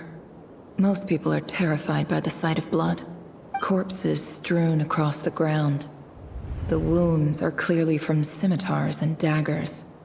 The desert dwellers' weapons of choice. There's a handwritten note on the ground. Let's see what it says. Halil, this is Sinuhe, chief of the Shimti tribe. Surely you remember me. I was the one who helped you and your colleagues avoid the quicksand in the desert. This is my second time writing to you. I assume my last letter must have gotten lost in the mail, as I didn't receive a reply. I hope this one makes it to you safely. I'm writing to you because I need some help. That sandstorm the other day completely blocked up our well, forcing me to look for another water source in Iab and Unut territory. It was a matter of survival. Praise the gods. The well of the Iab tribe was intact. It was my last resort. I drew what water I could and left, but not without being spotted. I fear they will retaliate. You told me to write to you if I ever needed help. You said you'd be my ally in the academia. I urgently need you to formally recognize my title of Special Ambassador and send some of your people to assist me for a few days. It's the only way I can convince them that this was the academia's decision and prevent them from retaliating. This is an emergency. Please send help as soon as possible. Looks like this letter never got sent. The writer died a grisly death, and the letter was trampled into the ground. It's badly defaced. Some parts are barely legible. What a ridiculous lie the surviving Shimti tell. Their whole village was butchered over a sip of water.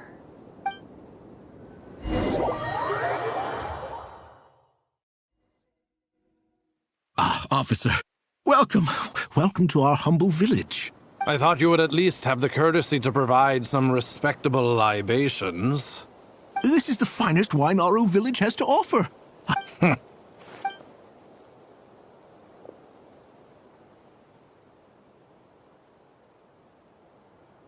The Academia has agreed to reserve a single space for a candidate from your village. But I remain skeptical of this entire endeavor. I highly doubt anyone in this desert possesses serious academic potential. Please, have faith. If not in us, then in our god. The child we found shows great promise. I beg you, take her away from this place. Give her a chance. Don't let her talent go to waste. I don't recognize her. New arrival? She showed up here a few days ago and we took her in. She's a really bright kid. Please help. I'm begging you. So, where are you from? Nowhere special. Just a sand dune. What about the rest of your family? How many of you are there? Just the one. It's only you? Correct. So, no brothers, no sisters, no mother or father? Any who have slept on a bed of sand, I call my brothers and my sisters. Apart from that, I have no family. All right. Get over here. Sign your name on the form.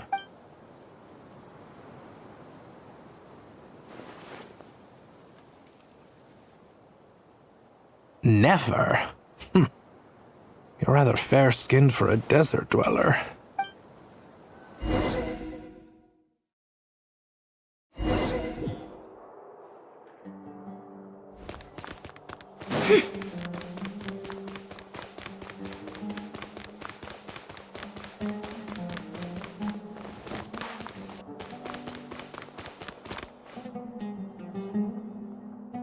Nefer, this term's assignments have been issued already.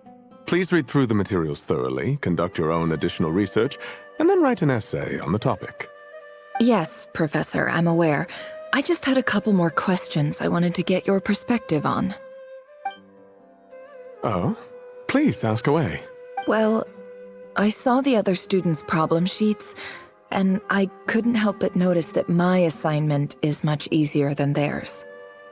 Do you really think I'm a weak student? A weak student? Goodness, no. Quite the opposite. You have a sharp mind. I think what you're saying is, a weak student wouldn't have noticed the discrepancy. And if they did, they certainly wouldn't complain about the lighter workload. You see, sharp as they come. You see things the way they are, and I'm sure you know why they're like that. Because of where I come from. Because I'm different. I'm sorry, Nefer. I don't like it any more than you do. It's just... Anyway, you said you had a couple of questions? I wanted to check. If someone sent me a letter to the academia, where do I go to collect it? Ah, your family wrote to you. Well, as long as they put your name on the envelope, someone should hand it right to you. Not exactly. It's not even a recent letter. I was just curious where the mail would end up if no one collects it. The House of Dana, I expect. I know there's a box for unclaimed mail somewhere in there, probably sitting on a shelf. Whatever you're looking for, that'd be the place to start. Okay, got it. Thank you, Professor. Oh, don't mention it. Honestly, I feel like I failed you. I'm supposed to be your teacher, but I haven't taught you anything. Hey, don't say that. You're a great teacher, and you do your best for all your students. But the rules are the rules. You're not allowed to teach students like me. It's not just the academia either. The whole world bends over backwards for the successful, and leaves the losers to suffer and die. Oh, my dear child. Don't tell me you've given up on life already. I haven't. I just think that if you want to make it in this world, you have to find a way to become successful.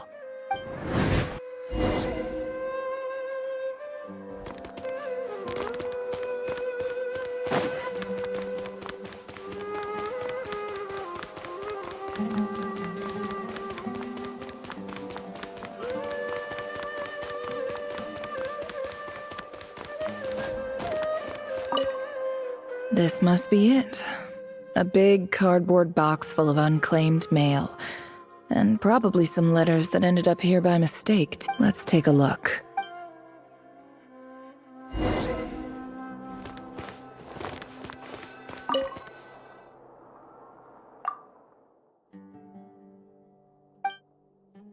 A dilapidation survey from Port Ormos. Looks like it's from a Core of 30 representative. What a strange thought. A bunch of mercs losing sleep over rundown buildings. This one was never even opened. I guess the recipient didn't care what the core of 30 had to say about anything. Who was it addressed to? I don't recognize the name, but it must have been a Kasharawar professor. This one is addressed to the Amorta Sage. The title is Changes Observed in Satyavada Life Symptoms. Why do all these letters read like full-blown dissertations? Guided by the incense, we became lost somewhere in the forest. All the barriers between levels of consciousness disappeared as our minds soared around in circles, looking for a branch to seek refuge on. In clinical terms, these symptoms fit the description of incense poisoning. The Amorta Darshan strictly prohibits the use of hallucinogenic substances, but I believe there are still people getting away with it. For example, my neighbor who always breaks out into song and dance after using incense. This seems like something the academia would want to know about. Why wasn't it collected? Wait, what's this written on the back? The note says, "The sender authored this letter while under the influence of mushrooms. I would send it back, but no return address was provided. Stamped by the Grand Conservator of the House of Dana." This next one is addressed to Grand Sage Azar. A few words of protest regarding recent changes in Sumeru's educational policy. In recent years, the academia has taken on a small number of students from the desert region, as per the policy to this effect. However, it appears to me that these students have not, in fact, been provided with educational opportunities that are, in any meaningful sense, equal to those enjoyed by their peers. As well as receiving dumbed-down assignments and perfunctory tutoring, they do not even have full access to the Akasha system. Education is the fundamental purpose of this institution, which should go without saying in a nation whose founding virtues are knowledge and wisdom. I ask you, is the lip service we pay to the policy of education for desert students truly the standard of pedagogy to which the academia aspires? As Grand Sage, policy decisions are your prerogative. But do not forget your roots. You and I were once students too, as was everyone else in this institution. I do hope you will give some serious attention to this matter. I encourage you to discuss issues like this with myself and others, and listen to some alternative opinions. Great letter. Shame it didn't get to where it needed to go. And the sender is... Sage Cyrus of Spontamod. I didn't realize anyone else even knew how bad students like me have it in this place. So this is where letters from the Sage of Spontamod end up? Nice one, Grand Sage. Really enlightened leadership. Whatever.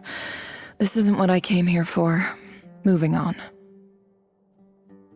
I'm not exactly holding out hope that a letter sent from the desert would even make it here. But if it did, where else would it end up if not in this box? I can't believe how much discarded mail there is. Must have been years since someone last went through it all. And this is just one box. The whole House of Dana is boxes on shelves. I don't believe for 1 second that any human being has sat down and read through all the documents in this place. Who has that much free time on their hands? Wait, could this be it?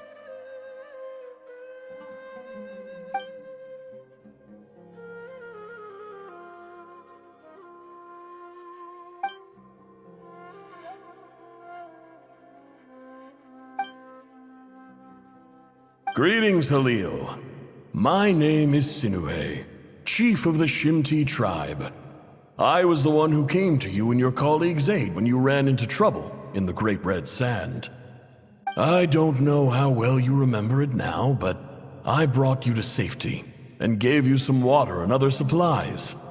You seemed very pleased and told me your name. In my tribe, learning a person's true name is serious business, and I therefore see you all as friends. You were kind enough to leave your contact details, so we could stay in touch.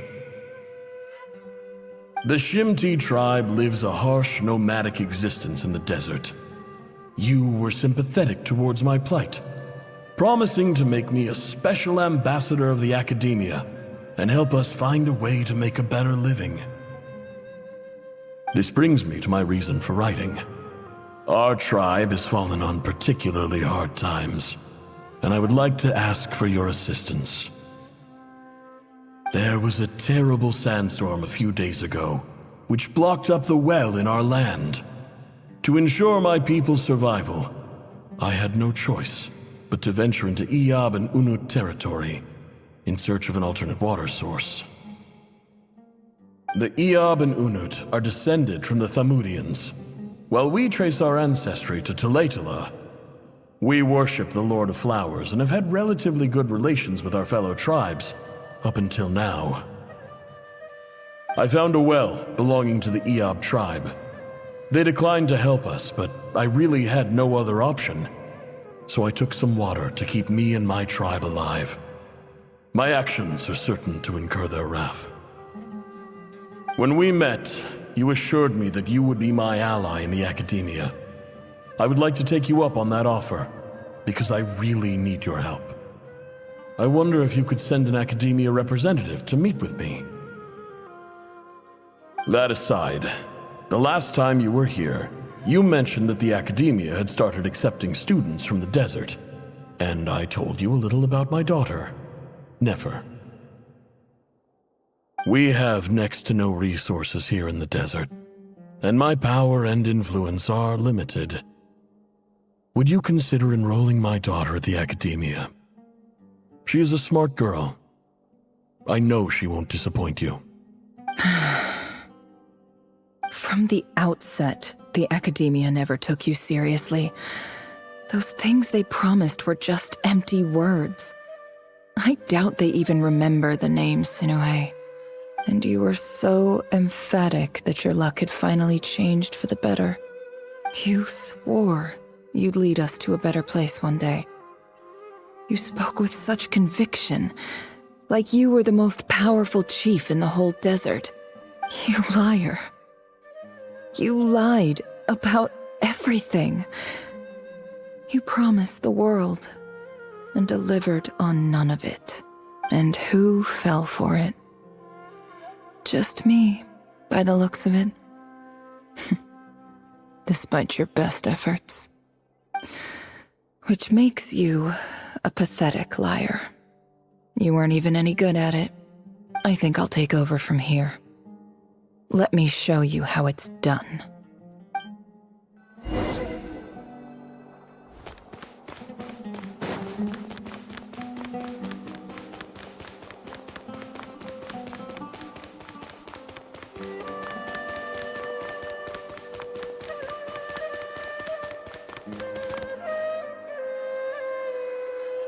I just came to say goodbye.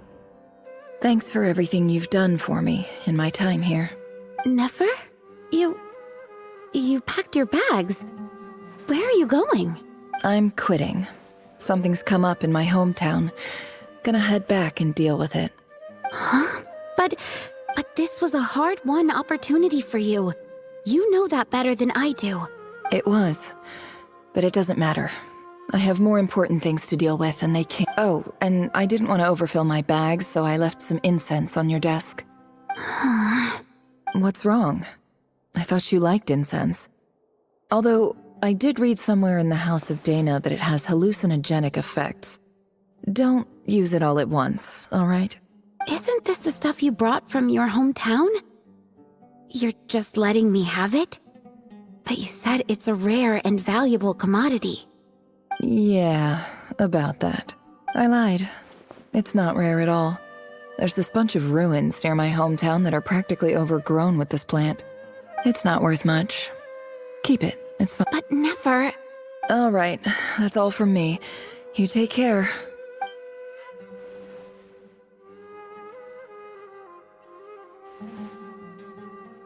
Don't forget me, okay?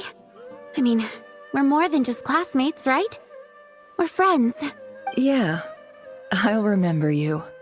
I lied again. That incense is worth a fortune, and it's a rare find even in those ruins. And as for remembering her, I have far too much to do when I get back. No time to reminisce. I'll be lucky if I even make it through this alive. But either way, I expect I'll forget you pretty quickly.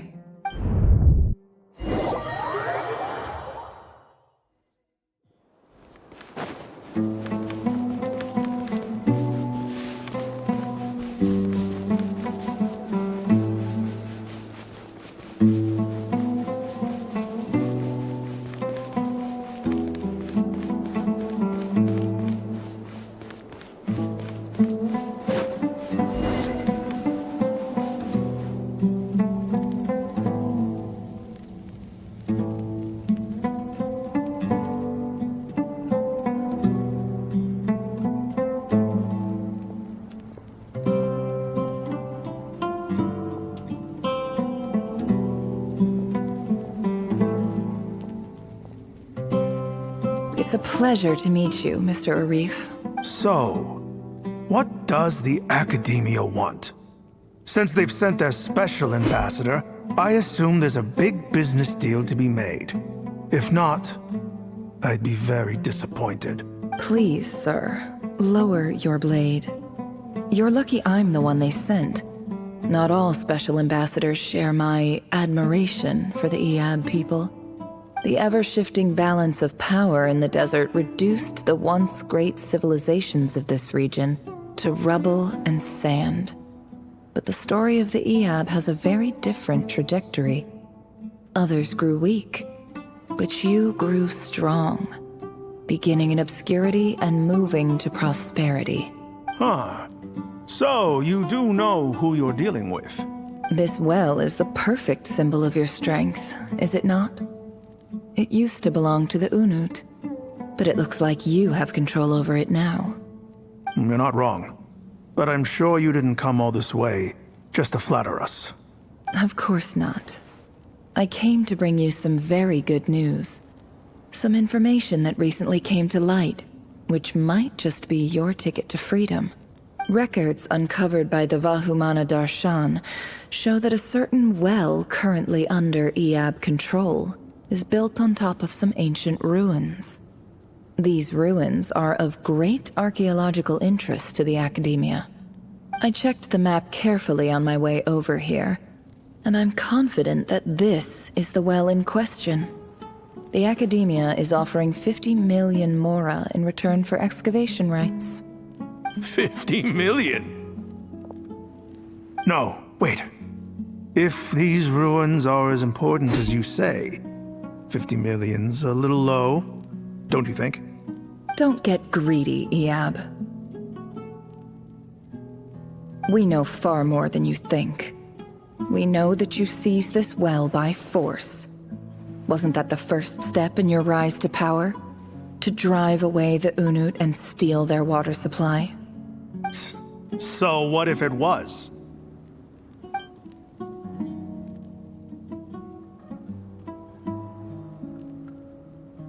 Don't worry. As unscrupulous as it was, it's something we're willing to overlook. The Academia is only interested in dealing with the de facto power holders in the region. I hope I am making myself clear. And I hope your words are the truth. If I find out the Academia is trying to play me, I'll hunt down every one of your people and make you watch as I cut their heads off one by one. I assure you, Chief, that would not be in your long-term interests. You don't want to make an enemy of the Academia. You see how I'm dressed, don't you? I appreciate that you've never been to the rainforest, but surely even you recognize an ambassador's attire when you see it. And what does a barbarian like you have to lose anyway? You really think the Sumeru Academia would bother to come all this way just to lie to you? We have more important things to worry about. All right, I take your point. The Academia is the highest authority in the land. I'm sure you're trustworthy people. In that case, we have a deal. We will sell you the excavation rights. I'd like to thank you, Ambassador. This is good news indeed. Excellent news. In fact, it calls for a celebration. Would you do us the honor of staying a while and enjoying some Eab hospitality? Gladly. I am partial to wine myself, and I trust you are as well. So let's indulge in a few drinks together.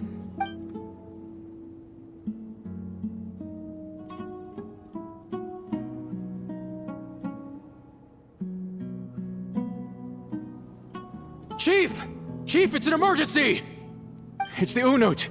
They've taken the well. What? Well, don't just stand there. Take it back. Yes, Chief. I have every confidence in the Eab's military superiority, and yet... Well, what is it? The Unut's response was alarmingly fast. The day after we reach a deal, they seize the well. This can't be a coincidence. Perhaps there is a traitor in your midst. I don't think so. I am obliged to remind you, Chief, that the Academia will only deal with the de facto power holders. If you cannot regain control over the well, I'm afraid you won't see a single mora of that 50 million. No! Please, Ambassador, just give me some time. I swear the Unut will not get away with this. That well is ours. And so is the mora. Glad to hear it. I will wait here for an update. If there is a traitor, I will find them. In the meantime, make yourself at home. I'll report back as soon as I have an update. Much obliged. Wow. All it took was a few words and I've got him wrapped around my finger. What an amazing feeling. So, in summary, Ambassador, the Academia would rather negotiate with our tribe instead of the Eab. The Eab are ruthless murderers who don't listen to reason. And now they have the gall to interfere in our research projects in the desert region. So let me ask you, Chief. Kill them all, of course. Precisely. The Academia does not tolerate those who stand in our way. The Eab have held back our academic pursuits for too long, and our patience is wearing thin. At the same time, there is simply no way that the Academia can be seen to be intervening in desert affairs. I'm sure you understand where I'm coming from. We have our own rules out here. If the rainforest dwellers raised arms against a desert tribe, you'd start a bloody war. Right. We can't confront them ourselves, but we can support their enemies. The Unut have always had strained relations with the Eab, which makes you our natural allies. Natural allies. Weren't the Eab your allies once? You were quick to send them after us to protect your interests back when we stole that water. And now look at you. You're at each other's throats. Let me be clear. The Academia wishes to collaborate with the legally recognized rulers of the desert in this matter. We are asking for excavation rights to that well. Say no more. I believe we have an understanding. Good. Then I suggest you get to work. Get us access to that well, and the more is yours. You see, Dad? Lying is easy when you know how.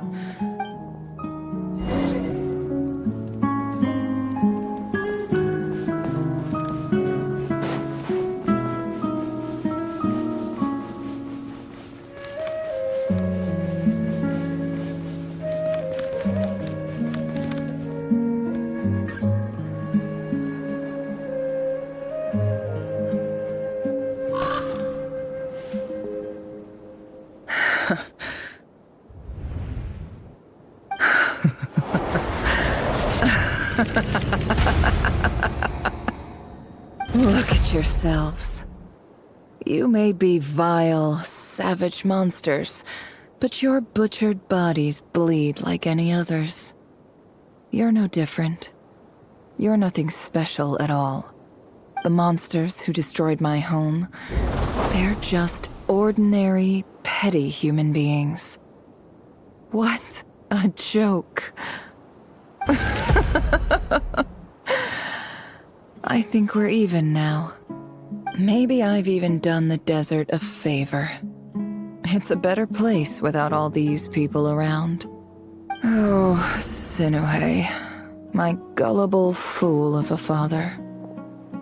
Perhaps if you'd been as ruthless as I was today, our tribespeople would still be alive. In this dog-eat-dog world, a chief needs to be tough to survive. But you couldn't do what had to be done. So I did it for you. Nefer, it's okay. All of this is in the past now. I believe I remember you promising to remain silent. Yeah, but even so... Yehoda, is there anything you can do to ease the tension? Alright, time for a sharp turn onto a completely different topic. So, anyway, that's enough of that. When are we getting out of this place? Feels like we've been walking forever. I'm getting pretty tired. Oh, Alma, you tired? Yes. If we can find somewhere to sit down, I could certainly do with a rest. It's not far now. There should be a temple just up ahead. Yes. Really? A temple? That's where this story ends? I guess that's how things go in the desert. Desert dwellers can never escape their destiny. Or so everyone says. I never wanted to believe it, but looking back now, I'm as desert as they come. You mentioned a temple. What's waiting for us there?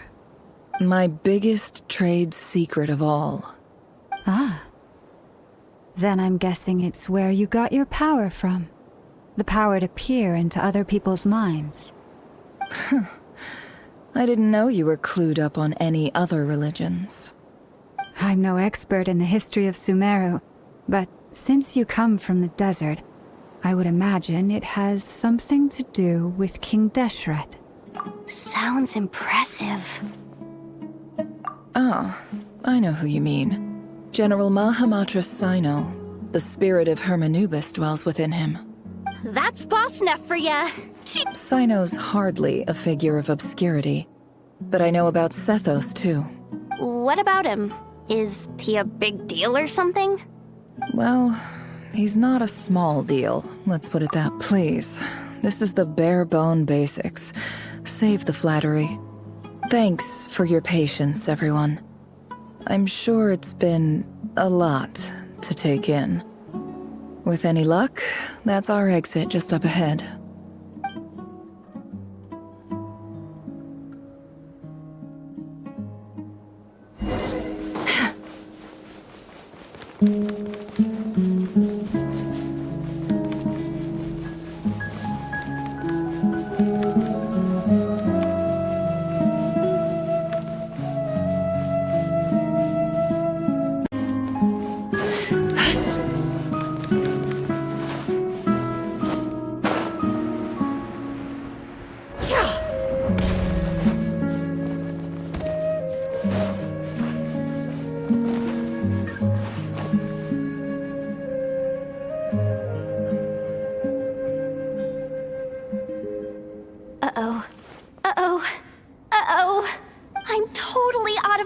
live here.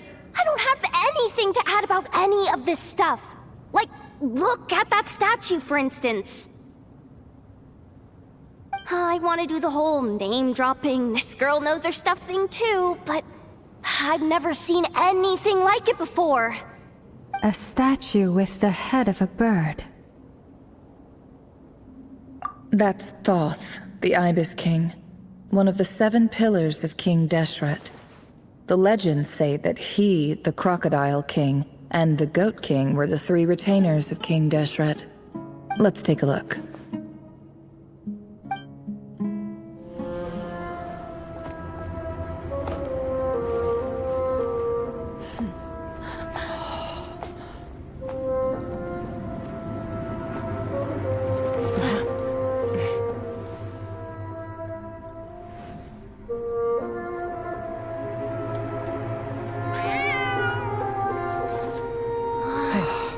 It's just Ashru.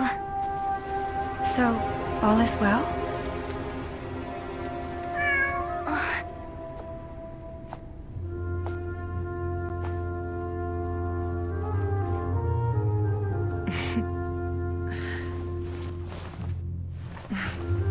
Typically speaking, at this point, the world disintegrates.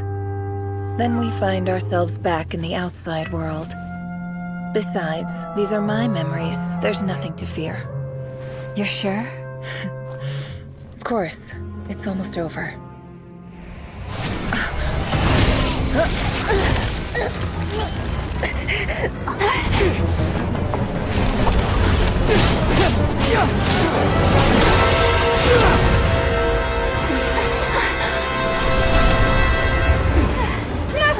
Hold on!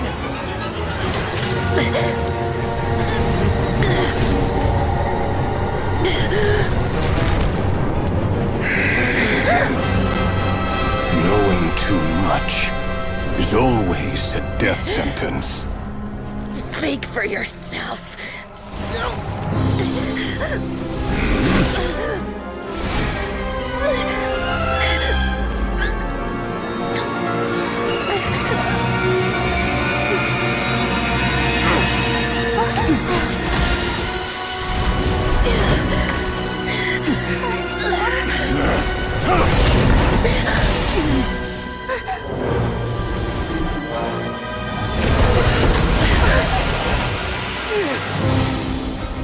How repulsive.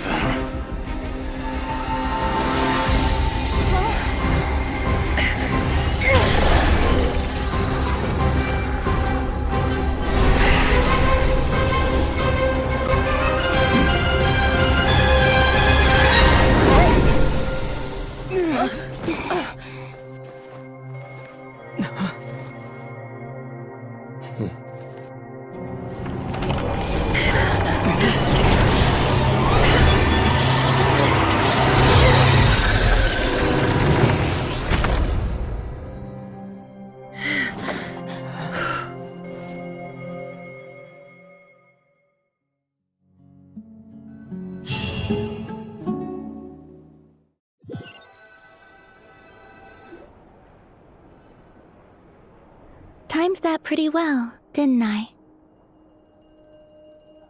It's okay. I'm just glad no one was hurt.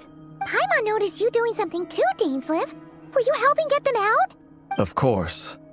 When I asked Nefer to conduct this investigation, I was not naive to the dangers involved. I had a duty to ensure your safety. Good to know your sense of justice is still intact after all these years. I take that to mean that you saw the truth. That comes as a great relief. I certainly did. And thanks to your help, I also managed to trap Rerir inside the chess set. Whoa, really? How'd you manage that? Well, to be honest, I sensed that something was wrong long before we made it to the temple. By using this fragment to probe into Rerir's past, well, the monster formerly known as Rerir, it seems I alerted him. I was tracking him, then he caught on and started tracking me too. Can't say I'm surprised. But how did he track you through your thoughts alone? That shouldn't be possible. Rerir was a secret agent who reported directly to the Vinster King. He is an expert at finding a trail and hunting down his pursuers. No wonder. He infiltrated the chess set, read my thoughts, and built a new virtual chess set inside of it. That's why we weren't able to leave at first. Speaking of your chess set, it's quite a remarkable item. Would I be right in thinking you have some connection to King Deshret? You overestimate me. I only have a connection with one of his underlings, the Ibis King. You all saw how this came to be. A long time ago, the Iab massacred my tribe, the Shimti, in our home village. A few years later, I enrolled in the academia, where some new information came to light. The Unut and the Iab fought a bitter battle over the rights to a well, all for the sake of a non-existent 50 million mora. The Iab ultimately won that confrontation, but their victory came at the cost of almost every warrior in the tribe. The final blow to the Iab came at the victory feast, when an Unut assassin beheaded their chief right before my eyes. The remaining Iab fled and have been scattered to the winds ever since. Having gotten my revenge, I returned to my hometown, where to my surprise, the nearby temple was still standing. There it was, seemingly immune to the relentless hostility of the desert, while my tribal home lay in ruins. As I stood there gazing at the temple, I noticed a cat just outside. This cat, as it turned out, was home to the spirit of the Ibis King. He led me to a gate deep inside the temple, and there he made a deal with me. This chess set is my gift from the Ibis King. The chessboard within is made to the same specifications as the one in the mausoleum of King Deshret, and represents his power of piercing analysis. With this chessboard in its container, I gained a certain ability to perceive hidden secrets. Now, you could conclude that the Ibis King simply wanted to give the people of this world the power to seek the truth. Every god plays favorites. Their hearts are as fickle as any human's, full of secrets, perversions, egotistical tendencies. But precious few gods are willing to admit this. It is the same with all powerful forces, including fate itself. Their gaze falls preferentially upon a select few. As you rightly point out, this is an act of favoritism. If you're alluding to the Abyss, then yes, I agree. Gather the others. It's time to share everything I've learned.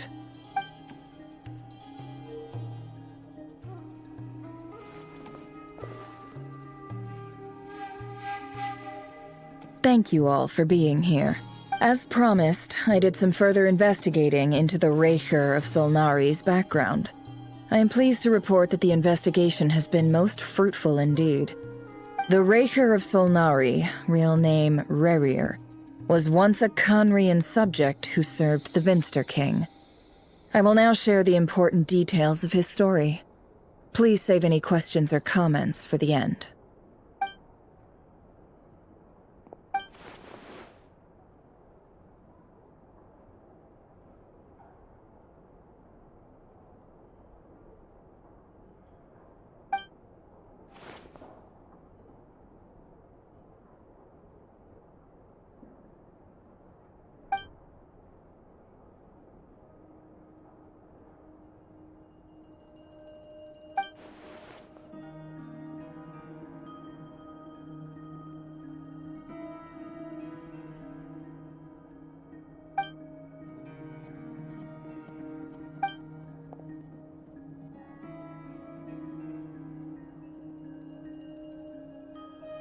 So that's why he's so obsessed with the moon.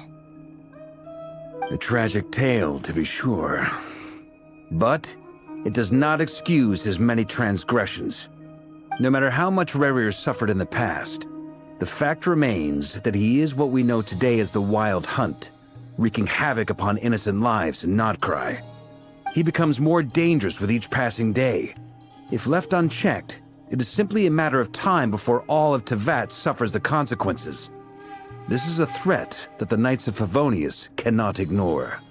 A question for Miss Columbina.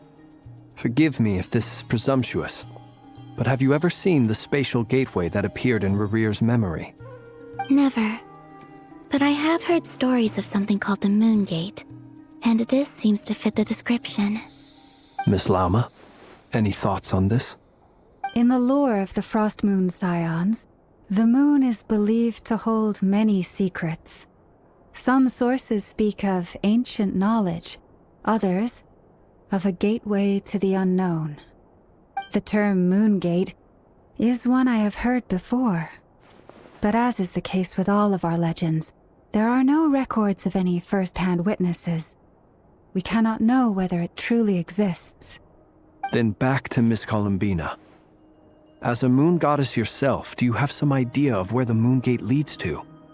Not at this stage, sorry. I do hold the power of the Frost Moon, and my strength is recovering well. I can sense that the gate would open at my command, but... But there's more to the power of the Frost Moon than that? Yes.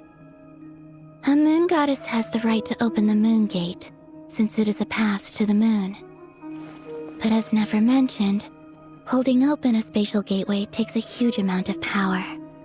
And right now, I need to conserve my energy to fight the Rayhir of Solnari. I'm afraid this is one mystery we may have to leave unsolved for now. I agree. Better to save your strength. But if you'll humor me for a moment, I have a bold conjecture of my own regarding the world beyond the gateway. I highly suspect that neither Tholindis nor Rerear made it through unscathed. The evidence pointing to this is the fact that the Rayhir of Solnari exists in the form of countless fragments. With the abyssal power he wields, no ordinary foe can touch him, let alone tear him to shreds. And yet, the wild hunt proliferates wherever his scattered fragments lie, drawing hordes of monsters to many different locations across the land. So your theory is that Rerir was physically torn to shreds by some powerful force? Hence, why the Wild Hunt is a distributed phenomenon, rather than a unified one? Makes sense to me. Explains why the Wild Hunt is so pervasive, and why he's been trying to piece himself back together. He was whole to begin with, and he wants to be whole again. Without the power of the Abyss on his side, he almost certainly would have perished the moment he was torn apart. But the Abyss, much like a curse, has kept him alive. I could not agree more. The power of the Abyss is most surely a curse. It is a compelling explanation, and one that accords with my present understanding of Abyss creatures. Whether the life form in question is primitive or advanced, if a curse has extended its lifespan unnaturally, it will continue to survive in spite of... This raises some interesting questions. I will run some experiments and see if there is any validity to my suspicions. That being said, regardless of whether my research bears fruit, I would like to thank Miss Nefer for conducting such a thorough investigation. Already, it has greatly enriched my understanding of the entity we face. My pleasure, Mr. Albedo. I too hope that the information I have shared today proves useful as we look to formulate the next stage of our plan. Hey! What is it, Dainsleif? You look really upset! It's just... when I think of the man I once knew as Rerir, I struggle to understand why things had to turn out like this. The two of you used to be friends, didn't you? I don't know if these words will bring any comfort, but my heart goes out to you. Mine too.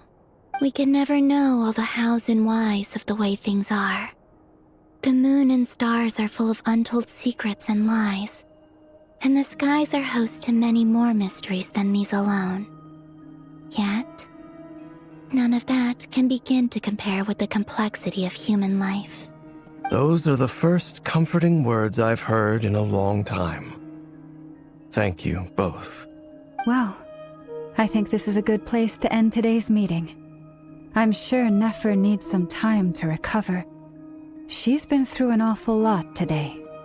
That's very thoughtful of you, Lama. Of course. Sounds good to me.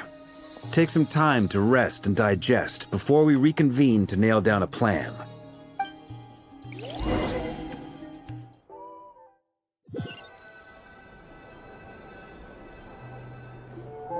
Hey, is this a bad time? Hope I didn't kill the conversation. No need. Come on, let's talk outside.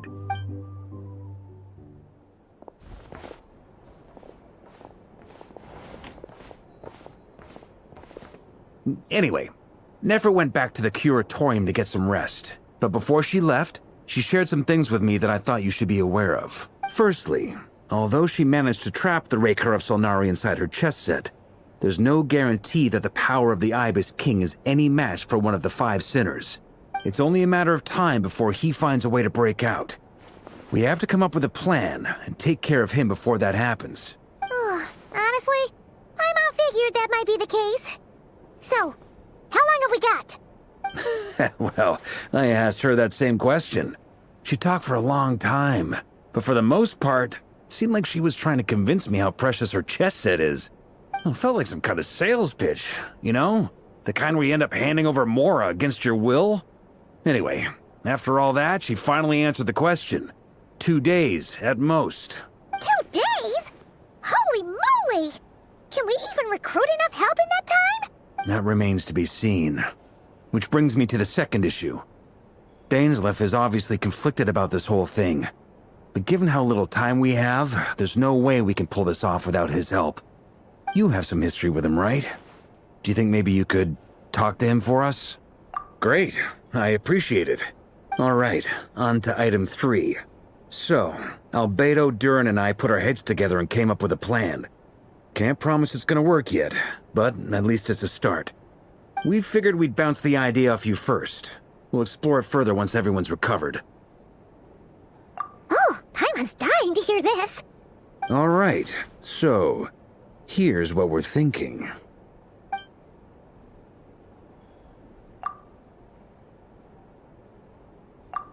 We felt a little uneasy about roping you into this. I mean, firstly, you're not locals, and secondly, none of us are your boss. You're well within your rights to refuse if you so choose. Roping us in? Why would you even say that?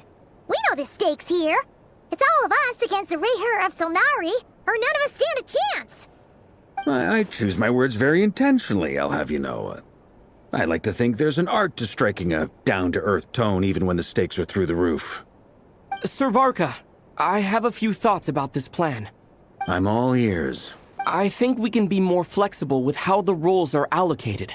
In my view, the most sensible lineup would be like this.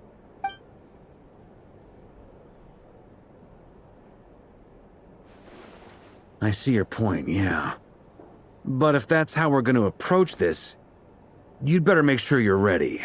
To be clear, I don't doubt your abilities. Far from it. I just want to make sure. Are you really willing to take all this on? I want to do everything within my power.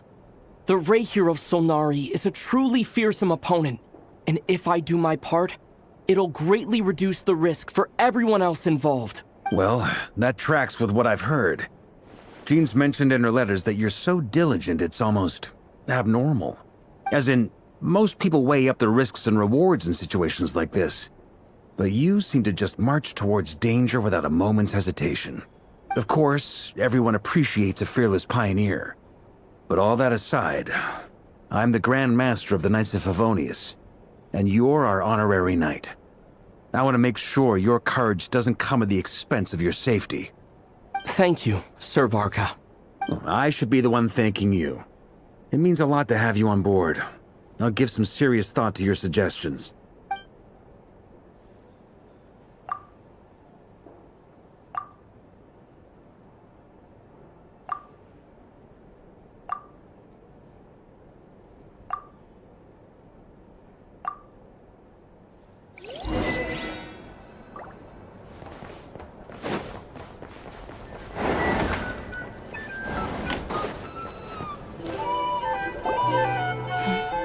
This is a thorough plan, but I do have one last question before we take action. How can we be sure that our enemy won't leave the designated area? Great question. Albedo's been hard at work analyzing Rerir and the Wild Hunt's behavioral patterns. His conclusions are as follows. Firstly, from the earliest known confrontation until now, Rerir has never displayed any ability to manipulate the dimension of space. So it's unlikely he has any power in that domain. Secondly, he seems to have a particularly strong vendetta against our group. If we put him in a fight-or-flight situation, he'll choose to fight every time. Thirdly, finally, and most importantly, he is consumed by hatred, both for the moon and for his enemies. Turns out, we tick both of those boxes. We have a reincarnated moon in our ranks, and a spy who accessed his private memories without permission. He'll be baying for blood, not looking to escape. As someone who's had their fair share of interactions with the Wild Hunt, those all seem like valid observations to me. Understood. Then I will defer to the verdict of the group. Well, everyone, that's the plan in full detail. Albedo and Durin are carrying out their part as we speak. Plan approved. Scheduling. Okay, any firepower you need, I got you covered. Let's light this baby up. The Frost Moon Scions are behind you as well. And the rest of you? No objections? All right, then it's settled. This is the plan we're going with. Next up, an old tradition of mine. Anyone who wants to back out, now's your chance. Wait, we can still back out of this? Everyone says things they regret, right? I don't want anyone feeling trapped because their mouth said yes before their brain had time to think things through. A very people-first approach. I hear that's common practice in the Knights of Favonius. Heh. Who'd you hear it from? D-Luke? Shh. We don't use people's real names at work. This contact will be known only as Owl, please. This plan can only work if everyone does their part. Flint's and I will absolutely support it. We shall indeed. You'll be glad you accepted our help. Also, you are the last person I expected to see here, Miss Dory. It's not often I get called Dory in a work context. My peers usually call me Lord Sangama Bay. So, the longer your name, the higher your net worth. In that case, Mr. Flint's here must be worth a fortune. That's right, I know your full name. It's... The walls are thin here. I'd appreciate you keeping that a secret. Okay, fine. I'm actually only here as a favor for someone else. Do you have any idea how much it would cost to hire me otherwise? Oh, does this mean someone out there actually has the power to boss Dory around? It most certainly does not. We have a long-standing and mutually beneficial business partnership. She's actually the mom of a friend of yours. Said mom supplied me with a great little trinket, but now that lady's ruined everything. If I don't start building a little goodwill now, my whole business in Nodcry is gonna go down the drain! Okay. So what exactly is so special about this pendant? It's a lucky charm that a great mage made for me. We have a business relationship, and she was worried that something bad might happen to me. So, she wanted me to have something that can store power to protect myself with. I finally got it all fully charged up with Kovaki, and then never went and used it all up at once! Never lost so big in my life! You're right. It was all my fault. I didn't mean to drain all the Kuvaki in the pendant, but I'll make it up to you. You will? Well, in that case, how about you give me your chess set, and we call it even? I knew you'd say that. Well, it's yours if you want it. In fact, take it now, and I'll even throw in a free Raker of Solnari. Deal? You're putting me in a difficult position here. It's a very useful thing to have around, but I have a funny feeling it won't be around much longer. I guess we'll see in a couple of days. Looks like bankruptcy for me. Hey, don't be so pessimistic. See this through and you never know. You might find a new business opportunity on the other side.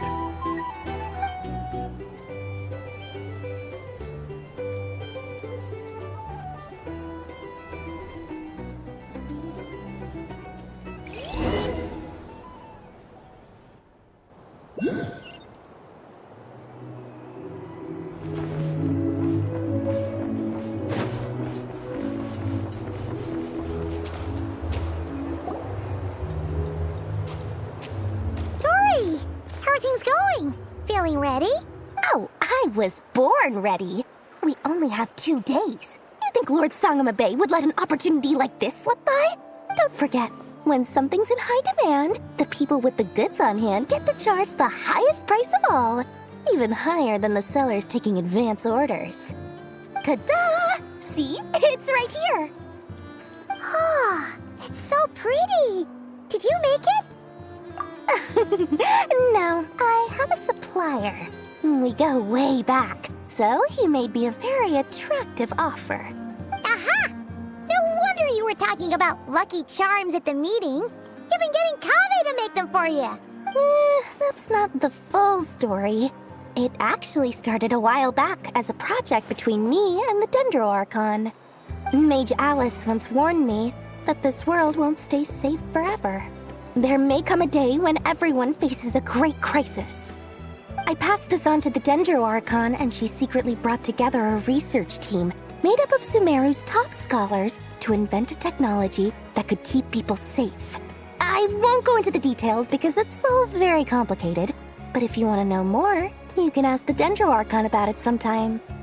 Anyway, point being, it was the Dendro Archon who asked Kave to build this little contraption. As one of the top Kasharawar talents, he was the obvious choice. Took him long enough. He stressed over it for ages. Must have gone through at least a dozen designs before producing a final product. But that's Kave for you. Marak delivered it to me a couple of days ago, along with a letter from Kave. Could I ask why I'm sending this technology to you? And what's your proposed use case? Has it been approved by the relevant authorities? So nosy. My fault for sending him the research permit to begin with. Surely Nahida must have told him you were involved in this project. He was probably just nervous because you're always so secretive about your business. Could be. Anyway, I just replied, let's hope there never has to be a use case, because it would involve grave danger. Fair enough. But it sounds like he was just being cautious. He probably felt responsible as the one who made it. Or maybe he was asking as a favor for his housemate. He's done that before. Not sure why, though. His housemate doesn't seem to really care that much about this kind of stuff. Either way, all's well that ends well. I'm just glad to finally have my hands on the product. I wouldn't want to be without it, given the potential dangers that lie ahead. Huh? What does that look mean? Paimon's just super surprised. This must be the first time we've ever seen you actually get serious about something. Well, a long time ago, I made a promise to myself. I promised that I was gonna live every day of my life with a big beaming smile. Obviously, Mora plays a big part in that. But there are always gonna be times in life when you have to give something back. That could mean paying back a debt, returning a favor, or showing some kindness. Alice has been a huge help to me over the years. She was the first investor I ever had. And I want my investors to know that Lord Sangamabe is the best in the business. And more than that, no one knows what the future will bring. Whatever happens, I want to make sure the Dendro Archon and all of Sumeru is prepared to face whatever comes. Oh, that? I was just making sure Nefer and I are square. Don't be thinking it was some sort of benevolent act. I'm no saint, so don't treat me like something I'm not. My priority is doing the business that I want to do, so long as my conscience lets me, but it usually does. That's the Lord Sangamabe business model. All right, if you say so. I do say so, and that's the whole point. I'm a businesswoman. Don't go trying to figure out what kind of person I am. You'll exhaust yourself. Much easier for everyone involved if you just take my word for it.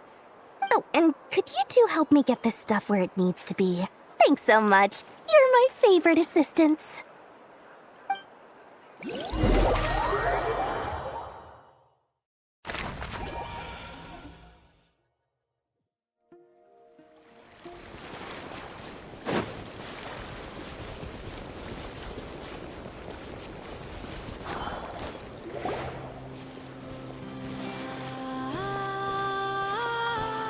Traveler, Paimon.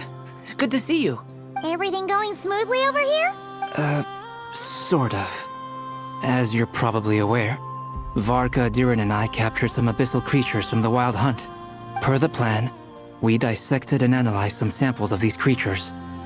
The process went very smoothly. The findings, however, come with some troubling implications. What? You can actually dissect the Wild Hunt? That depends on your definition of Wild Hunt and dissection. Harmless, lifeless. These words are accurate descriptions. The Wild Hunt is an interesting phenomenon. In and of itself, it doesn't seem to possess anything akin to a human personality. But taken as a collective, the medium through which the Wild Hunt is summoned does appear to have a soul. Master griped a lot about the wise Horoptatyr, and seemed somewhat fascinated with the Faust Certology. But she barely mentioned Rerir at all. I don't think that was because of his lower social standing, though. Anyway, it's a pity.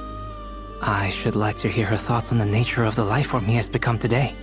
It's a strange mix. The furious energy of an abyssal being channeled through a fractured physical existence. A consequence of being torn apart by an unknown power. Perhaps the only explanation for his survival in this state is that he sacrificed a degree of individuality in exchange for a continued existence. Oh, sorry. Once I get talking about interesting research, I have a tendency to go on indefinitely. Back to our research findings. Essentially, they confirm my hypothesis. Rerir's corpse is completely contaminated by the Abyss, and the effects are irreversible. You could think of this as Rerir in mutated form. But in my view, even that would be inaccurate. In reality, his whole being has been consumed by the Abyss. In other words, he is now nothing more than a manifestation of abyssal power. Unfortunately, at present, we have no means of completely eradicating abyssal power. Hence, we cannot fundamentally destroy the Reihir of Solnari either. Oh, that's terrible news! So, that's it? We can't defeat him? Not even if we get the power of the Three Moons? Miss Columbina's situation is a difficult one. She can never achieve wholeness when the world does not accept her presence. It's as if her creator banished her to a place she can never be accepted. It means she spends most of her energy just on her own survival. Given the circumstances, it's only natural to despair. But we must see this plan through to the end. Time to kick off the backup plan. Oh, Paimon almost forgot! This is for you. Dory asked us to bring it. Ah, how wonderful. Well, thank you for making the trip. Durin and I will be heading off shortly. I'm sorry I won't be there to protect you in person this time. Please be careful. All right then. Stay safe.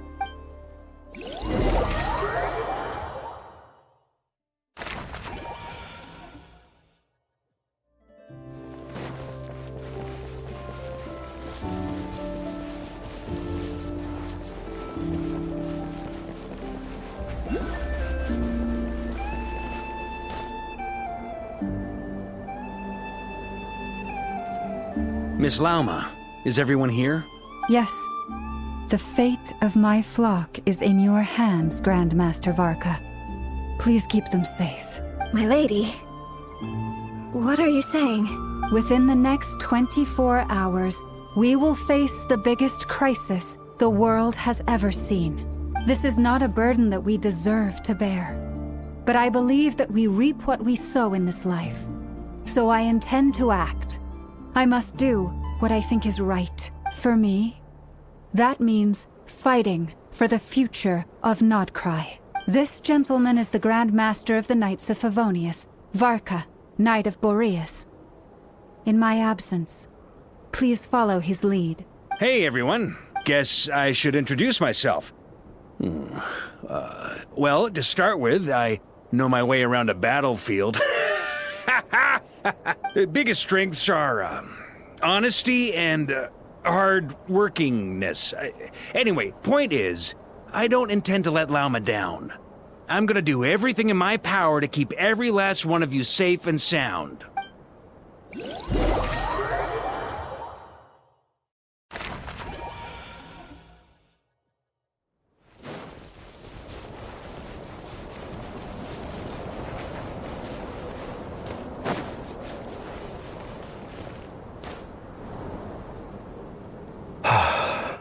something on your mind? Miss Columbina, was it?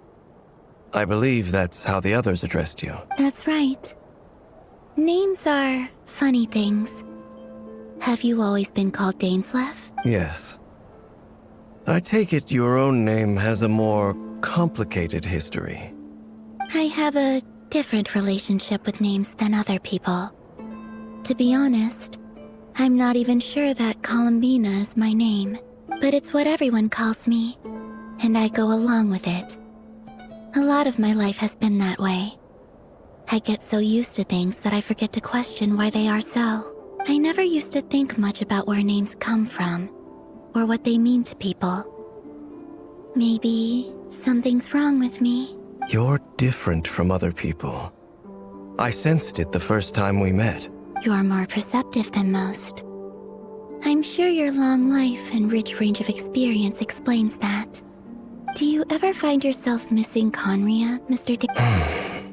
Difficult to answer. I have dreamed of the past many, many times. Sometimes I'm fighting tooth and nail. Other times I'm lying on the ground, defeated. I don't recall any happy moments from that time. It has been too long. Is that because hatred survives longer than love and affection? That would not be for me to say. I make no excuses for the grudges I bear. But whatever the reason, I remember little that was beautiful or sentimental. Thank you for your help with the Rerir situation. Without your efforts, I never could have learned the hidden truth of his story. You're welcome. I know he's your friend. Friend? He betrayed me. And I never really understood what he was going through in life. Some friendship, that is. Okay. So, do you plan to fight him with us? You see, you're torn. Now you know what really happened. You see the things he's done in a new light. I need some time. Of course. I completely understand. Anyone else in your position would feel conflicted too. Actually, I went through something similar myself recently. Something happened that changed my perspective on a situation. A situation I took for granted at the time, but now I feel very grateful for it. You mean the Harbingers who still support you, even though you've left the Fatui? Yes. I always thought they were only helping me because Harbingers are forced to work together. But then I abandoned them. A warrant was even put out for my arrest. And even now, they still support me. Which means I was wrong about them all along. Clearly, they view you as a friend. I feel a little guilty now. I regret not seeing her help for what it was, and not treasuring it. I see the guilt that you're feeling now, because I feel it too. Hopefully, talking about it will do us both some good. Have you noticed that the Traveler and Paimon are over there? I think they've been listening. Huh. Shall we say hello? Sure. Hello. Ah! They caught us!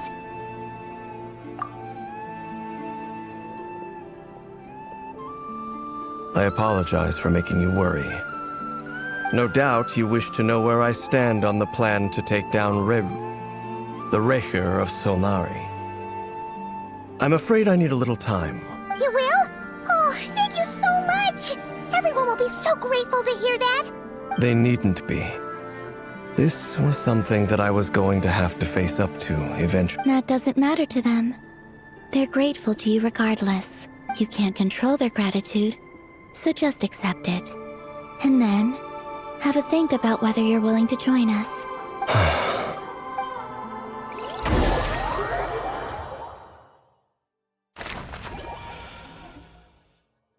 It's nearly showtime!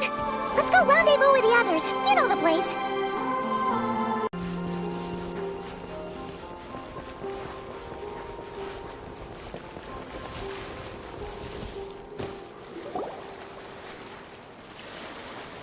Ah, you're earlier than I expected. Hey, Flint's! Been waiting here long? Not too long. I came a little early so I'd have some time to think. Are you nervous about the battle? Quite the opposite. I'm reminiscing on my past battles.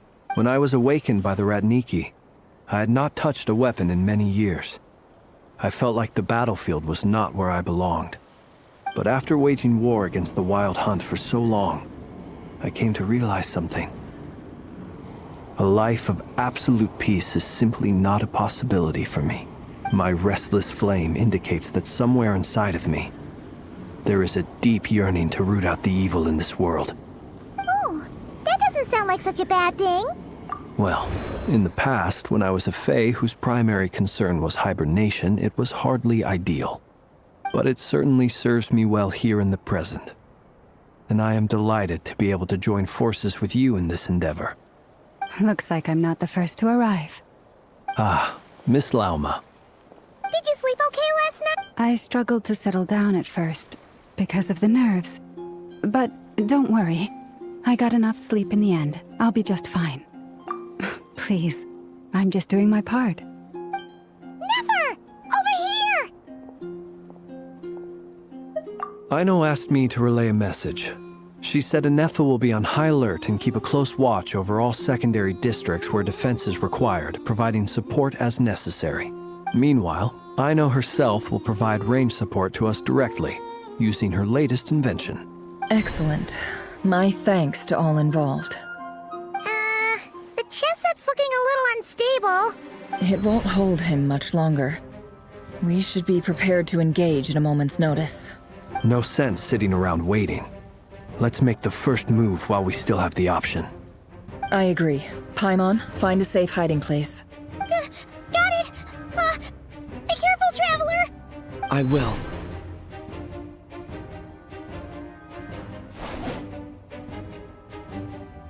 Everyone, take your positions as soon as the battle starts. Every ounce of strength we have in our bones, let us bring to this fight. Ready? Let's go. I've seen all your futile ploys before.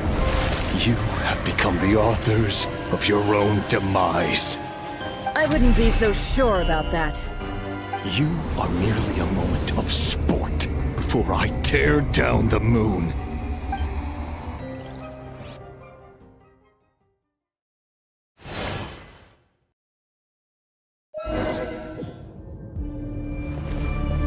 Stay on your toes. Let me help you guys. Eat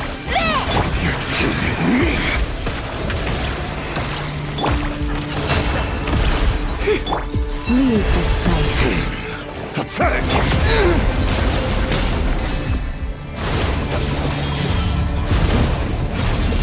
Water jet!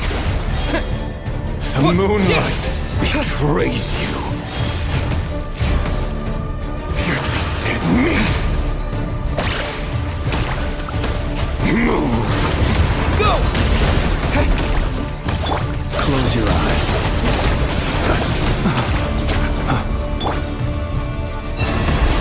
It's all futile. Hunt him down. The moonlight betrays you. Hunt him down.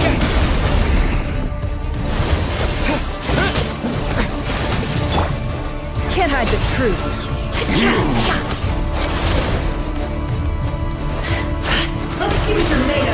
Hunt him down! It all adds up. Monkey! Pathetic! How unfortunate.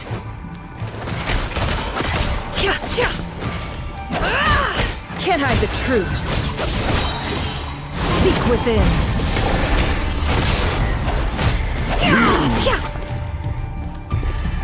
It all adds up. Forest, protect us. For the everlasting forest.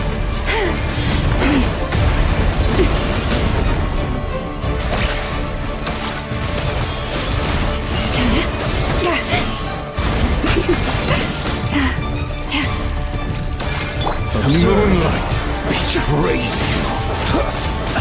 Hunt him down! Close your... It began with the and so shall it end. The moon will protect you.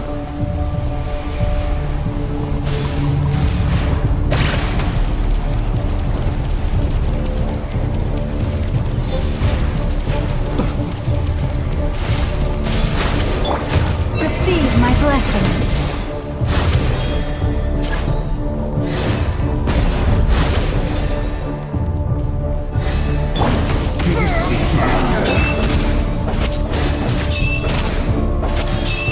Be silent. Close your eyes on here. When will it be as you foretold?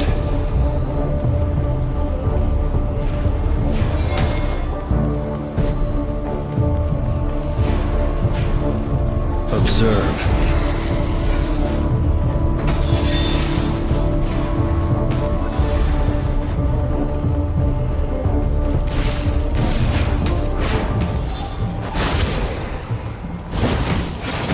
Are you quite finished? Spirit is not welcome here.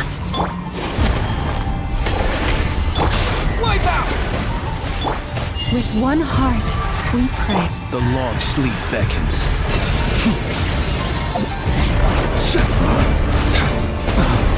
I'm rather out of sorts. Can't hide the truth. Futile. No more lies. Let's see what you're made of.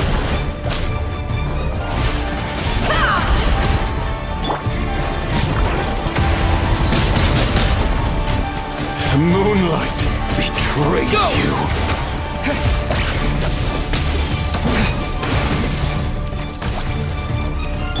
Move. It all adds up. Absurd. Steady now. Night falls. It's all futile. Can't hide the truth. It all adds up. The moonlight. Pathetic. Hunt them down. Be silent. Move. Close your eyes. It's all futile.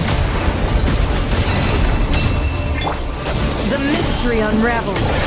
No more lies. The moonlight betrays you. Hunt them down.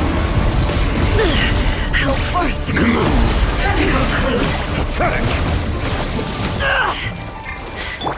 Branches The moonlight betrays you. by the frost moon of old.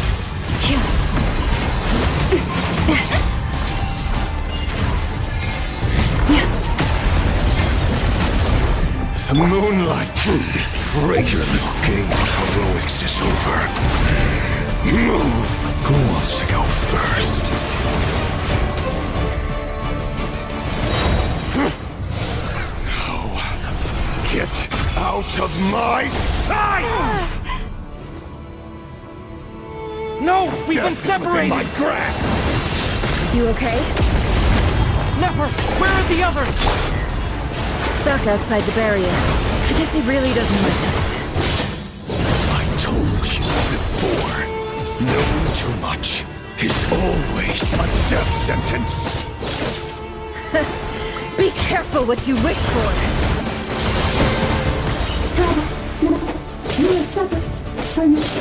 Lama!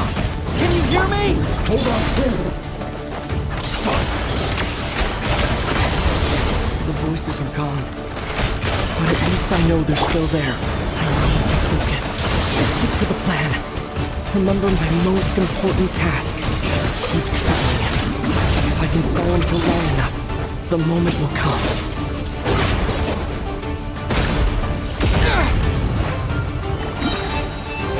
Wipe out!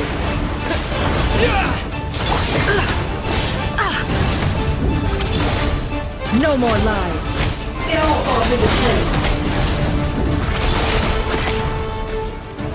Let's see what you're made of. Can't hide. Where to run, where to hide.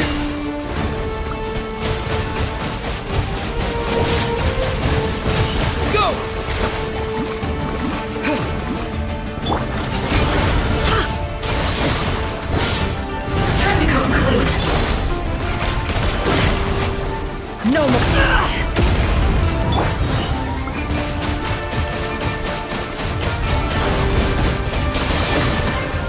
jet!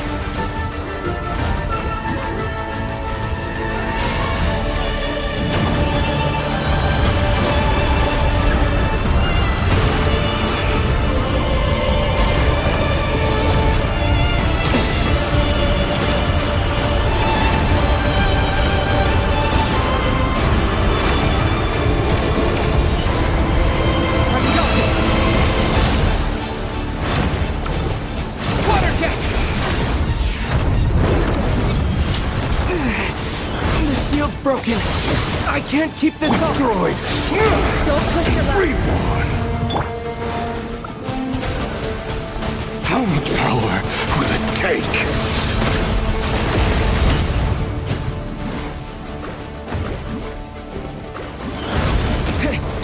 It all adds up. Can't hide the truth.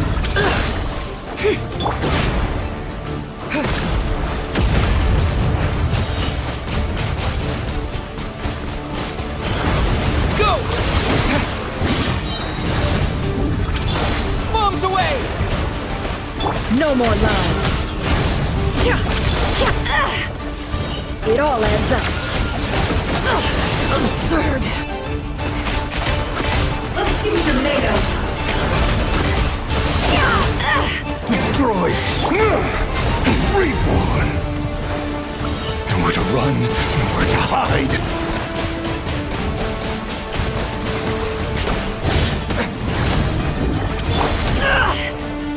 No more lies. The mystery unravels.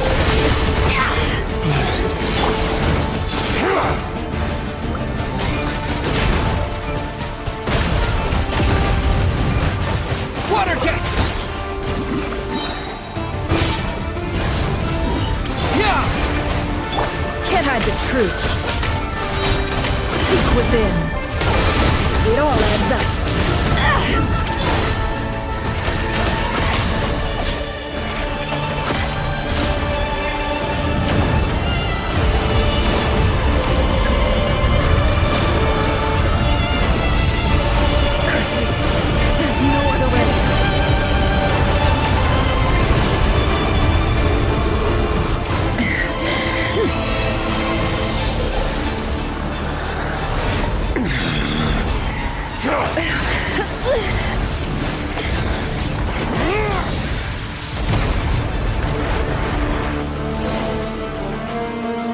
The only way to defeat Rarer is to borrow his own power.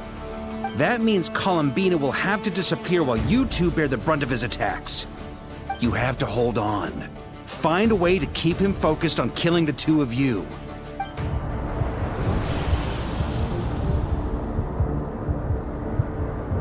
Nefer, your eyes are bleeding. Soon you will be powerless to resist. And then, I will reduce you to dust. But that dust will plague your memories. Come on, keep holding on. Any other tricks up your sleeve? Let's see them. As entertaining as they are. You've backed yourself into a corner. You don't fool me. I see your fear clear as day. I have to stoke his rage. Make him unleash everything. You fear what you could never defeat. You fear the thought of never being able to save your beloved. You cannot win the fight against fate, Rarir. Is that what you think? Well, now it's your turn to feel afraid!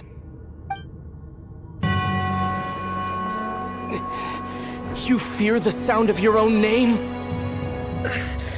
Is it us you hate? Or is it what you've become? Let's see what becomes of you!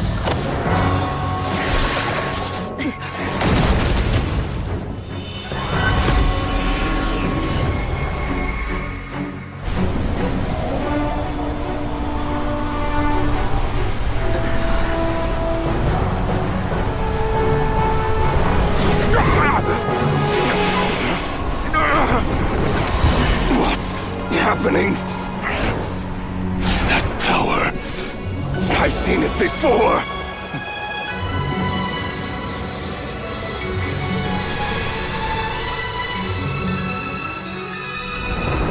powers on another level. We'll need to use an alchemical array to convert his power into a usable form. Then quickly channel it into Columbina, rendering her powerful enough to compete with him. I'll join you. I can help. If I release enough abyssal energy into a confined space, it'll create a potential difference, allowing us to extract a huge amount of elemental energy. Next, I'll synchronize with everyone's minds using pyro, then give you temporary access to their abilities and fields of view. But it won't last long. Can you see? Well enough. So, we have a student of Gold Rhine-Daughter in our midst! How about that?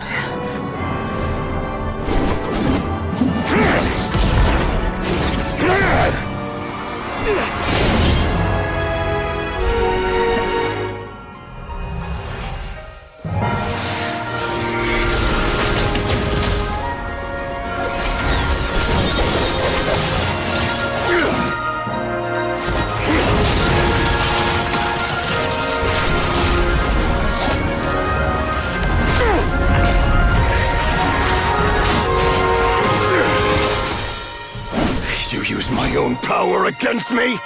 Just like how you stole Kuvaki. Look familiar?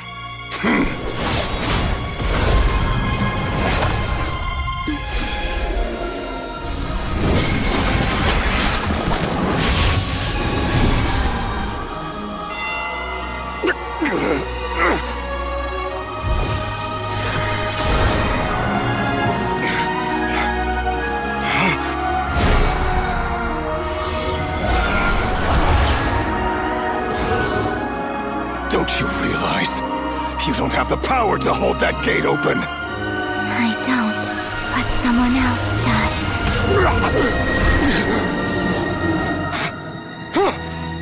Goodbye, Rerir.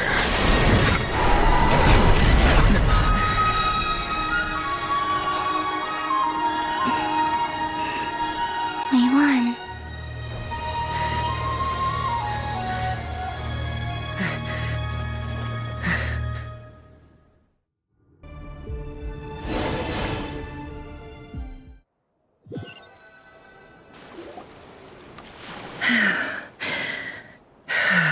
Nefer, how are your eyes? They're fine. Apart from the blindness, of course. It's not too late. Let me handle it.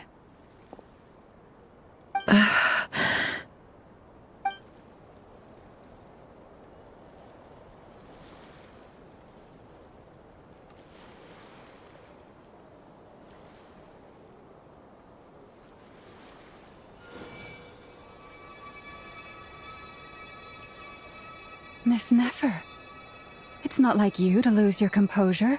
That was the most reckless thing I've ever seen you do. Reckless how? The situation was critical. Our lives were at stake. We had to do something. Even so. Okay. I guess you're right. Under the circumstances, it was a wise decision. You traded your eyes for an incredible victory. In business terms, I suppose that's a huge return on investment. I'd be hard-pressed to argue otherwise. Still, I don't like this outcome, and I don't want you to lose your sight for good. People suffer when they make sacrifices they shouldn't have to make, whether that means faith, strength, or in this case, your ability to even see. I had hoped you could win without sacrificing so much as a single hair on your head. Thank you. Really. All done. Don't try and open your eyes just yet. We'll see how you're doing in a couple of days. Until then, please follow your recovery plan to the letter. I'll send full details through Yehoda. For now, just get yourself home, relax, and rest. My dear friends, we have fought bravely and achieved a spectacular victory. A dark cloud has been lifted from the skies of Nodcry. All in this land will be grateful for what you have done. The moon will remember this day. Thank you both.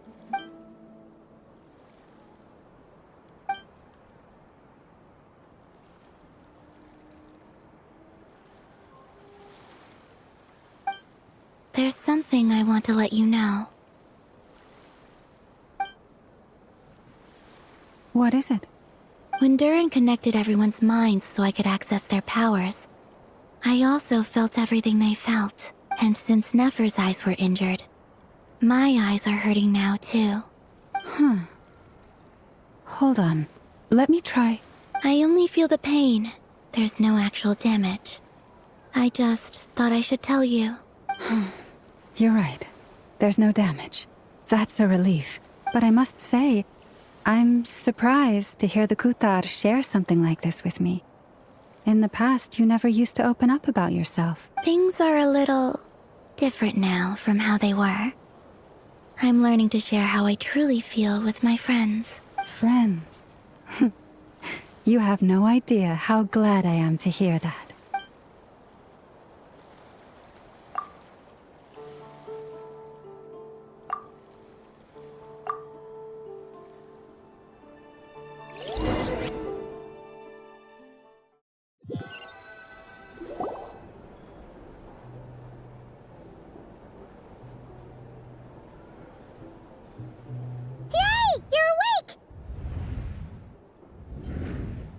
How are you feeling?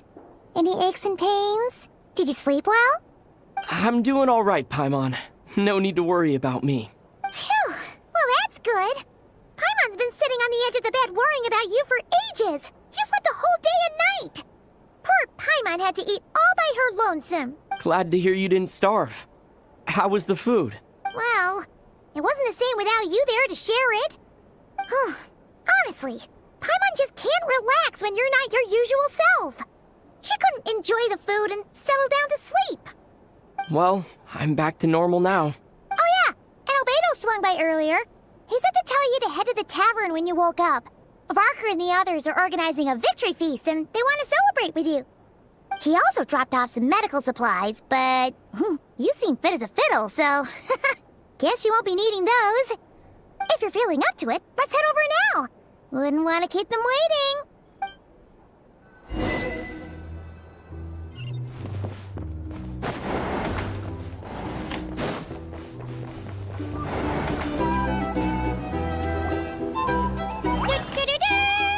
We're here! Oh, Traveler and Paimon! Perfect timing! We were literally just saying how there's no way we're holding this victory feast without you any longer, and we would have postponed it till tomorrow. How are you feeling today? Much better. Thanks. Don't worry about me. Relieved to hear it. If that changes, just let me know. Happy to check you over at any time. Yep, we're here for you. Anything you need, just let us know. Oh wait, where's Nefer? How are her eyes doing? Nefer's right over there. I'm sure she'd love to catch up with you.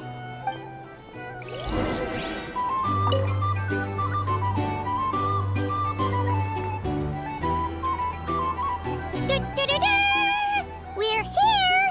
Oh, Traveler and Paimon! Perfect time. How are you feeling today? Much better. Relieved to hear. Yep. Oh wait, where's Nefer? How are her eyes? Nefer's right over there. I'm sure she'd love to.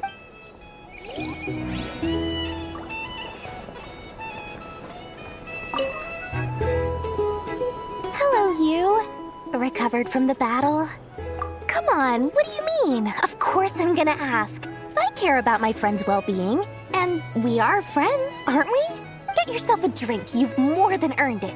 In fact, today, your drinks are on me. Lord Sangamabe's got you covered. Wow, really? What about Paimon? Has she earned it too? Well, you haven't been through quite as much as the Traveler, but... what the heck, sure. Yay! Wow! Drinks on Dory! What a historic day. Hey, keep your voice down, or everyone else is gonna want in too. Have you heard anything I've been saying recently? Doing business in Nodcry has been an absolute nightmare. If I'm buying for everyone, oh... Okay. Paimon will speak more quietly. Gee, That's more like it. Don't you forget, Lord Sangamabe doesn't just go around buying drinks for anyone and everyone.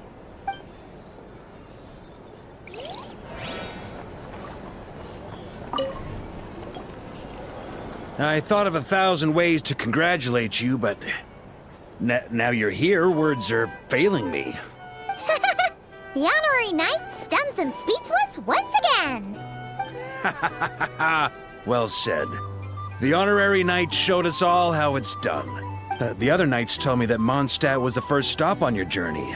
All of us are truly delighted to count you as our friend. I'd like to thank you for supporting the Knights of Favonius, and also for helping us save Nodcry. Nonsense! Of course I'm gonna mention it. This is more than just business. It's a relationship. And there can be no relationship without showing gratitude where it's due.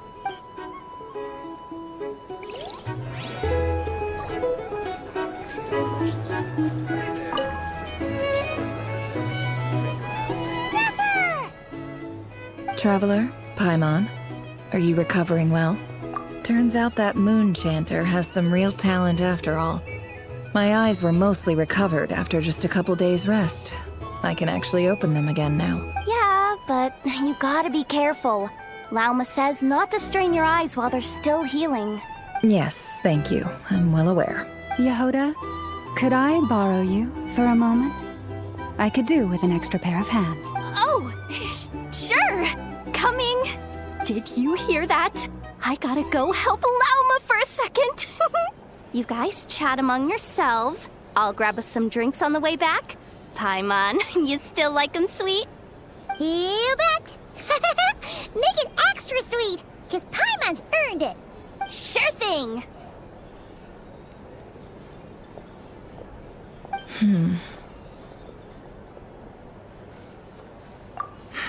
The Raker of Solnari. Kind of a snake, don't you think? No, definitely a snake. A poisonous one who spewed his venomous hatred everywhere. Anyone who seeks revenge out of hatred for other people has become a snake. That's something my dad used to say. Perhaps. I'm sure it sounds like a very wise and open-hearted perspective to your ears. But me? I think hatred is a perfectly justifiable emotion. What else is left when everything you depended on in life gets stripped away? Something's gotta fuel that drive to keep on living. If you're worried about me, you can nip that in the bud. I'm not someone who gets stuck in the past. It's just... I suddenly feel like I was wrong to call my father a liar. He was just a fool. That's why the Academia turned their back on him, and why the other tribes ganged up on him. Oh, Father. How much better things could have been if you were a skilled liar. Look at the Ibis King. Thoth is a fiendishly cunning liar.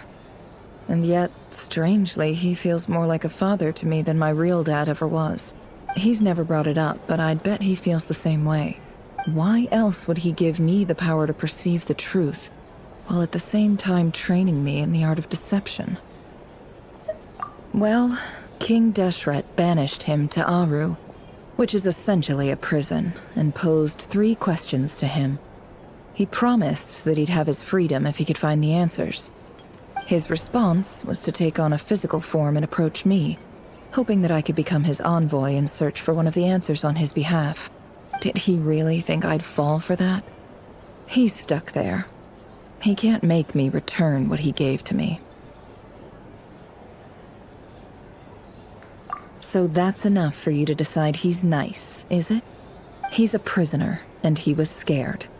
So he decided to perform some good deeds to win people's approval. He lives in fear because he's a deceiver.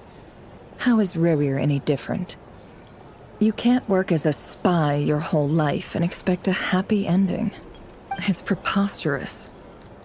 Yet I can't say I don't understand it. Liars live in the darkness of their own making. But it's still human nature to want to go on living. They say that a liar's soul is the most worthless thing in the world. What do you think? Good.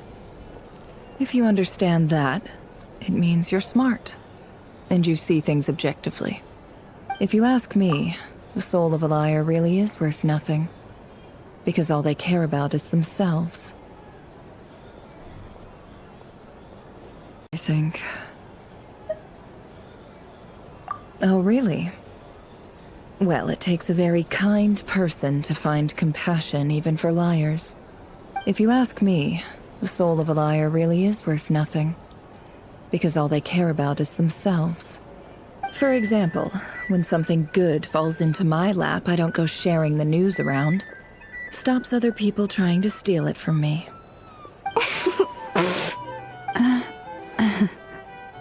So be it. They have sharp ears. I can't keep anything from them. Oh, is that what it looks like?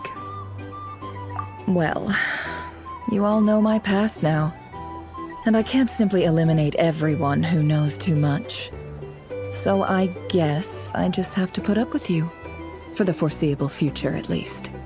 When you find yourself in a situation you can't control, the safest play is to keep calm and start monitoring everyone involved like a hawk.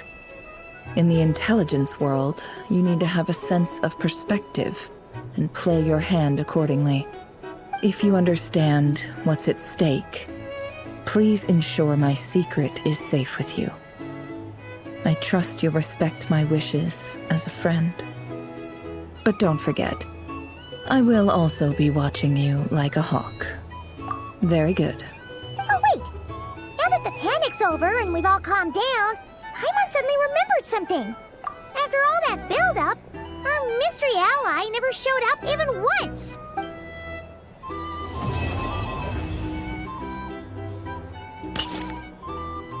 Huh? Am I imagining things?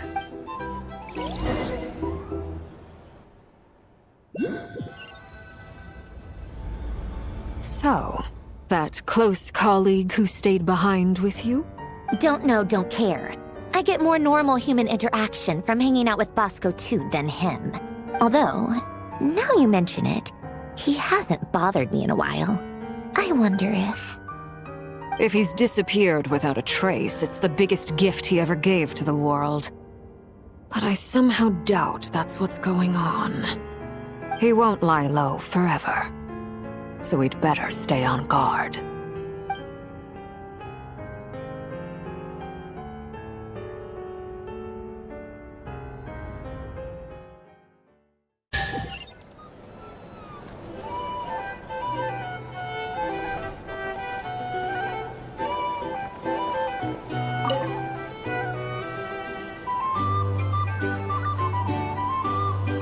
Ah, Lord Sangama Bay. How lovely to see you. I must thank you for the device you provided. It was an enormous help. Would I be right in thinking that it was developed by the Academia? Why come and ask me when you clearly know already? I mostly came to thank you. That's more like it. A little gratitude goes a long way with Lord Sangama Bay. Play your cards right, and you might even stand a chance of becoming my long-term supplier. The chance to work with such a kind and charitable investor as yourself would be a great honor for the Curatorium. Huh? Charitable? Who said anything about charity? First time hearing about it. Let's see. The first plot of land you purchased in Nodcry, your desert interests, and... Stop! What do you think you're doing? Exposing my investment history! It's nothing to hide from. They're all perfectly legitimate investments. And some of the land you purchased was with the intent of building a sanctuary? Yes, I heard about that too. How did you... You're a curious case, Lord Sangama Bay. You don't like people finding out about your good deeds, do you? But I'm afraid no matter how hard you try to keep things under wraps, where there's a will, there's a way.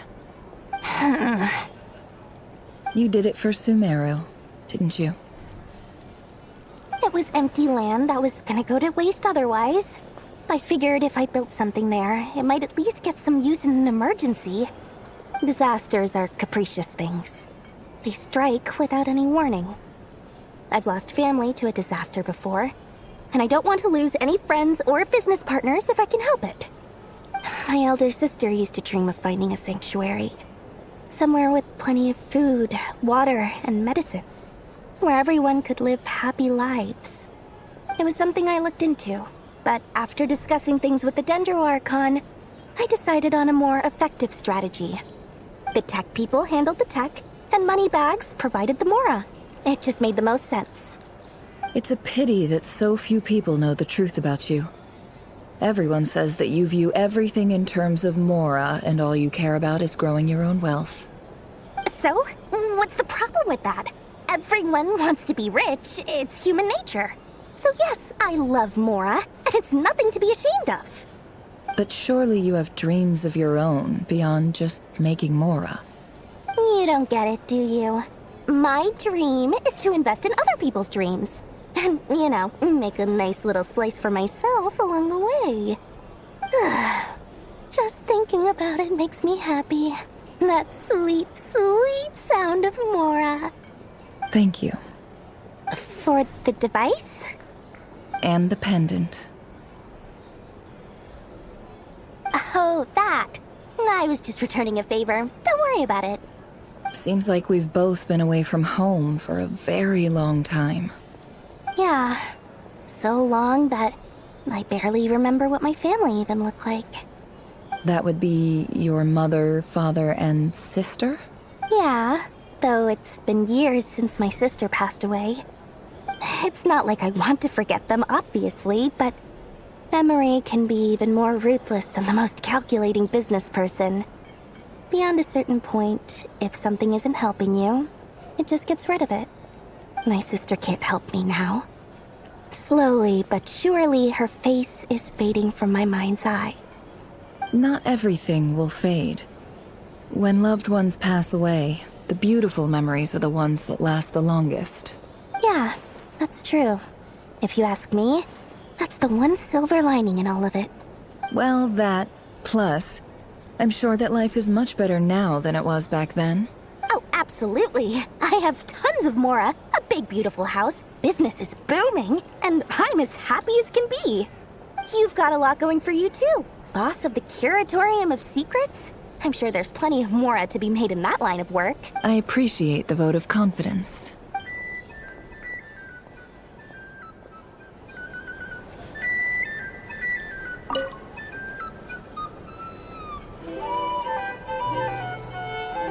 Ah, Lord Sangama Bay. I must thank you for— Why come and ask me? Why come and ask me, Wendy? I mostly— That's more like it. A little gratitude goes a long way with Lord Sangama Bay. Play your— The chance to work with such a kind and charitable and— Huh? Let's see. It's nothing to hunt. How? You're a curious, but I'm afraid no matter. You did it for Sume. It was empty land. Disasters are capricious things. They strike without a— My elder sister used to dream of finding a sanctuary. It was something I looked— The tech people handle— It's a pity. So? But surely you— You don't get it. Just thinking about— Thank you. For the— And the pen. Oh, that— Seems like we've— Yeah. So long that— That would be your mother. Yeah. Though it's not like my sister can't help me now. Not everything. Yeah. Well, that— Oh, absolutely. You've got a lot going— I appreciate the—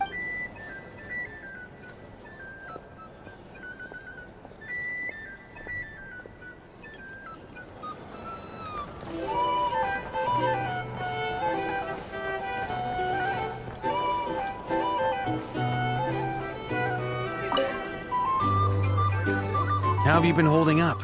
Any adverse reactions? If you start to take a turn for the worse, You don't need to worry about me, Grandmaster. I'm fine. I mean, I barely did anything, so... What? You're too humble, young man. You played an indispensable role in the battle for Nodcry. We can't thank you enough for your support. Sometimes, when people praise you, it's because you deserve it. The best thing is to accept it calmly and with grace. It's important to learn how to respond to words of admiration. Let's do a quick demonstration. Albedo, that was an incredible feat of alchemy. The pressure was on, but you worked flawlessly at lightning speed to get the job done. Thank you. I can't take all the credit, though. Durin played a big part in forming the alchemical array. See? Did you catch that? A masterclass in how to take a compliment.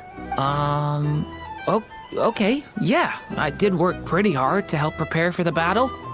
No point denying that. Hey, you guys! Hey, look who's bounced back. Looking good, traveler. Seems like you've recovered. You won't need to take any more medication. Can I get you a drink? Huh? You know how to order at a bar now? Handling a drinks order is ridiculously simple compared to alchemy. Don't worry, I'll blend into society yet. Paimon believes it! You're clearly a fast learner, just like your brother. To be totally honest though, Paimon didn't quite follow all the details when you first explained the plan to us. Don't worry, that's completely understandable.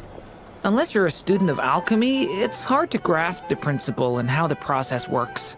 To put it in the simplest terms, we saw how our enemy stole the power of Kuvaki. And that gave us the idea of stealing his power to turn it against him. When facing an enemy you have no hope of defeating, it's best not to engage them in battle. So, instead of looking for a way to overpower him, we decided to help Columbina get strong enough to at least stand up to him in a fight. For this to work, we had to analyze his modes of attack, confirm who his main target was, and make sure that he wouldn't go beyond the range of the alchemical array. For added security, we prepared a total of 4 arrays. But to mitigate the impact of the battle, we identified one location in particular as the ideal spot. The alchemical array absorbed his abyssal power. Then Durin processed it to render it usable by Columbina. That power enabled her to do what would otherwise have been nigh on impossible. What surprised me was that Dainsleif actually agreed to join us. Given his history with Rerir, he had every right to sit this one out. But we're extremely grateful for the decision he made.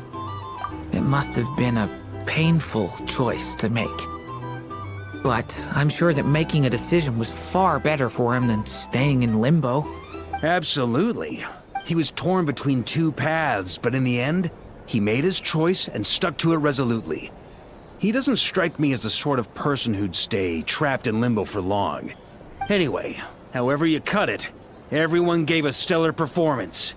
And now, it's time to kick back and celebrate.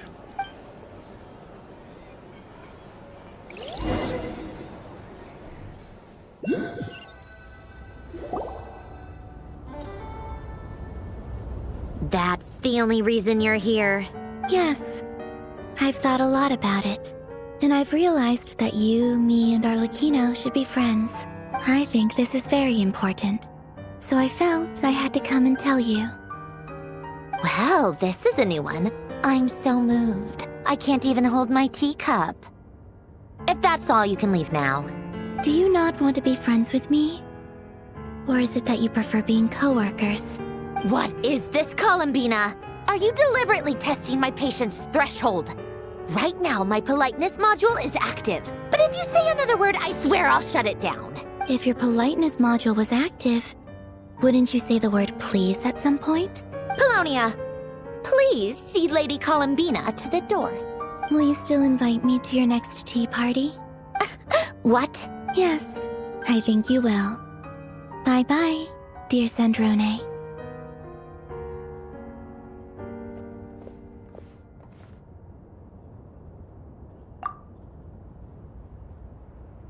Last time, the Wild Hunt escorted you out. Would you rather I handled it myself this time? We just wanted to, see how you were doing now that it's all over. Why? Out of concern for my safety? I hope you didn't seriously think that the Rahier of Solnari would be able to lay so much as a finger upon me. Mostly because you kind of helped us out, so we just wanted to check you were okay. Looks like Oh, don't you worry about that. Tea time is already a write-off. The visitor before you managed to kill my appetite. If you're in the mood for tea, go ahead and help yourself. Otherwise, it's going to waste. My coasters are still missing in action, though. Use this notebook instead. Whoa! Pretty hefty notebook. Look at all those calculations. You can ignore those. They're just dumb scribblings. I doodle and write in my free time. Sometimes I remember the distant dreamlike past. Sometimes I imagine the far-flung future. And other times, I grit my teeth and note down all the crazy nonsense going on in the present. Some people do the crosswords in the newspaper. This is my equivalent of that. Trying to predict the future is like daydreaming. And writing about the present just makes me furious. The past is my favorite. If nothing else, it's already set in stone, so I don't have to rack my brains trying to figure it all out. Huh. Although, having said that, the only vaguely interesting memory in my past is probably that guy they call Lord Artificer. Who else? Pretty much all the mecha and Fontaine are his personal handiwork. Wait, are you saying you know him? Like, personally? I mean, I guess we were friendly enough. Yep. In fact, I'm probably the only normal person left who knew him at all. We used to chat occasionally back when he was still around. Before he passed away, he asked me to destroy all his manuscripts. I honored his request, but I did read through everything first before destroying them. I mean, I couldn't let the genius of Lord Artificer Alain Guillotin disappear like that. Would have been such a waste. So, that's where the formulas in your notebook are from? I just told you. Those are my equivalent of crossword puzzles. They're just dumb formulas that I solve for fun when I'm bored. Alain's work was like epic poetry. The formulas in my notebook are just silly little riddles in comparison. Not that there's anything bad about them. I mean, at least, solving those riddles isn't going to hurt anyone. Except me, 'cause I lose a few brain cells in the process. Anyway, while we're on the topic, I might as well tell you about what happened to him and his friends. Alain Guillotin had two close buddies, René and Jacob. They spent their childhood years together in the Nazischenkreuz Institute. They were all quite competitive, so there was some rivalry between them. But it was a friendly rivalry. But beneath the friendship and the rivalry ran something deeper, a sense of nostalgia for the past. Unfortunately, childhood would end. The prophecy would come true. The apocalypse would arrive, and the future would never be. A mad dream that would normally only capture the minds of lunatics begin to take root in their hearts. A dream of saving the world. And if René and Alain had been people of lesser wits, that dream would probably have ended up as something for them to joke about in their older years. But alas, they were some of the sharpest minds around. They nurtured that dream with the full power of their intellect, and it grew into something that ate away at their souls. The first of them to fall under its spell was René. Against Alain's wishes, he persisted in experimenting on a mutual friend of theirs to try and save their life. Alain did not approve and parted ways with René. It's complicated. Alain wanted to believe that René only did what he did for the sake of their friendship. But when he told me about what happened, I could tell he still had some suspicions about René's motives. Perhaps the seed that would grow into a nightmare had already sprouted in René's mind. Even then.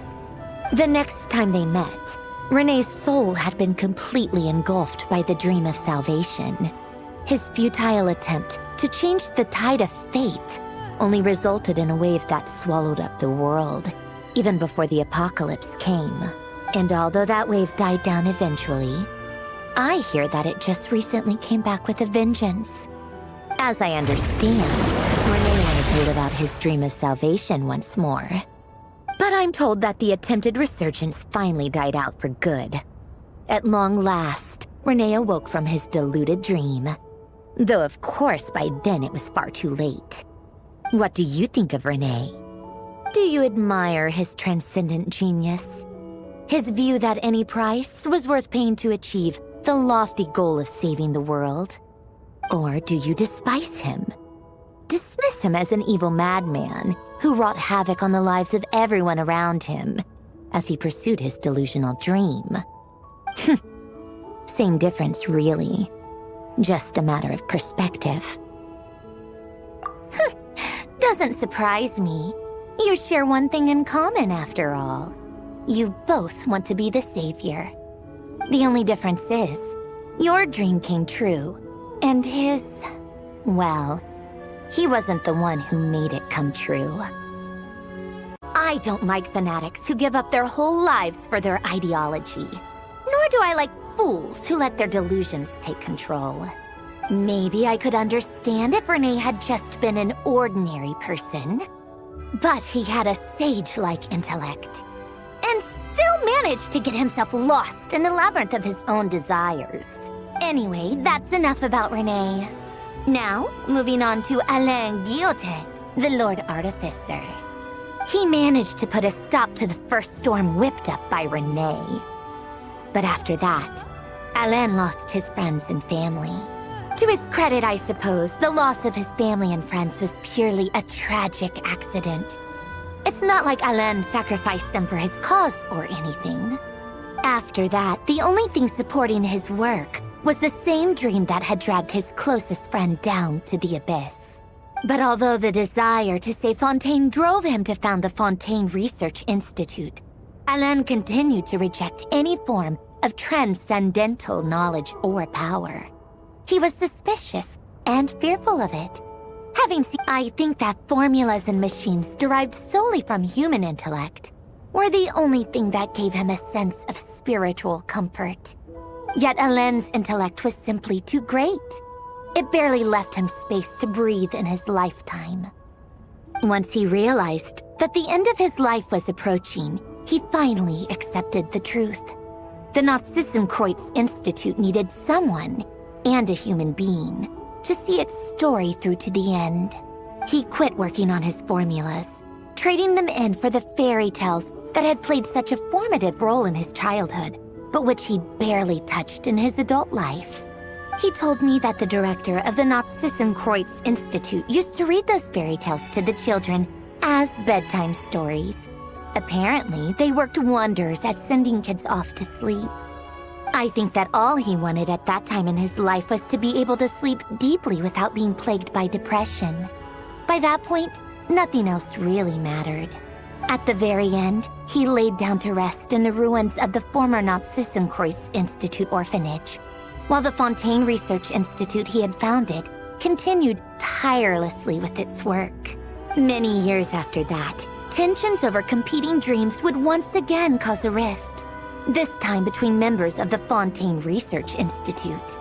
But the actions of those fools had nothing at all to do with Alain. And that is the story of two people from the Nacion Institute who both wanted to save the world. One went all in on his fantasy of salvation without ever looking back, and ended up calmly sinking to the bottom of the deepest sea. The other sought desperately to burn bright in his life, even though he wasn't sure where he was going. I do sometimes wonder, why is it that people like them have such grand hopes of saving the world? Even the grandest tree starts as a tiny seed. So perhaps, for each of them, their mission to save the world began with a very simple desire: to save themselves. They were young children with friends and family who mattered to them, desires to explore the meaning of life, ambitions to have a successful career. They didn't want to see all of that taken away in one fell swoop. Or maybe they just wanted to find something to anchor themselves within the chaos, to stop them getting quietly swept away by the storms of life. But instead, the search for their own salvation took them down the rocky road laid out by fate. Do you think the desire to save oneself is enough of a justification to try and save the world? The way you said that sounded just like Alain. I asked him the same question back when he was in his prime, putting all of his energy into his work. He gave the exact same answer as you did. No elaboration, just a quick short answer before getting right back to his work. He was always that way. All right, tea time's over. I owe Arlecchino a favor for telling me these stories. I'll have to bring a whole sack of gifts the next time I visit the House of the Hearth. I'm gonna go tinker with Polonia now. You guys can do whatever you want, as long as it doesn't involve interrupting me. Polonia, exit hibernation mode. Begin diagnostics.